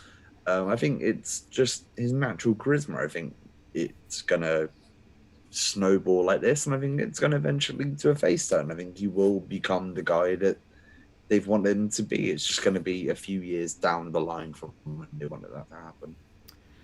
Our next match of the evening is Sasha Banks versus Asuka, champion versus champion. This starts off with a lot of shoving, both very evenly matched, a lot of counters. We get a backstabber from Sasha, and she starts yelling at Asuka, "That's why I'm the standard. I'm the blueprint."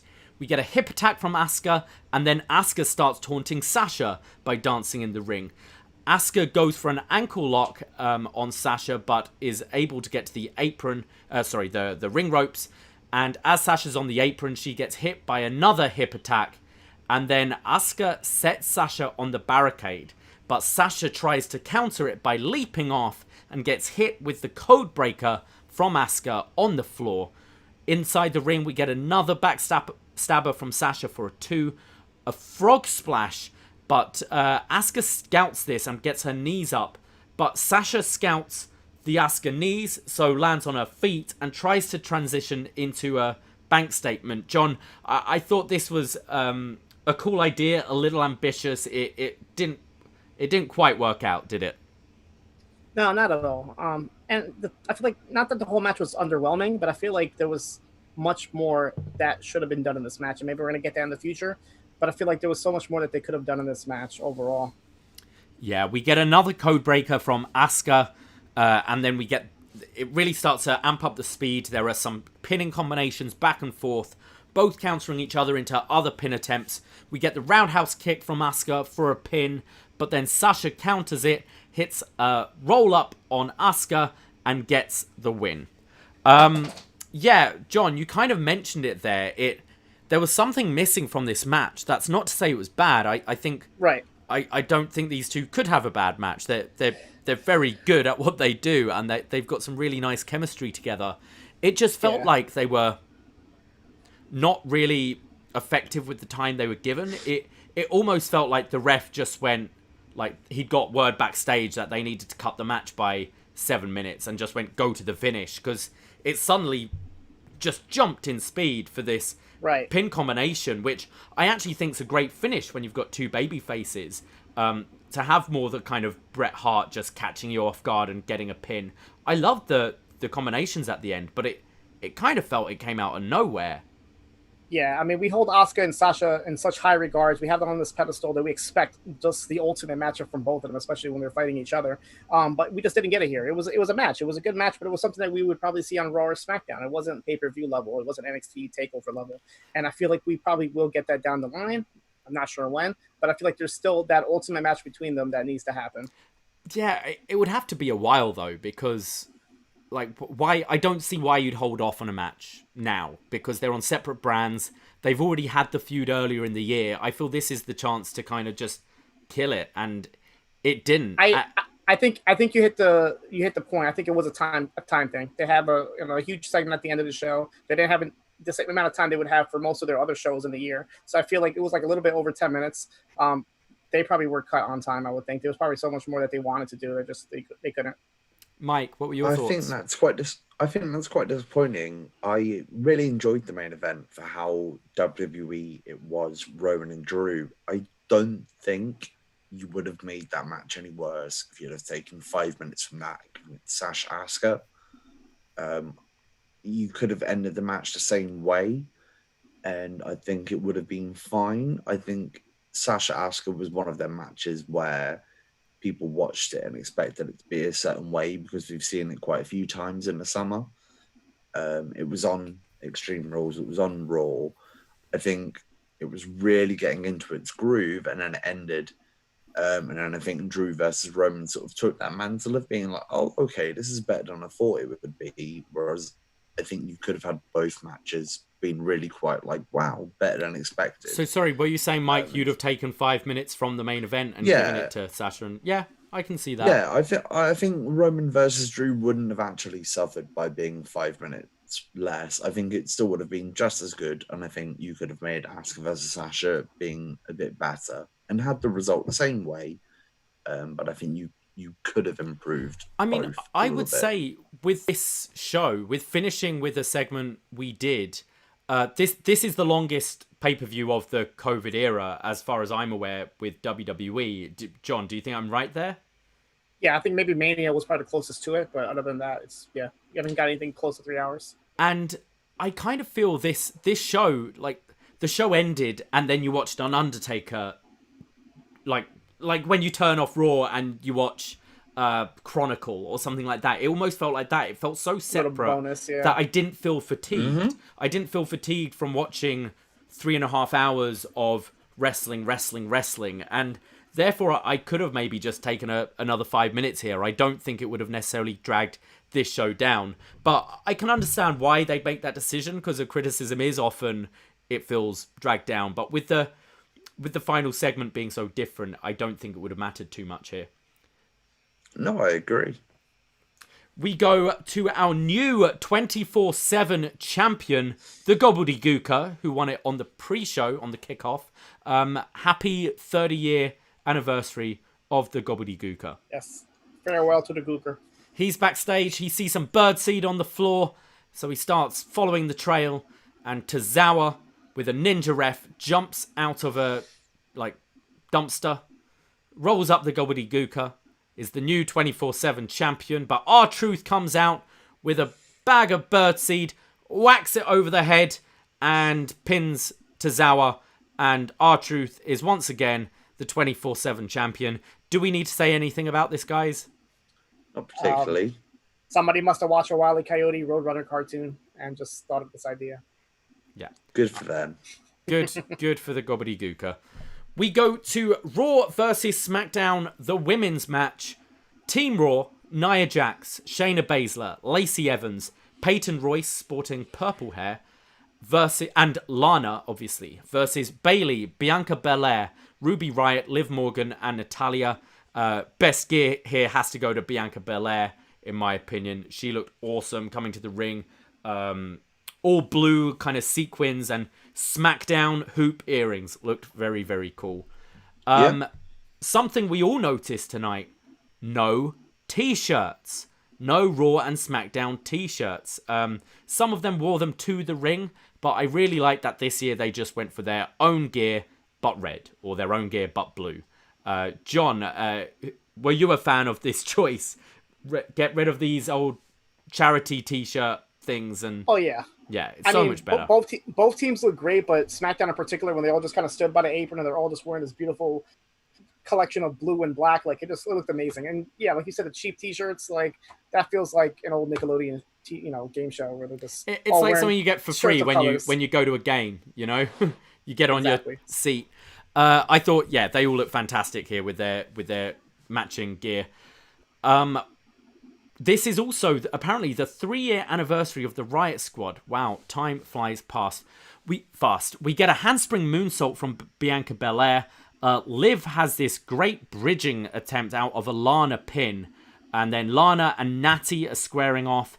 And Shayna and Nia come in and bully Nia to tag out of the match, stand on the steps, and do nothing. Lana was obviously a big part of this match. The kind of story going into it with being put through a table, was it 9 times? And just put out her little documentary where she was talking about kind of online bullying and that kind of thing. Did either of you guys have a chance to watch the Lana doc yet? And what are your thoughts? Yeah, I did watch it. It was good. It was her pretty much saying about like she starts off the documentary talking about all the hate tweets that she gets and how she's a human being and they shouldn't judge her for the character that she plays on TV. And then it got really like dark into like her depression and her feeling alone and not having her partner and not having the fans there. And it really made me feel for the girl to the point where I was like, okay, this is it. This is Lana's redemption. This is a match that she gets all the shine, and she kind of didn't. So yeah, I'm a little perplexed on how they handled the situation, but I kind of have hopes for her in the future. I don't know. Hopefully they don't fumble it, because it's a really great story that they can hopefully handle well. No, I completely agree with you, John, as well. I feel like it was a big story. There was the biggest story that Raw brought in. It was quite weird that night. It was just Samoa dropping Lana through tables if it wasn't going to end somewhere. So the fact that this is where we're at after the Survivor Series, I feel like that is where we're going. So I feel like Lana is going to get a push for some reason, one way or another. And I feel like the tide is going to turn on Nia Jax. And I feel like that is where that's happening on Raw. So all the women are fighting on the outside, clearly setting up for some sort of big dive. So Bayley goes to the top, and Peyton Royce kicks her off. They're then fighting on top of the turnbuckle, and Peyton hits a suplex to Bayley, landing on top of all the women as Lana is stood in her corner, just watching on. Back in the ring, Peyton hits her kind of final cut to Bayley to eliminate her. Is it the final cut or the curtain call? I keep forgetting. It's the final cut. The roll is the final cut, yeah. Okay, it looked very cool. Peyton hits this really well. And a bit of a surprise, Bayley being the first to be eliminated by Peyton Royce. Mike, you're a fan of Peyton, I believe? I'm a fan of Peyton. Peyton. I actually love both of them, Peyton Royce and Billie Kay. I'm quite annoyed by the fact that Peyton Royce has just been split up from Billie Kay to hang out with Lacey Evans for no real reason. Yeah, you'd hope it'd be a singles push if you're going to split, just not be in a different tag team with less chemistry, Yeah, of course. I feel Billie Kay and Peyton Royce have such fantastic chemistry. I mean, they won the women's tag titles at WrestleMania. They both have a lot going on for themselves, and it's very annoying to see them just WWE just like, well, we're only going to pay attention to one of them for a little while. So we'll deal with the other one in a bit. Natty attempts this weird kind of inverted sharpshooter thing, doesn't get any of it. So just then locks in the traditional sharpshooter to Peyton. But there's then, Peyton gets out of it. She misses a moonsault. Natty then does the sharpshooter to Lacey and Shayna. She's just keeps on locking in these sharpshooters, but Lacey comes back with the women's right to eliminate Natalya. This was all... I'm stumbling over my words here, but this was rather sloppy, I thought. Yeah. Natalya didn't look good here, in my mind. It just... mistakes happen, but these sharpshooters didn't really look good. But the women's right took her out of the match. Any notes before I move on? Well, no, just the it more was one you of those sharpshoot, the more they go. Yeah, like at this point of the match, it was like one of those seesaw things where like Peyton gets a win and then she gets eliminated. The person eliminates her gets eliminated, and it kind of keeps going back and forth. Yeah. It's like one of those old traditional Survivor Series tropes. We get a Spanish fly off the top rope from Lacey to Bianca. Nia is now no-selling everyone. We get a V-trigger from Shayna to Ruby, followed by another knee, but Ruby kicks out. Shayna and Ruby actually have a really nice little sequence in this match. It kind of made me want to see a little bit more. And it finished quite uniquely, and I really liked this. We get the kind of Karafuda clutch locked in, and Ruby does sort of the Brett kick off the turnbuckle, roll over to get it into a pinning combination. But the referee is distracted with what's going on the outside. So Ruby gets a visual pin on Shaina Basler. The referee turns round, but as the choke is still locked in on Ruby, she passes out, allowing Shayna to just lightly push her off and pins Ruby. This was a pretty ambitious sequence, and I thought it was great. It was so different, the kind of the Brett spot, but still being choked out and put to sleep. John, any comments here? Yeah, that was great. I'm actually surprised that they had Ruby even get the visual pin alone. Like, that's a little surprising to me. I know they're on opposite brands, but I would love to see them down the road have a match. And like you said, just her just being choked down, not even realizing it till the ref kind of pointing it out, like, oh, she's out, like she's done. That's something we rarely have seen in wrestling. And it's little details like that why I like Shayna. She makes it feel real to me. Like from her stomps, her submissions, and even a finish like this, it felt legit. I really liked it. And as you said, they're on separate brands, but I'd love to see these two go at it again. It was one of the highlights of the match for me. Well, you do have Nia and Shayna as a tag team champion, so maybe they can at least do a tag match against Liv and Ruby. Yep. Yeah, I think that's a route you could definitely go. We get a double stomp to the back of Lacey from Liv Morgan, and then a crucifix pin, taking Lacey out of the match. There's then a tornado DDT from Liv to Nia, but no effect. And then Nia just picks up Liv in this really nasty looking Samoa drop. I was a bit worried for Liv Morgan here. And Liv Morgan is eliminated. As Shayna is doing her work as the tag partner on the outside, holding Bianca away from breaking it. We're left with Bianca Belair hitting all these crazy forearms and backflips. She goes for a big splash, but Nia gets her knees up. And then Nia hits the leg drop, but Bianca's given a huge moment where she kicks out of the Nia Jax leg drop. You then have Jax on the top rope, but Bianca drop kicks her off. There's the Karafuda clutch from Shayna, who blind tagged herself in, but Bianca escapes. She goes for a handspring, but gets caught in the clutch again.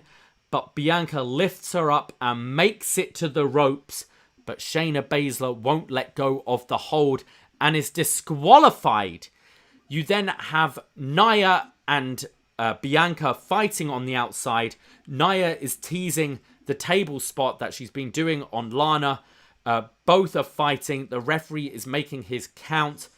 Bianca, with an impressive feat of strength, gets Nia onto her shoulder, dumps her into the virtual crowd, but the referee calls 10 before Bianca can make it in, which leaves Lana stood on the steel steps as the sole survivor and wins Survivor Series for Team Raw. Mike. Let's go to the body of the match first, before we talk about the finish. Did this live up to expectations, surpass expectations, or was it far below expectations? This was much better than I thought it would be. I genuinely expected a generic good guy versus bad guy, my side versus your side kind of map. Didn't expect anything more than that, and it very much over-delivered on that to me. And that finish. Yeah, even with that finish, it was very odd. I don't know anyone that would have expected a clean finish, to be honest, from that match. I think we're all watching it, and we're expecting Lana to kind of get her revenge, especially with the documentary. You start to root for this girl, and especially seeing the bullying throughout the match. Lana needed to prove herself, and I don't think her fluke winning the match proves herself. It makes her look more of a joke to me, which I think is really unfortunate for the story. And I'm not a big fan of Lana's in-ring work. I'm not going to say she's the greatest wrestler there and deserves a push or anything, but I'm going with the story you're giving me, and Lana needs to actually either stand up to the bullies, like put Nia through the table and be, hey, I'm joining SmackDown, you girls suck, or win the match by legit winning it for her team. To just fluke the win, it made her look like a complete joke, I thought, and didn't serve the story well at all. John, what were your thoughts here? Yeah, I mean, first of all, do you think that the story with Lana and Nia has enough legs to go all the way to Mania? Like, for example, next month is TLC. Let's just say it's Nia versus Lana. Lana gets destroyed, gets put through a table, loses the match, and then build it up to Mania where she finally gets her revenge. Like, I'm not sure if enough people are interested in this or if the story itself. You know what the spot is? Lana wins the Battle Royal. She eliminates Nia to win the Battle Royal. Yeah. Really? As far as the match goes, like, I liked it. The only thing that I'm really surprised with is I expected Bianca Belair to be like the powerhouse, and she didn't get any pinfalls or submissions. She won by disqualification. She won by countout. She did well enough. I think she showed enough feats of strength, being the last woman on SmackDown, to kick out of the leg drop. I mean, that's pretty big. That leg drop, you don't see people really kick out of that. So that's true. I expected her to get some pinfalls, some eliminations at least, and maybe even do something with Bayley, because her and Bayley were kind of the two people on Team SmackDown were kind of butting heads. So in my mind, that was like they need to set up Bayley and Bianca can get the push after that feud and maybe fight Sasha down the road. Maybe that's the only thing that would change. Yeah. Instead of going just trading pins, as you said, it's like you pin me, then I pin them, then they pin me. Maybe Bianca like steamrolling through a few members of Raw would have been better for her. Like did Natty or Liv Morgan have to pin Lacey and Peyton? It could have easily been Bianca. Like, I don't think Liv or Natty gets anything from getting those eliminations. I could see Liv doing well. Her documentary has just come out. Is there around people that have taken her to the next level? I could definitely see. This is just me selfishly being a big fan of Bianca, and I just want Bianca to be pushed to the moon, honestly. I think she will. I think the fact that she was there at the end for SmackDown, maybe, but they obviously saw the Lana story as a bigger deal than Bianca right now, which was, I think you can see which way they're going with this. But yeah, Lana, was disappointing. I assume we're having some sort of tables match. What makes sense for TLC. I can't say that Alana versus Nia Jax tables match particularly excites me. It kind of scares me a little, but it makes sense for the story. We go to our main event of the evening. Drew McIntyre, the WWE Champion, versus Roman Reigns, the Universal Champion. This had a real big fight feel. You had Drew coming out with his kilt and his sword. Huge entrance for both guys, and just a big stare down before the match starts, both holding their titles up. They made me pretty hyped for this match, Mike. I know we've already mentioned you're a big fan of Roman, but this elevated the match a lot for me, this entrance. Yeah, I feel it was a very sort of put together match. It was only put together in the last week, really. It felt very much as in like, right, well, we've got nothing else to go with, so we're going to go with this. I feel, considering that the cards that they had, the games that they could play, they did very well, to be honest with you. I don't know how much you were able to go back from where you're watching and reverse the storylines that you've seen. But the whole Carlos and Roman storyline has been fantastic.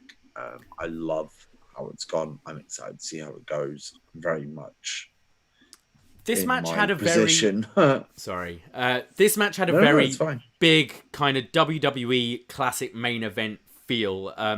It moved from gear to gear to gear. It starts off pretty slow with both kind of sussing each other out, trying to grapple each other, trying to muscle each other down to the ground. There's big right hands delivered by both men. The ref starts admonishing Roman, saying, hey, stop pulling Drew's hair. We get Drew coming back with these big punches, and followed by this huge overhead suplex throw from Drew to Roman, which looked awesome. He followed up with the neck breaker, sets up for the Claymore, but this is countered. There's a future shock DDT attempt, which gets blocked and turned into a Samoan drop from Roman for the first near fall of the match. There's this big spine buster from Drew, followed by a jackknife pin, which looked fantastic. Both of these guys are big, and they're throwing each other around a lot. Roman starts talking a lot of shit. I've got in my notes, just trash talking Drew. He's saying, this is why I'm the man around here. This is why I'm the main event. It's the head of the table. And Drew comes back with a great Glasgow kiss headbutt, which looked awesome. And then he hits the Future Shock DDT, his old finishing move, but Roman kicks out. Huge near fall. We get more counters back and forth. Another big throw from Drew. And then Roman starts throwing Drew around the place. He's saying, this is the fourth quarter. This is where you prove yourself that you're the man and you should be the number one champion. He sets up for the spear.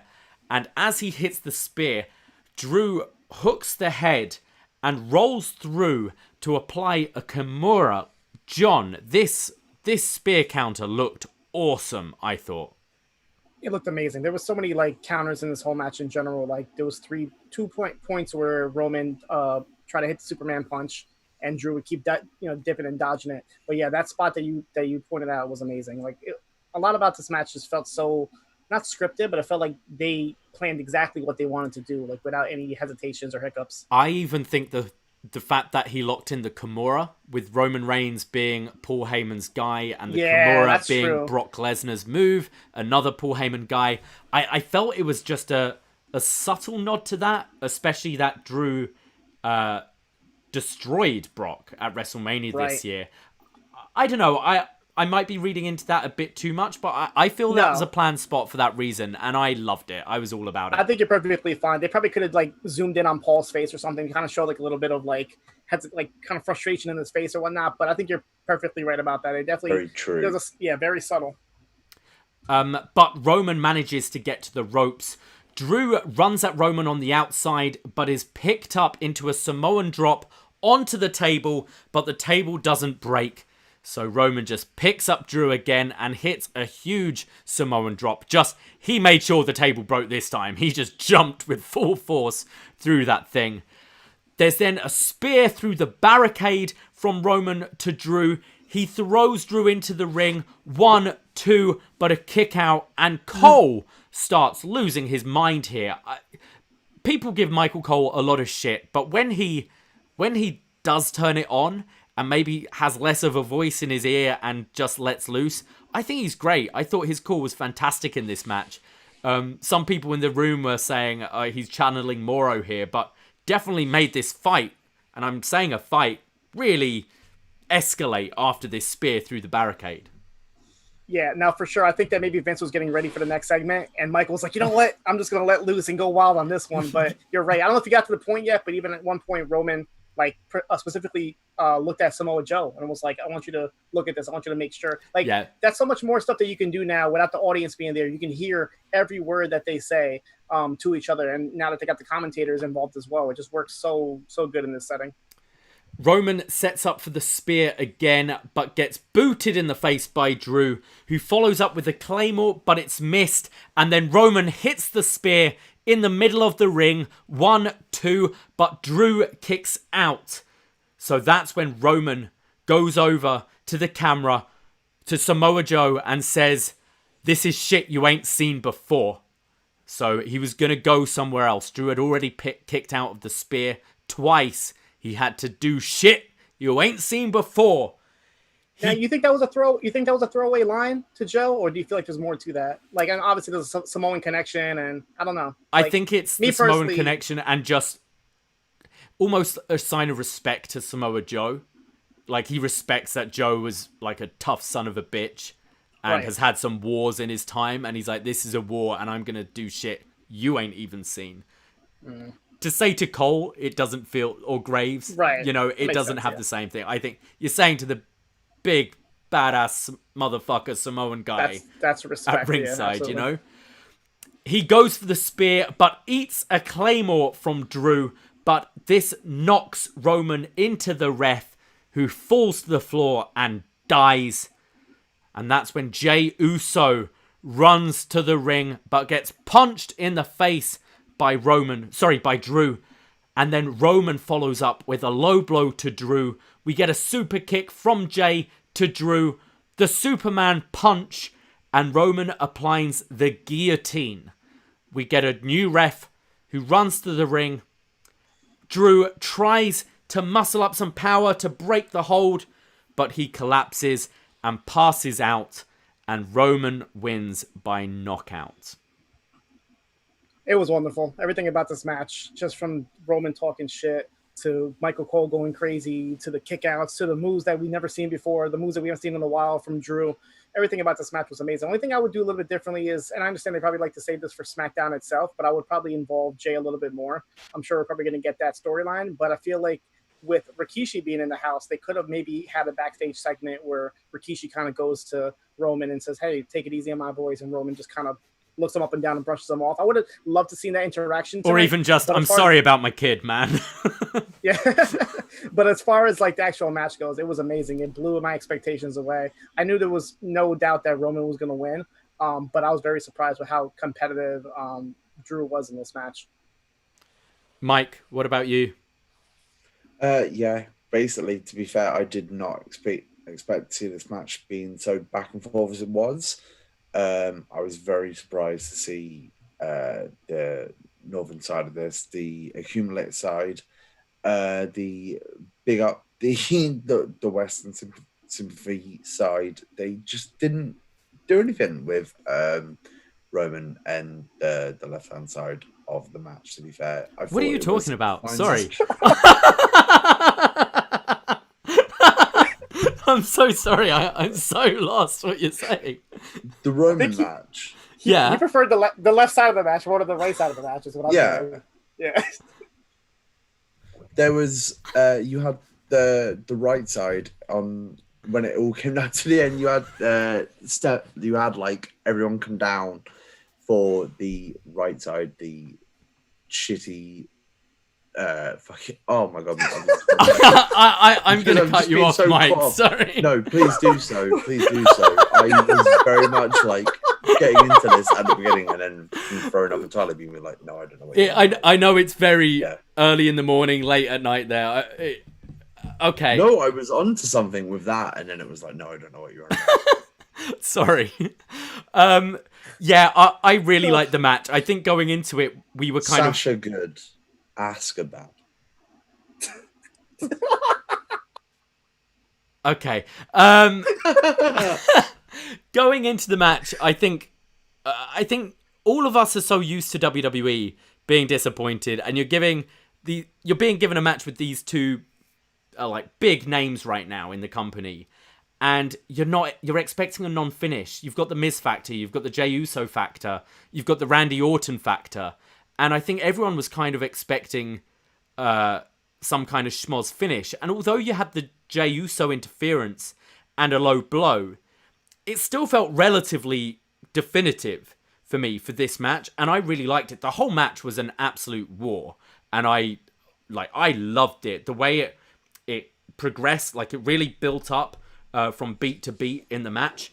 And I can't remember their WrestleMania match at all.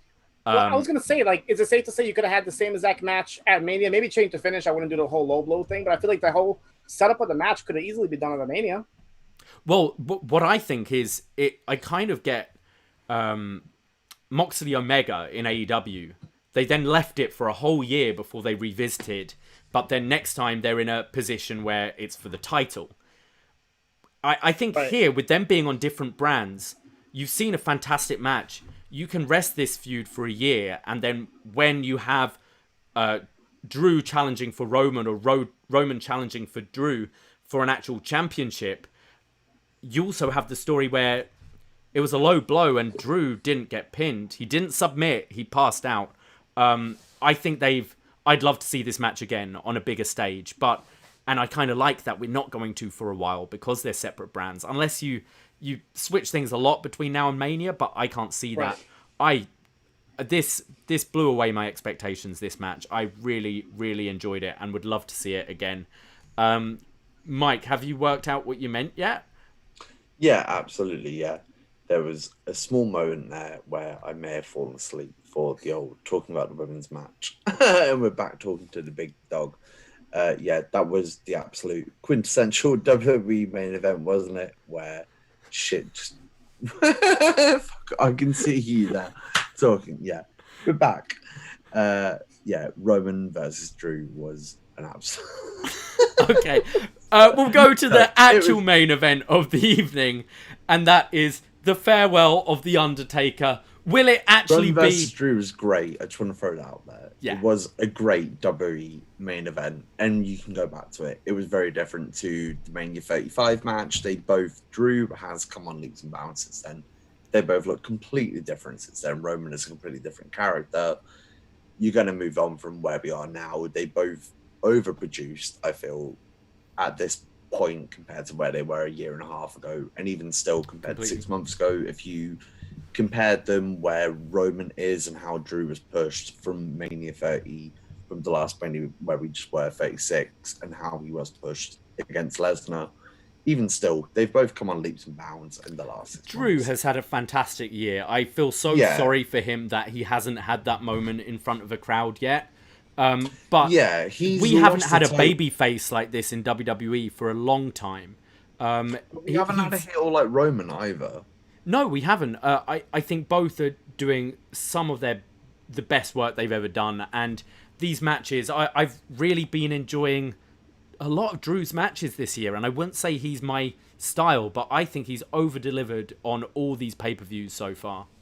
I think if you're going to be happy about a babyface that's been pushed in the last year, Drew is what you can look at, to be fair. He is someone that people have looked at and seen, and he has taken what people think, Drew, yeah, he did all right at the Rumble, and okay, he's quite over. But no, he has taken it. Lashley, Rollins, Orton, he has managed to put on great matches with for the last sort of 6 months and done well, and he's come out of this feud with Orton and done well, even though he lost to Orton at Hell in a Cell. They've had this Raw match. He's improved. He is in that position now where him against Roman, it's fine that they have a schmoz finish now. It's not very clean. You can come back to this. They do both feel like very much A-listers in WWE, which 6 months ago you wouldn't have thought so. Yeah, I agree. After the match, Jey Uso comes out on the stage applauding... he's like sat down on the stage applauding Roman, and Roman is just staring him down. He goes up to him, gives him a nod of respect, and embraces his cousin. And Roman says, "This is ours," pointing to the title. So this to me kind of solidified Jay's turn. He is now back with the family, and he earned Roman's respect tonight. And talking of respect, it's time to give respect to the dead man, The Undertaker. And out comes, I'm wearing his jersey right now, Shane O'Mac is the first to the ring. After, obviously, they had that classic, that match of the year contender, Hell in a Cell at WrestleMania 32. Followed by The Big Show. We have JBL. We have Jeff Hardy come out with the Undertaker symbol, the crucifix, painted on his face. Mick Foley comes out. The Godfather. The Godwins. Yes, that means we had the return of Mideon. I marked out. Mideon was back in a WWE ring to pay respects to the dead man. We have Savio Vega and Rikishi. So a lot of people in the kind of YouTube and Twitch room were asking why we're having the likes of Savio Vega and Midian come to the ring. But obviously BSK. it's BSK, which Taker's tattoo on his stomach is BSK. It was kind of his crew. You all know about the Clique. BSK, I think, probably would have murdered the Clique if it actually came to it. But yeah, they're very... Gang war. Yes, absolutely. They're very, very close with the Undertaker. So that's why you've got Savio Vega, Rikishi, the Godwins, the Godfather there. Rest in peace, Yokozuna. We have... Well, he was part of them, right? Yeah. I mean, I'm sending my I respects. guess. Not making a joke. No. Okay. We have Kevin Nash, Booker T, HBK, Ric Flair, Triple H, and the final person to come out is Kane. We then have this whole Undertaker video package showing highlights from his career. Obviously, Metallica playing, just like in the Boneyard match. And after this, we see Vince in the middle of the ring. He seems very, very choked up. And this is where I start to think, maybe this isn't an angle. Yeah. Maybe this is a real thing that's happening in front of a load of video screens. Maybe. Vince says after 30 arduous years, plenty of injuries and other stuff, he's a lot more eloquent than I am. He says, people say nothing lives forever, but they're wrong. The legacy of The Undertaker will live forever. You can see Vince is fighting back the tears here. And then he goes into his full kind of Mr. McMahon voice to introduce the Phenom, the Dead Man, The Undertaker. We have lots. Before we go into the entrance, guys, any thoughts on the guests we had, Vince's speech, John, and the video package? Let's go to you, John. Yeah, I mean, honestly, knowing like Mark Calloway and knowing how close the BSK would have him, it was amazing to see the Godwins and Godfather and all these guys out there. Was there anybody that you were surprised that didn't come out, or you would have liked to see there? Me personally, I would have liked to see John Cena and maybe even Stone Cold Steve Austin. But was there anybody that stood out that you were surprised that wasn't there? Yeah, I think Cena and Austin for me. Cena Especially and Austin. considering how much they've bigged up Austin with the Stone Cold podcast that we've had. Some of the Untold and different documentaries we've had from Taker the last few weeks. A lot of them are sort of grown around this sort of 98 persona. It would have been nice to see Austin come out and give him some props, but it is what it is. I think, yeah, I'd say Austin. I don't know so much Cena. Like, he's a big character. I don't really associate Cena with Undertaker too much. You know, I'm actually surprised that Orton wasn't there. I mean, he wasn't used on the show, but, you know, that's a little surprising that Randy wouldn't come out. Yeah, and I think, obviously, during this COVID era, nothing really surprises me if people don't come out, because there are lots of things you need to do to get someone there. In front of a crowd, I think possibly an Austin, maybe even a Hogan. That's Undertaker's first title win. Brock Lesnar. I mean, literally anyone. Unfortunately, it wasn't going to happen because of AEW, but Jim Ross should be there, you know? Orton might have just come out and just stared, and then, because it felt like a lot of people come out and then they had the video, and then it was just Vince in the ring, and all of those people had just come out. They weren't there anymore. Yeah. It was just Vince, just video. I would say, I think as big as The Undertaker is, Austin still could kind of overshadow the moment a bit. Yeah, I'm not saying overshadow Taker, but Austin comes out, the glass smashing, people go wild. All the people that came out, we're kind of used to, or it's Savio Vega, you know, like it's Taker's moment. So we then, after the introduction, we just have so much fire, pyro, it's all there for the Undertaker. We then get this kind of staticky lightning, and we get this cool synth version of the theme. Almost sounds like our upNXT synth version. It's that was so good. The classic, the classic Undertaker theme. I've always said I wanted a entrance of the Undertaker that starts with Jim Johnston playing the piano version of the theme that then builds into the orchestra. Kind of a weird choice with the synth, but it was pretty cool, I thought, and made it feel like a special big entrance that they're going above and beyond and doing something different. We've got Taker's logo there, and the gong hits. I've got goosebumps as this is all happening. The classic Taker music starts. We've got a bright white spotlight in the middle, smoke everywhere, and he makes his grand entrance, walking slowly to the ring. He stands for his arm-raising moment when all the fire goes crazy and the lights come up. He's on a platform that rises him to the ring. Looked really awesome. He rolls his eyes back, raises his arms, fire everywhere. There's Undertaker chants. I think everyone... I know we've seen this entrance so many times, but you can't not get goosebumps, especially when it is the final moment. I know there are people still at this point going, I don't know, I'm expecting an angle, but the hairs on my arm were standing up for this. It was just such an angle. An awesome entrance. I genuinely was expecting an angle. I felt like he would come out and we would hear the Firefly Funhouse interrupt. I genuinely thought this is what we were getting. I did not think we were going to get what we were, which was literally come out and it's very respectful and he leaves. I did not think that was what we were getting. And Mike, do you think that ruined the experience for you a little bit? Do you think that just having it in the back of your head? Okay, that's good. I think it was my own preconception of like it's a wrestling retirement. You don't expect it to actually be what it is. If someone advertises a wrestling retirement, you don't expect it to be a wrestling retirement, and yet it was what they expected. What they advertised, sorry. I would say retirement. Here's this guy. He's been a legend. You saw everyone come out. You saw Vince fucking McMahon come out and give him all of the props. And that was it. And realistically, that's what was advertised. And he deserves that. John, I would say for me, it does kind of take me out when I'm thinking right until the final second that something might happen.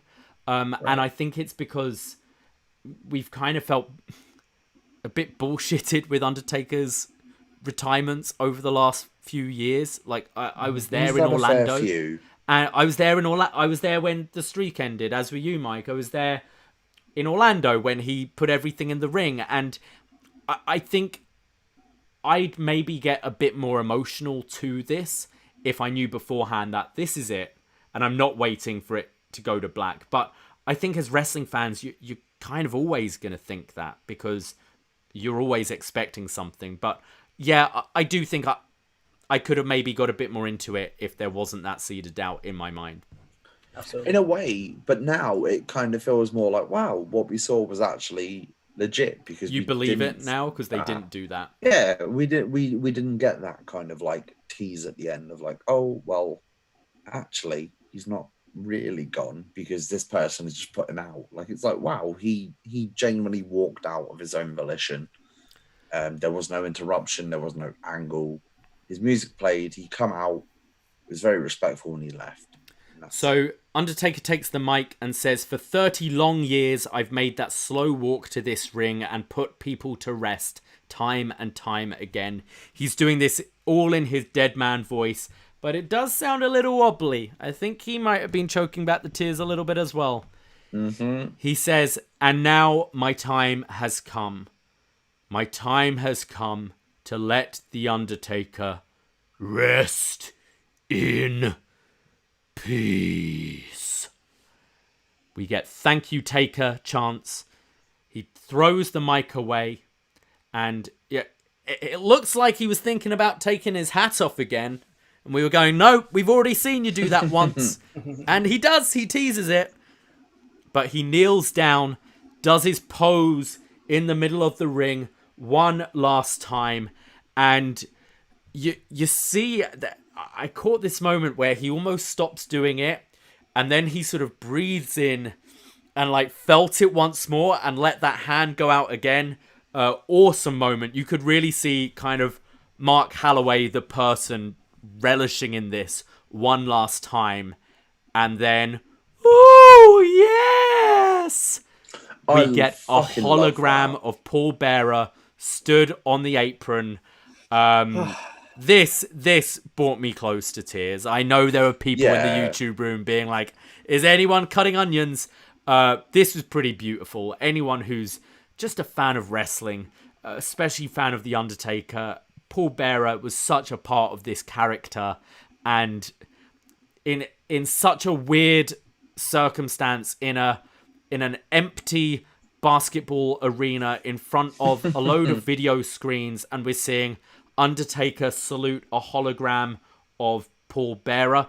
I don't think it's the send-off anyone would have written, but it was pretty beautiful. Yeah, I was pretty much silent for the first time in the entire watch-along watching this, but as soon as I saw the hologram, it really hit me, and I just let out like a... like, it just... Something about that just felt so special, and it was like the ultimate, like, just cherry on top of this whole presentation, because that's a very big key element to the Undertaker's career, and I'm happy that they were able to use that in a way.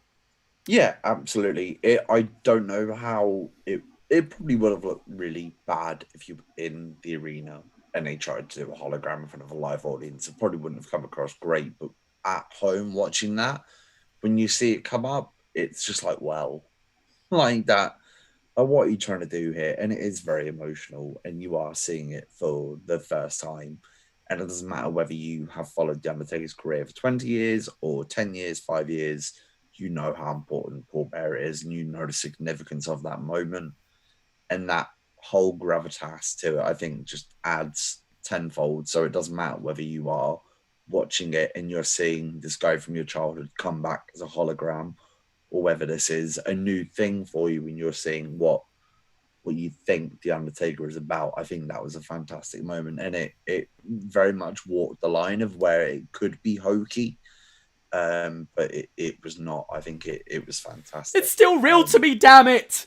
Yeah, very much so. It very much like treaded that line of like where it could be a complete disaster, and it was not. It was very like genuine, legitimate moment, and it kind of added to like the, oh, okay, this is real. Like, yeah, this is a goodbye. It started as it built. It started to get cheaper and cheaper if you were gonna pull an angle. You know? Yeah, absolutely. Because you can't do this again, like, to this level. I mean, of course, in front of a crowd, but they were throwing everything at this. Taker stays knelt in the middle of the ring in a spotlight as the gongs start up again. But it sounded like they went about 10 times, I think. And then I got that same vibe. It was 10. I thought it was just gonna disappear. Like, but the he music would not be in the ring anymore. The music starts up again. Undertaker stands up in the center of the ring, does the chopping of the throat pose with the tongue stuck out as lightning goes everywhere. He slowly walks up the ramp, puts his fist in the air, and the logo comes up in the bottom corner. And we're going, this is an upNXT podcast. This is an NXT podcast. And we're going, no.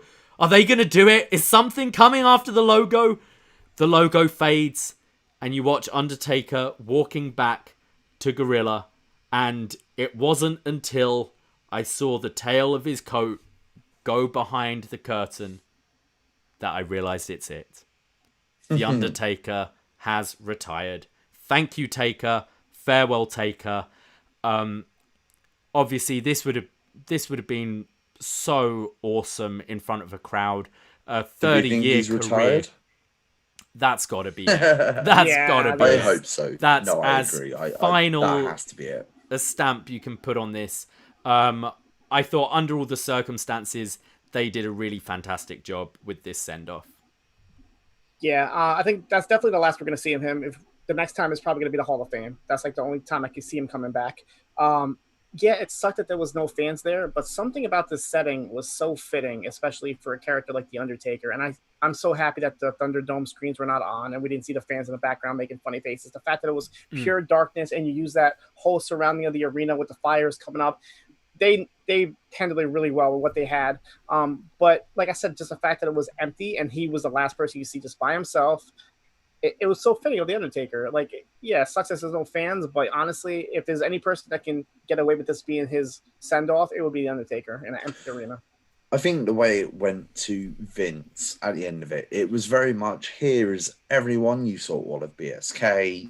Like, we were talking about it in a chat, and it's like, oh, okay, here's Cena, and here's Taker. Here's HBK, here's Triple H, here's Kane. We all called the order. And then it was the video, and then it was Vince. And it was no, like, oh, these guys are in the ring and they're waiting for Vince. It could have been completely edited. You could have had all of those guys come in and film their bit hours ago. It didn't matter. As soon as they left and it came back and it was Vince, everyone understood, like, oh, shit, this is very much real. And that whole last 10 minutes where it was Vince and it was Undertaker coming out on his own was very much like, oh, wow, this is very real. That was fantastic. Yeah, I mean, I think Undertaker is Vince's greatest creation. Who very much so. Okay, there was Hulkamania, but Hulk dipped like a few times. Yeah. You know, Undertaker has been his loyal guy for 30 years and is a Vince McMahon and Mark Calloway creation. And it really is. We don't see Vince a whole lot these days, and it really is the ultimate sign of respect for him to be that guy. And as he said, it makes you know this is final now. I would say I hope they don't. I mean, I guess the next Hall of Fame will be doing the one that was meant to be this year, but I hope they leave it for a few years. You know, I think if you were just to do Undertaker's Hall of Fame next year, it's like, oh, well, here it is, another farewell to the Undertaker. Whereas I think he does need to leave now. And like 5 years' time, induct the Undertaker. We know he's going to be the main event of any Hall of Fame. I think it will probably be a Hall of Fame a lot of people who don't usually go would go. But I kind of hope they really rest it for a bit and let Undertaker be WWE free for a while. Continue eating hot wings. Now, would you like a 24 or Chronicle special on this whole night and maybe see like the backstage of it? Would you rather that be a mystery? Don't even touch it. No, I think leave something mystery still. Yeah, I would like to see it, but I don't think we need to. With maybe not right away. Yeah, months. Maybe just. I know they have all the footage. They shoot everything. I'm sure they interviewed every single person that was there. Maybe just save it for like 10 years down the road. Something, you know, in the long run. Yeah, I think as soon as Undertaker is one of those people who could headline Hall of Fame class by himself, and it could just be a night of people talking about him. 100%. Oh, absolutely. Yeah. They could do that. They very well could do that. And I think it would probably sell better than a lot of other Hall of Fames. Yeah. But overall, I think it's been a sort of common trend with these pay-per-views that wasn't bad. It's pretty good. Loved the Undertaker stuff. Loved the Roman Drew stuff. Loved that tag match. Women's match, I thought the body of it was pretty solid. The end was ropey. Men's match was fine. Sami Zayn and Bobby Lashley was there, but overall, I'd say there were more positives coming out of this show than negatives, and I was thoroughly entertained for the evening. Oh, I feel like I've very much made this seem like it's a very shit show that's worth falling asleep throughout, but that is not the case at all. The only match that I would say was bad was the Lashley and Sami Zayn match. The Women's Survivor Series match wasn't great, but it told a sensible story, and the problem with that was just where it was on the card. I think that the New Day Street Profits match was fantastic. I loved that match very, very much. I thought that was great. I thought Sasha versus Asuka was great. Compared to the matches that it had this summer, it was much more of an exhibition match. I felt like they wrestled a lot more of a sort of main event style and wrestled one another. And I think that Drew and Roman felt very much like a main event match. I know that I, may have had some narcolepsy issues during the last hour. However, that's just what it is. However, they both turned up the heat compared to that WrestleMania match. If you go and watch that WrestleMania match and this Survivor Series match, they're very, very different matches. One feels like your run-of-the-mill WrestleMania, apart from the last 3 or 4 years, that kind of match didn't exist. Whereas now, the run-of-the-mill Mania mid-card match, unfortunately, does exist, where it's like, well, we've got 15 matches we need to put on the card, so I what remember goes eighth? 0 from that match. Yeah. I can't remember any like special thing with entrances or anything cool that happened in it. I don't remember if Dolph Ziggler was at ringside with Drew or not. I literally have 0 recollection of that, and that's why I'm going to put it on as soon as this podcast is over. I wouldn't. I've watched it on Blu-ray in the last couple of weeks, just where like, I'm gonna rewatch some HD shit I've got. It's not great. It's a sub 10-minute match. It's very much a mid-card match. There's nothing wrong with it. It's a Raw match. It's fine. Yeah, but it is a Raw match. And both of these guys are so much capable of more than that. And tonight kind of proved that, like, if you give them 25 minutes, they can go out and do something with that kind of time limit. But give them that time limit with a real story that they've had for months, and I think they're going to produce magic. So I feel like this is like the next step, but it's not the final evolution in a Drew versus Roman match. Yeah, I go along with a lot of what you said there, Mike. John, any final thoughts on the show before we call it a night, because we've been going for a very long time now? Yeah, I would compare the show like kind of like watching like a Marvel film. Like, you expect battles throughout, you expect that final battle, which we got with Roman and Drew, but then you know that emotional scene is going to happen at the end. You know that Captain America is going to go away or Iron Man's going to go away. So I had that same feeling going into this. Like, yeah, I'm expecting all these fights, these great battles, but I want to see the ending. I want to see the scene after the credits. Maybe might happen. Who knows? And we got that. We got that ultimate send off. And I'm so happy there was no Fiend. I'm so happy there was no Sting, as much as Braden would love that. I'm just happy that we actually got a send off. And please, I'm begging you, anybody that hears this, don't do anything else. Just leave it like that. That was perfect. You already had all these false finishes with the Orlando Mania. Just let it rest. Let it rest in peace. Absolutely. And with that, I think we will all now go and rest in peace. Thank you guys for joining me tonight. As always, these watch-alongs are so much fun, and you can join in with the next watch-along or post-show at youtube.com/upNXT, or join our new Twitch stream. I'm very excited about this. We just went into lockdown. I'm going to have nothing to do, so I'm going to be on Twitch a lot for the next couple of months, very likely. Shout out everyone in lockdown. Yeah, shout out everyone in lockdown right now. It's bad. It sucks. God bless. It sucks. So twitch.tv/upNXT podcast. Hit that follow button and join in every Wednesday night for UpNXT, 10:30 p.m. Eastern Time. And obviously the next pay-per-view, whether it be AEW, Impact, or WWE, we will be there to be with you. Thank you very much for listening, guys. We've got shows coming up next week. We're back to Eric Marcotte when it comes to Up Yours, and he's giving us a big fuck you by making us watch Catwoman from 2004. It's because we're going through that Batman thing right now.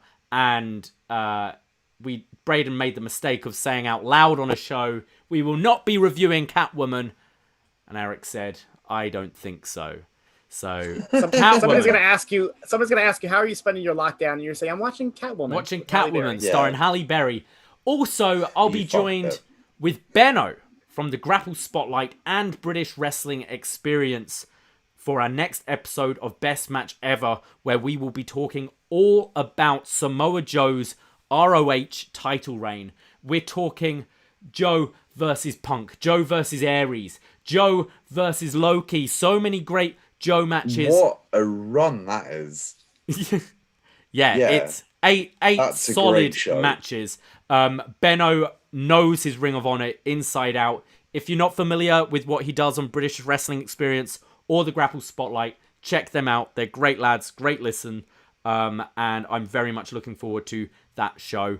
But from me, Davie Portman, this is a good night. You can follow me at Instagram and Twitter at Davie Portman. Hogan, where can we find you?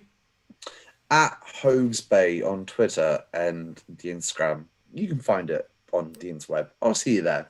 And John Cno, tell me everything you've got coming up and your socials. You can find me at Cno Evil, Cno Evil, throughout every single social media platform. You can find me on Rewind to SmackDown. I was here with Wei Ting on Friday reviewing SmackDown, and I should be there for the next couple of weeks. I'm also doing weekly MLW reports. Catch me on the watch-alongs. Catch me on Shot in the Dark. Catch me on Zombipod. I am really enjoying this quarantine and lockdown by doing as much as possible. So come join me in this journey. Thank you very much, guys. I love you. We'll chat very soon. Thank you, YouTube room. Thank you, Twitch room. We love you too. The chat was fire. Shout out Twitch. Shout Absolutely out YouTube. fire. Shout out Twitch. Shout out YouTube. Thank you, guys. Good night. God bless. And rest in peace. Ahoy!